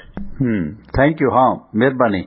देखो वैसे तो राहुल गांधी सारे ही कोशिश कर रहा है कि जिहड़ी यूथ की टीम है ना वो सरगर्म की जाए। इस संबंधी जिवें प्रियंका गांधी ने भी आख्या कि यूपी च कल्लियां चोणां लड़ांगे ते पैटर्न उस आधार ते कि इत्थे भी पंजाब दे विच भी जिहड़ियां खास करके यूथ ते औरतां नूं शमूलीयत ज्यादा की जाएगी।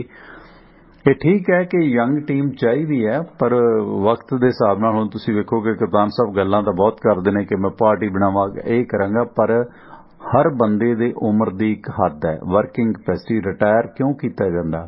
पूरी दुनिया दे विच एक प्रावधान है, सिस्टम है। उस दौरान वर्किंग दी कोई उम्र हुंदी है ना। वो गुरवाक भी ने बाई सतनाम सिंह हुण भेजदे ने कि गुरबाणी भी कहंदी है कि 70-80 साल दा बंदा ना खिलर जांदा है ना। सो इस करके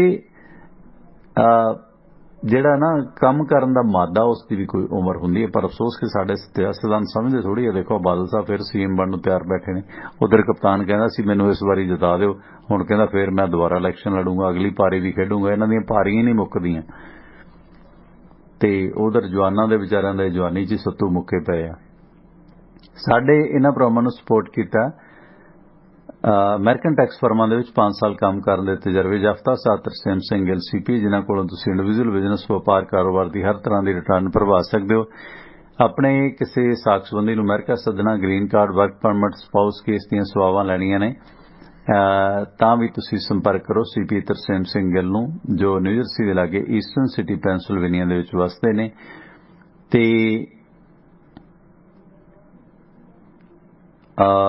ਸਾਡਾ ਜ਼ਿਕਰ ਕਰਨ ਤੇ ਹੋਰ ਰਿਆਇਤ ਮਿਲੇਗੀ। ਆਪਣੇ ਪੁਰਾਣੇ ਸਰੋਤੇ ਨੇ ਬਾਈ ਹਰਬੰਸ ਸਿੰਘ ਗਿੱਲ, ਉਹਨਾਂ ਦੇ ਬੇਟੇ ਨੇ CP ਤਰਸੇਮ ਸਿੰਘ ਗਿੱਲ, ਜਿਨ੍ਹਾਂ ਕੋਲੋਂ ਤੁਸੀਂ ਇੰਡੀਵਿਜੂਅਲ ਬਿਜ਼ਨਸ ਵਪਾਰ ਦੀ ਰਿਟਰਨ ਤੇ ਨਾਲ ਤੁਸੀਂ ਸੇਵਾਵਾਂ ਲੈ ਸਕਦੇ ਹੋ ਇਮੀਗ੍ਰੇਸ਼ਨ ਦੀ ਪੇਪਰ ਫਾਈਲਿੰਗ ਦੀਆਂ।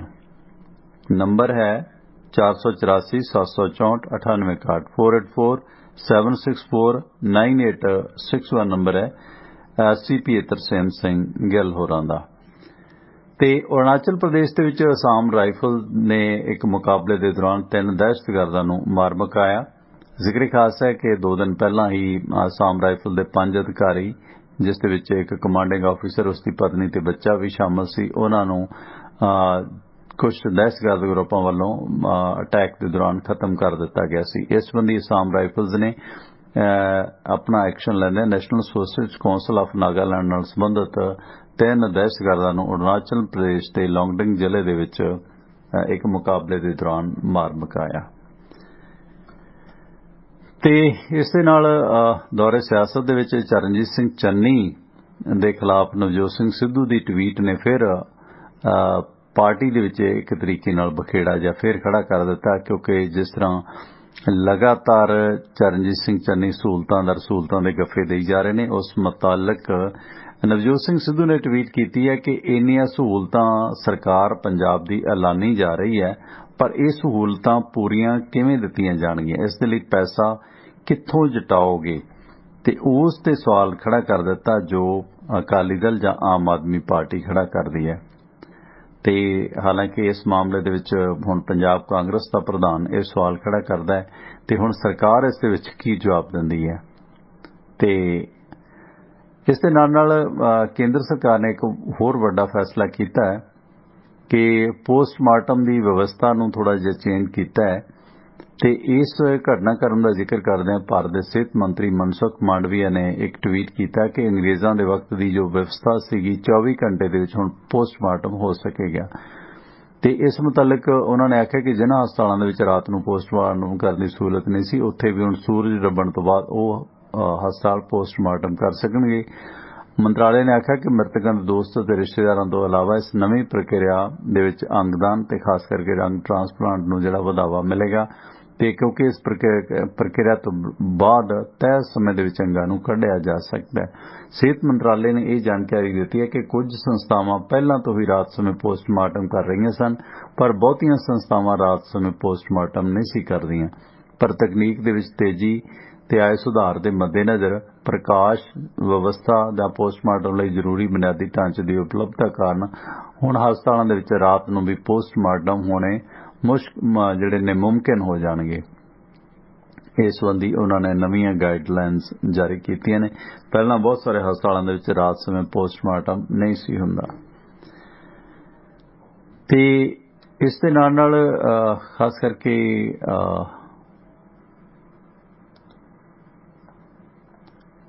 ਜਿਹੜਾ ਛੱਤੀਸਗੜ੍ਹ ਦੇ ਧੁਰ ਨਕਸਲ ਪ੍ਰਭਾਵਿਤ ਨਰੈਣਪੁਰ ਜ਼ਿਲ੍ਹੇ ਦੇ ਵਿੱਚ ਇੱਕ ਮੁਕਾਬਲਾ ਹੋਇਆ ਅੱਜ ਸਵੇਰੇ, ਜਿਸ ਦੇ ਵਿੱਚ 10 ਲੱਖ ਦਾ ਇਨਾਮੀ ਇੱਕ ਨਕਸਲੀ ਕਾਰਕੁਨ ਮਾਰਿਆ ਗਿਆ ਤੇ ਉਸ ਕੋਲੋਂ AK-47 ਰਾਈਫਲ ਵੀ ਬਰਾਮਦ ਹੋਈ ਹੈ। ਛੋਟੇ ਡੋਂਗਰ ਥਾਣੇ ਦੇ ਇਸ ਪਿੰਡ ਦੇ ਵਿੱਚ ਹੋਏ ਇਸ ਮੁਕਾਬਲੇ ਦੇ ਦੌਰਾਨ ਸੁਰੱਖਿਆ ਬਲਾਂ ਦੇ ਨਾਲ ਨਕਸਲੀਆਂ ਦਾ ਮੁਕਾਬਲਾ ਹੋਇਆ, ਜਿਸ ਦੌਰਾਨ ਇੱਕ ਜਵਾਨ ਜ਼ਖਮੀ ਹੋਇਆ ਤੇ ਉਧਰ ਇੱਕ ਨਕਸਲੀ ਇਸ ਘਟਨਾ ਦੇ ਵਿੱਚ ਮਾਰਿਆ ਗਿਆ। ਪਿਛਲੇ ਕੁਝ ਦਿਨਾਂ ਤੋਂ ਤੁਸੀਂ ਵੇਖਿਆ ਹੋਣਾ ਕਿ ਨਕਸਲਵਾਦ ਦੀਆਂ ਖਬਰਾਂ ਵਧੀਆਂ ਸਨ, ਜਿਸ ਦੌਰਾਨ ਹੁਣ ਇਹਨਾਂ ਦੇ ਐਨਕਾਊਂਟਰ ਦੀਆਂ ਵੀ ਲਗਾਤਾਰ ਖਬਰਾਂ ਦੇ ਵਿੱਚ ਇਜ਼ਾਫਾ ਹੋ ਰਿਹਾ। ਹਾਲਾਂਕਿ ਇਧਰੋਂ ਚਲੋ ਅਫਗਾਨਿਸਤਾਨ ਦੀ ਤਰਫੋਂ ਇਹ ਸੁੱਖ ਦਾ ਸਾਹ ਹੀ ਕਹਿ ਲਈਏ ਕਿ ਅਫਗਾਨਿਸਤਾਨ ਦੇ ਵਿਦੇਸ਼ ਮੰਤਰੀ ਨੇ ਇਸ ਗੱਲ ਦਾ ਇਜ਼ਹਾਰ ਕੀਤਾ ਕਿ ਉਹ ਭਾਰਤ ਨਾਲ ਕਿਸੇ ਵੀ ਕਿਸਮ ਦਾ ਸੰਘਰਸ਼ ਨਹੀਂ ਕਰਨਗੇ।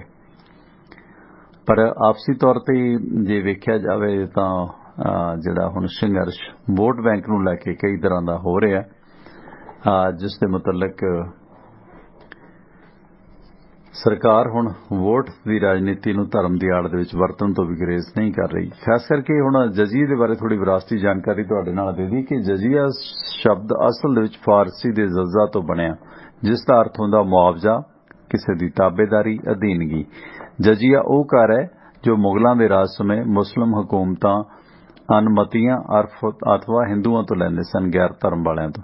ਜਜ਼ੀਆ ਸ਼ਬਦ ਦਾ ਕੁਰਾਨ ਦੇ ਵਿੱਚ ਵੀ ਜ਼ਿਕਰ ਮਿਲਦਾ, ਪਰ ਉੱਥੇ ਇਸ ਦਾ ਵਰਣਨ ਇੱਕ ਕਰ ਦੇ ਰੂਪ ਦੇ ਵਿੱਚ ਹੈ। ਰਵਾਇਤ ਹੈ ਕਿ ਖਲੀਫਾ ਉਮਰ ਹਰ ਉਸ ਬੰਦੇ ਤੋਂ ਇੱਕ ਸਾਲਾਨਾ ਕਰ ਉਗਰਾਉਂਦੇ ਸਨ ਜੋ ਮੁਸਲਮਾਨ ਮਤ ਦਾ ਧਾਰਨੀ ਨਹੀਂ ਸੀ ਹੁੰਦਾ। ਇਸ ਕਰਕੇ ਸਮਾਜਿਕ ਸਥਿਤੀ ਦੇ ਅਨੁਸਾਰ ਉਸ ਗੈਰ ਇਸਲਾਮਿਕ ਵਿਅਕਤੀ ਤੇ ਕਰ ਲਾਇਆ ਜਾਂਦਾ ਸੀ, ਅਮੀਰਾਂ ਤੇ ਜ਼ਿਆਦਾ ਤੇ ਗਰੀਬਾਂ ਤੇ ਘੱਟ। ਭਾਰਤ ਵਿੱਚ ਜਜ਼ੀਆ ਕਦੋਂ ਸ਼ੁਰੂ ਹੋਇਆ ਇਸ ਬਾਰੇ ਨਿਸ਼ਚੇ ਨਾਲ ਕੁਝ ਨਹੀਂ ਜੇ ਕਿਹਾ ਜਾ ਸਕਦਾ, ਪਰ ਅੰਗਰੇਜ਼ ਹਿਸਟੋਰੀਅਨ ਕਰਨਲ ਟਾਡ ਮੰਨਦਾ ਕਿ ਇਹ ਕਰ ਬਾਬਰ ਨੇ ਸ਼ੁਰੂ ਕੀਤਾ ਸੀ। ਪਰ ਇਸ ਗੱਲ ਦੇ ਵੀ ਪ੍ਰਮਾਣ ਮਿਲਦੇ ਨੇ ਕਿ ਅਲਾਉਦੀਨ ਖਿਲਜੀ ਦੇ ਵਕਤ ਵੀ ਇਹ ਕਰ ਲੱਗਿਆ ਹੋਇਆ ਸੀ। ਫਿਰੋਜ਼ ਸ਼ਾਹ ਦੇ ਰਾਜ ਤੱਕ ਬ੍ਰਾਹਮਣ ਇਸ ਕਰ ਤੋਂ ਮੁਕਤ ਸਨ, ਪਰ ਫਿਰੋਜ਼ ਸ਼ਾਹ ਨੇ ਪਹਿਲੀ ਵਾਰੀ ਬ੍ਰਾਹਮਣਾਂ ਉੱਤੇ ਵੀ ਜਜ਼ੀਆ ਠੋਕਿਆ ਸੀ। ਜਜ਼ੀਏ ਦਾ ਵਿਰੋਧ ਕਰਨ ਤੇ ਕੁਝ ਬ੍ਰਾਹਮਣਾਂ ਨੂੰ ਜਿਉਂਦੇ ਜੀ ਅੱਗ ਦੇ ਵਿੱਚ ਸਾੜ ਕੇ ਮਰਨ ਦੀ ਵੀ ਧਮਕੀ ਦਿੱਤੀ ਸੀ।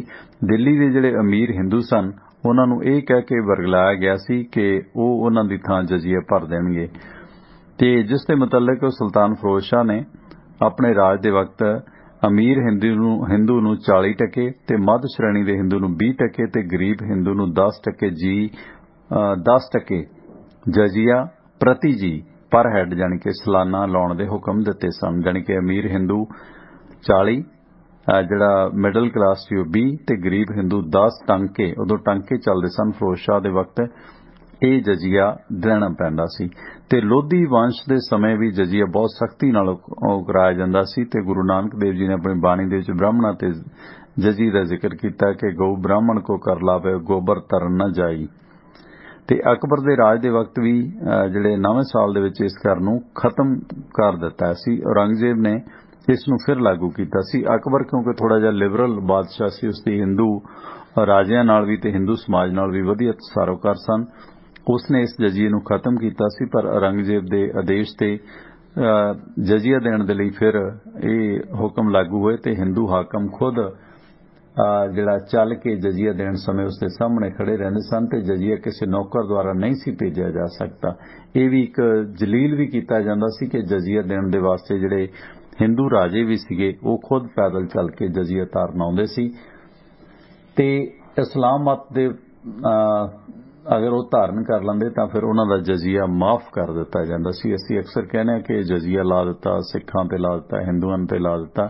ਸੋ ਇਸ ਕਰਕੇ ਜਜ਼ੀਏ ਦਾ ਇਹ ਇਤਿਹਾਸ ਰਿਹਾ, ਕਿਉਂਕਿ ਇਹਦਾ ਜ਼ਿਕਰ ਜਿਹੜਾ ਮੁਸਲਿਮ ਧਰਮ ਗ੍ਰੰਥਾਂ ਦੇ ਵਿੱਚ ਵੀ ਆਉਂਦਾ। ਹਾਲਾਂਕਿ ਇਸ ਦੇ ਜਿਹੜੇ ਹਿਸਟੋਰੀਅਨ ਟਾਡ ਦਾ ਇਸ ਨੂੰ ਬਾਬਰ ਦੇ ਸਮੇਂ ਸ਼ੁਰੂ ਹੋਇਆ ਕਹਿੰਦਾ, ਪਰ ਕੁਝ ਹਵਾਲੇ ਵੀ ਮਿਲਦੇ ਨੇ ਕਿ ਫਿਰੋਜ਼ ਸ਼ਾਹ ਤੁਗਲਕ ਜਾਂ ਖਾਸ ਕਰਕੇ ਇਹ ਅਲਾਉਦੀਨ ਖਿਲਜੀ ਦੇ ਵਕਤ ਵੀ ਜਾਣੀ 12ਵੀਂ 13ਵੀਂ ਸਦੀ ਦੇ ਵਿੱਚ ਵੀ ਕਿਤੇ ਨਾ ਕਿਤੇ ਜਜ਼ੀਆ ਉਗਰਾਉਣ ਦੇ ਜਿਹੜੇ ਨੇ ਕੁਝ ਤੱਥ ਸਾਹਮਣੇ ਆਉਂਦੇ ਨੇ। ਇਹ ਗੈਰ ਮੁਸਲਮਾਨਾਂ ਤੋਂ ਲੱਗਦਾ ਸੀ। ਇਹ ਸੀ ਜਜ਼ੀਆ ਬਾਰੇ ਜਾਣਕਾਰੀ। ਤੇ ਥੋੜਾ ਰਾਣੀ ਝਾਂਸੀ ਦੇ ਬਾਰੇ ਤੁਹਾਨੂੰ ਜਾਣਕਾਰੀ ਦੇਵਾਂਗੇ ਤੇ ਉਸ ਤੋਂ ਬਾਅਦ ਫਿਰ ਸਮਾਪਤੀਆਂ ਕਰਾਂਗੇ ਅੱਜ ਦੇ ਇਸ ਪ੍ਰੋਗਰਾਮ ਦੀਆਂ। ਤੇ ਸੋਮਵਾਰ ਤੋਂ ਲੈ ਕੇ ਸ਼ਨੀਵਾਰ ਤੱਕ ਭਾਰਤੀ ਸਮਾਂ ਸਵੇਰੇ 7 ਵਜੇ ਤੋਂ ਲੈ ਕੇ 9 ਵਜੇ ਤੱਕ ਤੇ ਸ਼ਾਮ ਨੂੰ 7:30 ਤੋਂ ਲੈ ਕੇ 9:30 ਵਜੇ ਤੱਕ ਪਟਿਆਲਾ ਸਟੂਡੀਓ ਤੋਂ ਮੈਂ ਪਰਮਿੰਦਰ ਸਿੰਘ ਟਿਵਾਣਾ ਤੁਹਾਡੇ ਨਾਲ ਲਾਈਵ ਜੁੜਦਾ। ਤੇ ਰਾਜਨੀਤਿਕ ਚਰਚਾ ਦੇ ਵਾਸਤੇ ਆਉਣ ਵਾਲੇ ਸਮੇਂ ਦੇ ਵਿੱਚ ਐਡਵੋਕੇਟ ਸੁਰਿੰਦਰ ਸਿੰਘ ਆਪਣੇ ਨਾਲ ਜੁੜਿਆ ਕਰਨਗੇ। ਸਿਹਤ ਅਜੇ ਉਹਨਾਂ ਦੀ ਦਰੁਸਤ ਪੂਰੀ ਨਹੀਂ ਹੋਈ ਤੇ ਉਦਾਂ ਠੀਕ ਨੇ, ਬੈਡ ਰੈਸਟ। ਤੇ ਵਿਰਾਸਤੀ ਪ੍ਰੋਗਰਾਮ ਦੇ ਵਿੱਚ ਝਾਂਸੀ ਦੀ ਰਾਣੀ ਦਾ ਜ਼ਿਕਰ ਕਰਾਂਗੇ। ਇਸ ਦੇ ਮੁਤਲਕ ਕਿ ਦੀਵਾਨ ਜਰਮਨੀ ਦਾ ਇਸ ਦੇ ਬਾਰੇ ਕੀ ਲਿਖਦਾ, ਕਿਉਂਕਿ ਉਹਨਾਂ ਨੇ ਜਿਹੜੀਆਂ ਭਾਰਤ ਦੀਆਂ ਸਟੇਟਾਂ ਨੇ ਉਸ ਮੁਤਲਕ ਜਾਣਕਾਰੀ ਜੋ ਆਪਣੇ ਨਜ਼ਰੀਏ ਤੋਂ ਲਿਖੀ ਸੀ, ਉਸ ਮੁਤਾਬਕ ਭਾਰਤੀ ਸਮਾਜ ਦੇ ਵਿੱਚ ਔਰਤਾਂ ਦਾ ਬੜਾ ਮਹੱਤਵਪੂਰਨ ਸਥਾਨ ਸੀ। ਜੀਵਨ ਦੇ ਹਰ ਖੇਤਰ ਦੇ ਵਿੱਚ ਭਾਰਤੀ ਔਰਤਾਂ ਅੱਗੇ ਰਹਿੰਦੀਆਂ ਸਨ ਤੇ ਸੰਕਟ ਦੇ ਵਕਤ ਵੀ ਆਪਣੇ ਸਿਰ ਦੇ ਸਾਈਆਂ ਨੂੰ ਸਿਆਣਪ ਭਰੀ ਸਲਾਹ ਦੇਣ ਦੇ ਵਿੱਚ ਉਹਨਾਂ ਦੀ ਮਦਦ ਕਰਦੀਆਂ ਸਨ ਤੇ ਲੋੜ ਪੈਣ ਤੇ ਪਰਿਵਾਰ, ਦੇਸ਼ ਜਾਂ ਸਨਮਾਨ ਜਾਂ ਇੱਜ਼ਤ ਆਬਰੂ ਖਾਤਰ ਆਪਣੀ ਜਾਨ ਵੀ ਵਾਰਦੀਆਂ ਸਨ। ਤੇ ਮੱਧ ਯੁੱਗ ਦੇ ਵਿੱਚ ਰਾਜਾ ਹਰਸ਼ ਦੇ ਕਾਲ ਦੇ ਵਿੱਚ ਉਸ ਦੀ ਭੈਣ ਰਾਜਸ਼੍ਰੀ ਆਪਣੇ ਪਤੀ ਦੀ ਮੌਤ ਤੋਂ ਬਾਅਦ ਆਪਣੇ ਭਾਈ ਨਾਲ ਮਿਲ ਕੇ ਹਕੂਮਤ ਚਲਾਉਂਦੀ ਰਹੀ ਤੇ ਰਾਜਪੂਤ ਕਾਲ ਦੇ ਵਿੱਚ ਵੀ ਰਾਜਪੂਤ ਪਰਿਵਾਰ ਦੀਆਂ ਲੜਕੀਆਂ ਨੂੰ ਰਾਜ ਪ੍ਰਬੰਧ ਦੀ ਵਿੱਦਿਆ ਦਿੱਤੀ ਜਾਂਦੀ ਰਹੀ। ਰਾਜਾ ਹਰਸ਼ ਦੇ ਕਾਲ ਸਮੇਂ ਵੀ ਮਹਿਲ ਦੇ ਵਿੱਚ ਦਾਖਲ ਹੋਣ ਦਾ ਪ੍ਰਬੰਧ ਪ੍ਰਤੀਹਾਰੀਆਂ ਦੇ ਜ਼ਿੰਮੇ ਸੀ। ਇੱਕ ਅਜਿਹਾ ਅਹੁਦਾ ਸੀ ਜਿਸ ਤੇ ਸਿਰਫ ਔਰਤਾਂ ਹੀ ਨਿਯੁਕਤ ਕੀਤੀਆਂ ਜਾਂਦੀਆਂ ਸਨ। ਪ੍ਰਤੀਹਾਰੀ ਜਾਣੀ ਕਿ ਤੇ ਦੁਸ਼ਮਣ ਨੂੰ ਵਿਉ ਦੇ ਕੇ ਮਾਰਨ ਦੇ ਲਈ ਵੀ ਸੋਹਣੀਆਂ ਕੁੜੀਆਂ ਰੱਖੀਆਂ ਜਾਂਦੀਆਂ ਸਨ ਜਿਨ੍ਹਾਂ ਨੂੰ ਵਿਸ਼ ਕੰਨਿਆ ਵੀ ਕਿਹਾ ਜਾਂਦਾ ਸੀ। ਸੋ ਇਸ ਤਰ੍ਹਾਂ ਦੇ ਮਤਲਬ ਕਿ ਡਿਫੈਂਸ ਦੇ ਵਾਸਤੇ ਹੁਣ ਜਿਵੇਂ ਕਹਿੰਦੇ ਨੇ ਕਿ ਸਦਾਮ ਹੁਸੈਨ ਨੇ ਵਿਮਨ ਬਾਡੀਗਾਰਡ ਰੱਖੇ ਨੇ, ਜਾਣੀ ਕਿ ਇਹ ਹਰਸ਼ ਦੇ ਕਾਲ ਦੇ ਵਕਤ ਵੀ ਸੀ ਕਿ ਰਾਜ ਮਹਿਲ ਦੇ ਵਿੱਚ ਦਾਖਲ ਹੋਣ ਦਾ ਜਿਹੜਾ ਪ੍ਰਬੰਧ ਸੀ ਉਹ ਪ੍ਰਤੀਹਾਰੀਆਂ ਦੇ ਜ਼ਿੰਮੇ ਹੁੰਦਾ ਸੀ। ਇਹ ਅਹੁਦੇ ਤੇ ਪ੍ਰਤੀਹਾਰੀਆਂ ਨੂੰ ਸਿਰਫ ਔਰਤਾਂ ਹੀ ਹੁੰਦੀਆਂ ਸੀ। ਜਾਣੀ ਇਹ ਜਿਹੜਾ ਪਿੱਛੇ ਜੇ ਹੈਗੇ ਸੀ ਕਿ ਸੁਖਬੀਰ ਵੀ ਵਿਮਨ ਬਾਡੀਗਾਰਡ ਰੱਖ ਰਿਹਾ, ਸੋ ਇਹ ਸਦਾਮ ਦੇ ਵੀ ਰੌਲਾ ਪਿਆ ਸੀ ਕਿ ਉਹ ਵੀ ਵਿਮਨ ਗਨਮੈਨ ਰੱਖਦਾ। ਜਾਣੀ ਇਹ ਹਰਸ਼ ਦੇ ਰਾਜ ਦੇ ਵਿੱਚ ਵੀ ਇਹ ਪਰੰਪਰਾ ਸੀ ਕਿ ਔਰਤ ਗਨਮੈਨ ਹੁੰਦੇ ਸੀ ਰਾਜ ਦੇ ਆਲੇ ਦੁਆਲੇ। ਸਵਾਗਤ ਤੁਹਾਡਾ, ਵੈਲਕਮ ਜੀ। ਹੈਲੋ, ਹਾਂਜੀ ਟਵਾਣਾ ਸਾਹਿਬ ਜੀ, ਸਤਿ ਸ੍ਰੀ ਅਕਾਲ ਜੀ। ਜੀ ਅੰਸਾਰੀ ਸਾਹਿਬ, ਅਹਿਮਦਗੜ੍ਹ ਤੋਂ ਕੀ ਹਾਲ ਚਾਲ ਹੈ? ਪਹਿਲਾਂ ਤਾਂ ਅਫਸੋਸ ਕਿ ਤੁਹਾਡੇ ਦਾਦਾ ਜੀ ਪਿਛਲੇ ਦਿਨੀ ਰੁਖਸਤ ਹੋ ਗਏ ਤੇ ਅੱਲਾਹ ਮੀਆਂ ਉਹਨਾਂ ਨੂੰ ਨਵਾਜ਼ ਬਖਸ਼ੇ ਆਪਣੇ ਚਰਨਾਂ 'ਚ ਜੀ। ਹਾਂਜੀ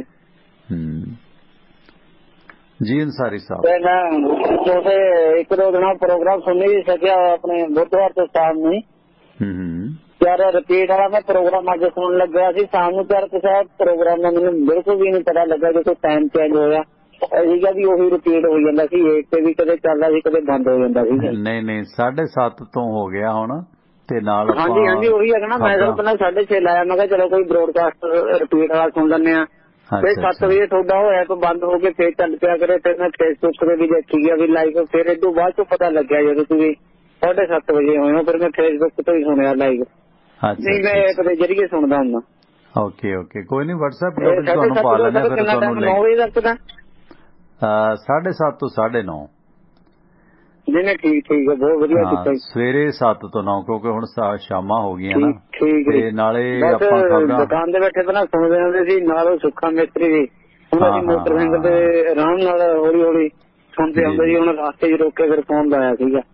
ਅੱਛਾ ਹਾਂਜੀ ਚਲੋ ਥੈਂਕ ਯੂ। ਖਬਰਾਂ ਦਾ ਬੁਲੇਟਿਨ ਵੀ ਆਪਾਂ ਪੇਸ਼ ਕਰਿਆ ਕਰਾਂਗੇ 12-13 ਮਿੰਟ ਦੀਆਂ। ਹਾਂਜੀ ਉਹ ਵੀ ਸੁਣਿਆ ਸੀਗਾ ਜਿਹੜਾ ਦੁਆ ਚ ਤੁਸੀਂ ਉਹ ਆਪਣੇ ਪਾਇਆ ਸੀ ਗਰੁੱਪ ਦੇ ਵਿੱਚ। ਹਾਂਜੀ ਸ਼ਾਮ ਨੂੰ 6:35 ਤੇ ਜੀ ਉਹ ਵੀ ਸੁਣਿਆ ਸੀਗਾ ਮੈਂ ਸਾਰੇ ਰਿਪੀਟ ਸਾਰਾ ਖਬਰਾਂ ਦਾ। ਜੀ ਥੈਂਕ ਯੂ। ਠੀਕ ਹੈ ਜੀ, ਮਿਹਰਬਾਨੀ ਅੰਸਾਰੀ ਸਾਹਿਬ, ਥੈਂਕ ਯੂ। ਸੋ ਜਿਸ ਤਰ੍ਹਾਂ ਮਤਲਬ ਇਹ ਮੁੱਢਲੇ ਸਮੇਂ ਵੀ ਅੱਜ ਕੱਲ ਜਿਵੇਂ ਹੁਣ ਸਦਾਮ ਹੁਸੈਨ ਕਿੰਨਾ ਬਦਨਾਮਾ ਕਿ ਜੀ ਉਹਨੇ ਜੀ ਜਾਂ ਹੋਰ ਜਿਹੜੇ ਇੱਕ ਮੁਖੀ ਸੀਗੇ ਹਾਕਮ ਸੀ ਕਿ ਉਹਨੇ ਵੀ ਆਪਣੇ ਵਿਮਨ ਗਨਮੈਨ ਰੱਖੇ ਹੋਏ ਸੀ। ਜਾਣੀ ਕਿ ਪਹਿਲਾਂ ਵੀ ਪਰੰਪਰਾ ਸੀ ਕਿ ਰਾਜਾ ਹਰਸ਼ ਦੇ ਕਾਲ ਦੇ ਵਿੱਚ ਵੀ ਰਾਜ ਭਾਗ ਦਾ ਪ੍ਰਬੰਧ ਜਾਣੀ ਕਿ ਰਾਜੇ ਦੀ ਸੁਰੱਖਿਆ ਦੇ ਵਾਸਤੇ ਔਰਤ ਗਨਮੈਨ ਹੁੰਦੀਆਂ ਸਨ। ਸੁਰੱਖਿਆ ਸਾਰੀ ਔਰਤਾਂ ਕੋਲ ਹੁੰਦੀ ਸੀਗੀ ਜਿਨ੍ਹਾਂ ਨੂੰ ਪ੍ਰਤੀਹਾਰੀਆਂ ਕਿਹਾ ਜਾਂਦਾ ਸੀ। ਤੇ ਰਾਣੀ ਲక్ష్ਮੀ ਬਾਈ ਵੀ ਇੱਕ ਅਜਿਹੀ ਔਰਤ ਸੀ ਜਿਸ ਨੇ ਪ੍ਰਾਚੀਨ ਪਰੰਪਰਾ ਦੇ ਅਨੁਸਾਰ ਭਾਰਤੀ ਔਰਤਾਂ ਦਾ ਆਦਰਸ਼ ਸਥਾਪਿਤ ਕੀਤਾ। ਆਮ ਔਰਤਾਂ ਵਾਂਗ ਕਦੇ ਵੀ ਉਸਨੇ ਆਪਣੇ ਜੀਵਨ ਦੇ ਵਿੱਚ ਭੋਗ ਵਿਲਾਸ ਨੂੰ ਥਾਂ ਨਹੀਂ ਦਿੱਤੀ। ਉਸ ਦਾ ਜਨਮ 1835 ਨੂੰ ਬਨਾਰਸ ਦੇ ਵਿੱਚ ਹੋਇਆ ਸੀ ਤੇ ਮਾਰੀਆ ਰਾਜ ਦੇ ਮੁਖੀ ਸੂਬੇਦਾਰ ਜੀ ਰੌ ਦੇ ਨਾਲ ਲక్ష్ਮੀ ਬਾਈ ਦੀ ਸ਼ਾਦੀ ਹੋਈ ਸੀ। ਝਾਂਸੀ ਦੇ ਸੂਬੇਦਾਰ ਦੀ ਮੌਤ ਹੋ ਗਈ ਸੀ, ਉਹਦਾ ਬੱਚਾ ਨਹੀਂ ਸੀ, ਕੋਈ ਔਰਤ ਸੀਗਾ, ਸੰਤਾਨ ਨਹੀਂ ਸੀ। ਸੋ ਵਿਧਵਾ ਲక్ష్ਮੀ ਬਾਈ ਨੇ ਭਾਰਤ ਦੇ ਗਵਰਨਰ ਜਨਰਲ ਨੂੰ ਕਿਸੇ ਨੇ ਬੱਚਾ ਗੋਦ ਲੈਣ ਦੀ ਆਗਿਆ ਨਹੀਂ ਸੀ ਕਿਉਂਕਿ ਉਦੋਂ ਇਹ ਸਾਰੀਆਂ ਰਿਆਸਤਾਂ ਦੇ ਕਾਨੂੰਨ ਸੀਗਾ ਕਿ ਸ਼ਾਹੀ ਪਰਿਵਾਰ ਦਾ ਬੱਚਾ ਹੀ ਰਾਜਗੱਦੀ ਦਾ ਵਾਰਸ ਹੋ ਸਕਦਾ ਹੈ, ਗੋਦ ਲਿਆ ਬੱਚਾ ਵਾਰਸ ਨਹੀਂ ਹੋ ਸਕਦਾ। ਸੋ ਜੌਨ ਲਾਂਗ ਨਾਂ ਦੇ ਇੱਕ ਵਕੀਲ ਦੇ ਰਾਹੀਂ ਰਾਣੀ ਲక్ష్ਮੀ ਬਾਈ ਨੇ ਗਵਰਨਰ ਜਨਰਲ ਦੇ ਇਸ ਫੈਸਲੇ ਦੇ ਵਿਰੁੱਧ ਈਸਟ ਇੰਡੀਆ ਕੰਪਨੀ ਦੇ ਡਾਇਰੈਕਟਰਾਂ ਸਾਹਮਣੇ ਆਪਣੇ ਮਾਮਲੇ ਦੀ ਪੈਰਵਾਈ ਕਰਵਾਈ। ਜੌਨ ਲਾਂਗ ਨੇ ਪੈਰਵਾਈ ਦੇ ਦੌਰਾਨ ਲక్ష్ਮੀ ਬਾਈ ਦਾ ਜੋ ਹੁਲੀਆ ਬਿਆਨ ਕੀਤਾ ਉਸ ਅਨੁਸਾਰ ਲక్ష్ਮੀ ਬਾਈ ਦਰਮਿਆਨੇ ਕੱਦ, ਗੱਠੇ ਬਦਨ ਦੀ ਤੇ ਤਿੱਖੇ ਨੈਣ ਨਕਸ਼ਾਂ ਵਾਲੀ ਇੱਕ ਸੁੰਦਰ ਔਰਤ ਸੀ।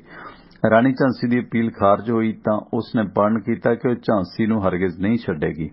5 ਜੂਨ 1857 ਨੂੰ ਝਾਂਸੀ ਦੇ ਵਿੱਚ ਵਿਰੋਧ ਦੀਆਂ ਚਿੰਗਾੜੀਆਂ ਭੜਕੀਆਂ ਤੇ ਰਾਣੀ ਨੇ ਫੌਜੀ ਵਰਦੀ ਪਹਿਨ ਲਈ ਤੇ ਕਿਲੇ ਦੀ ਰਾਖੀ ਲਈ ਤਲਵਾਰ ਚੁੱਕੀ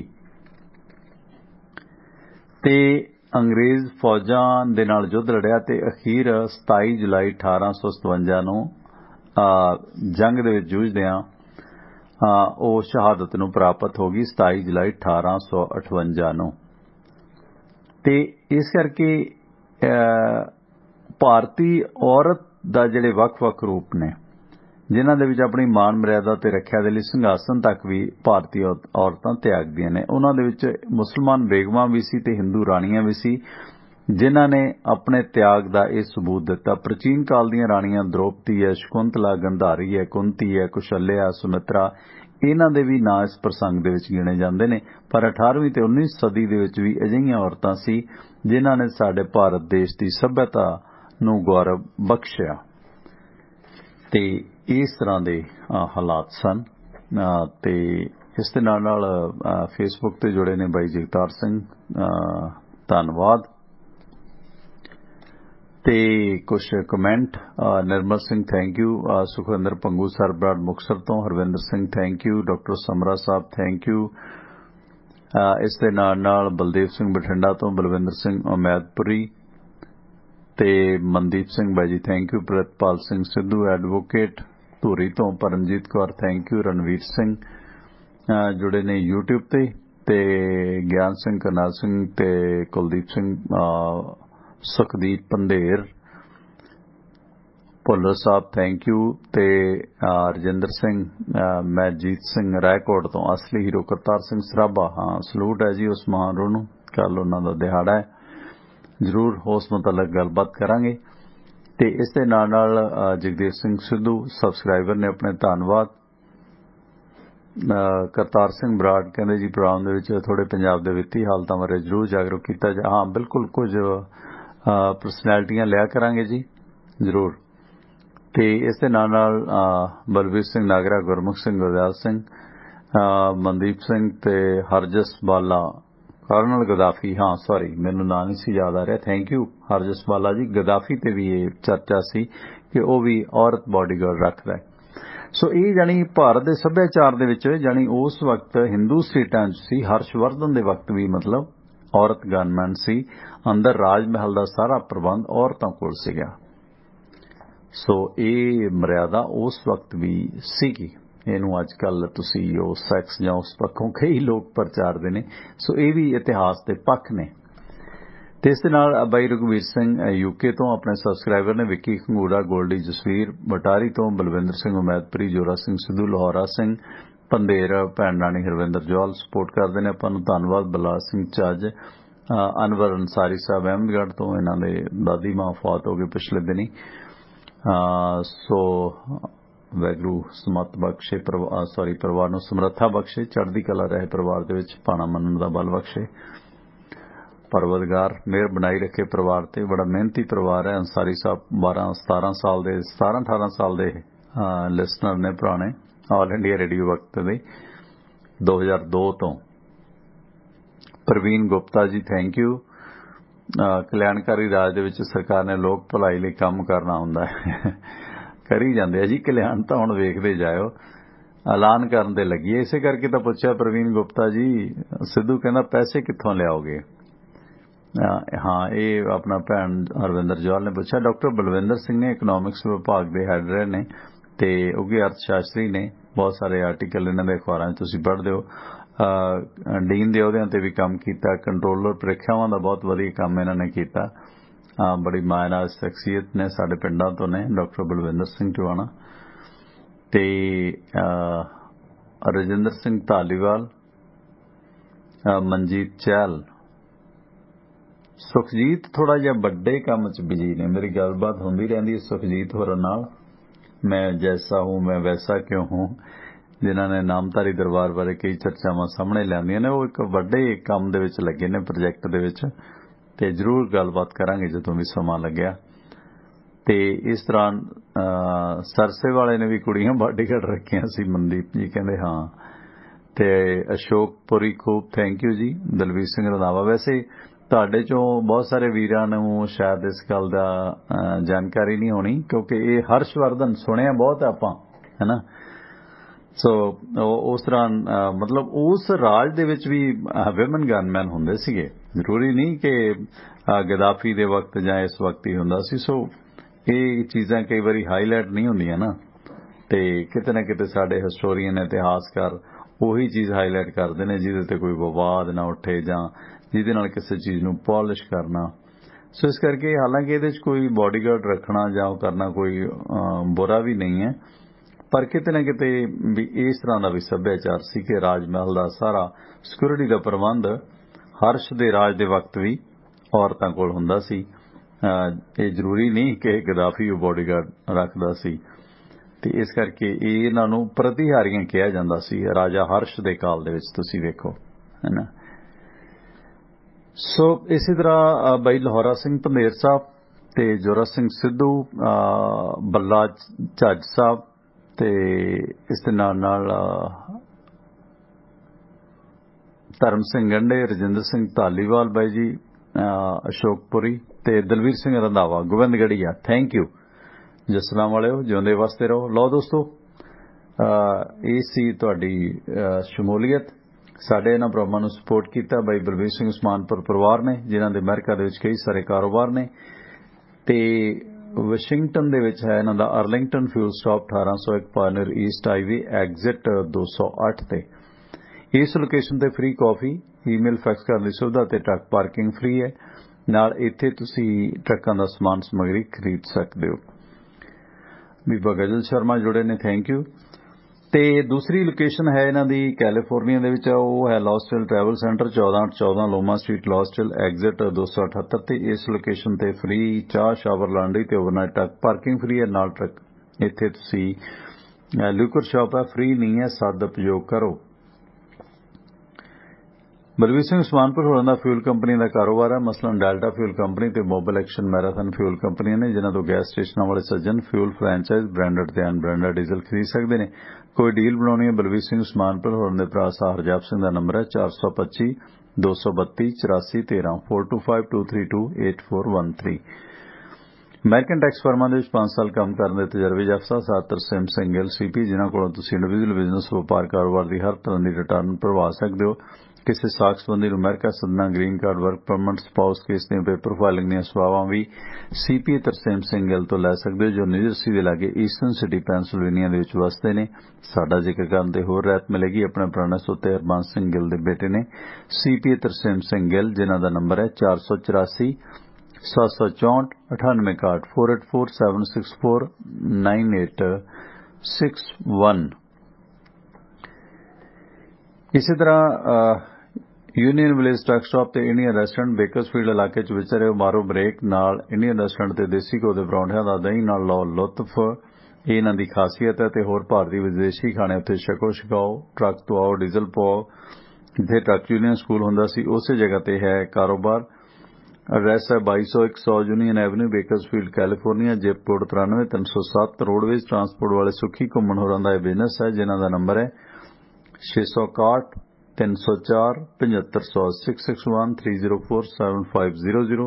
जय घुम्मन होरां दा नंबर है 661 885 8855।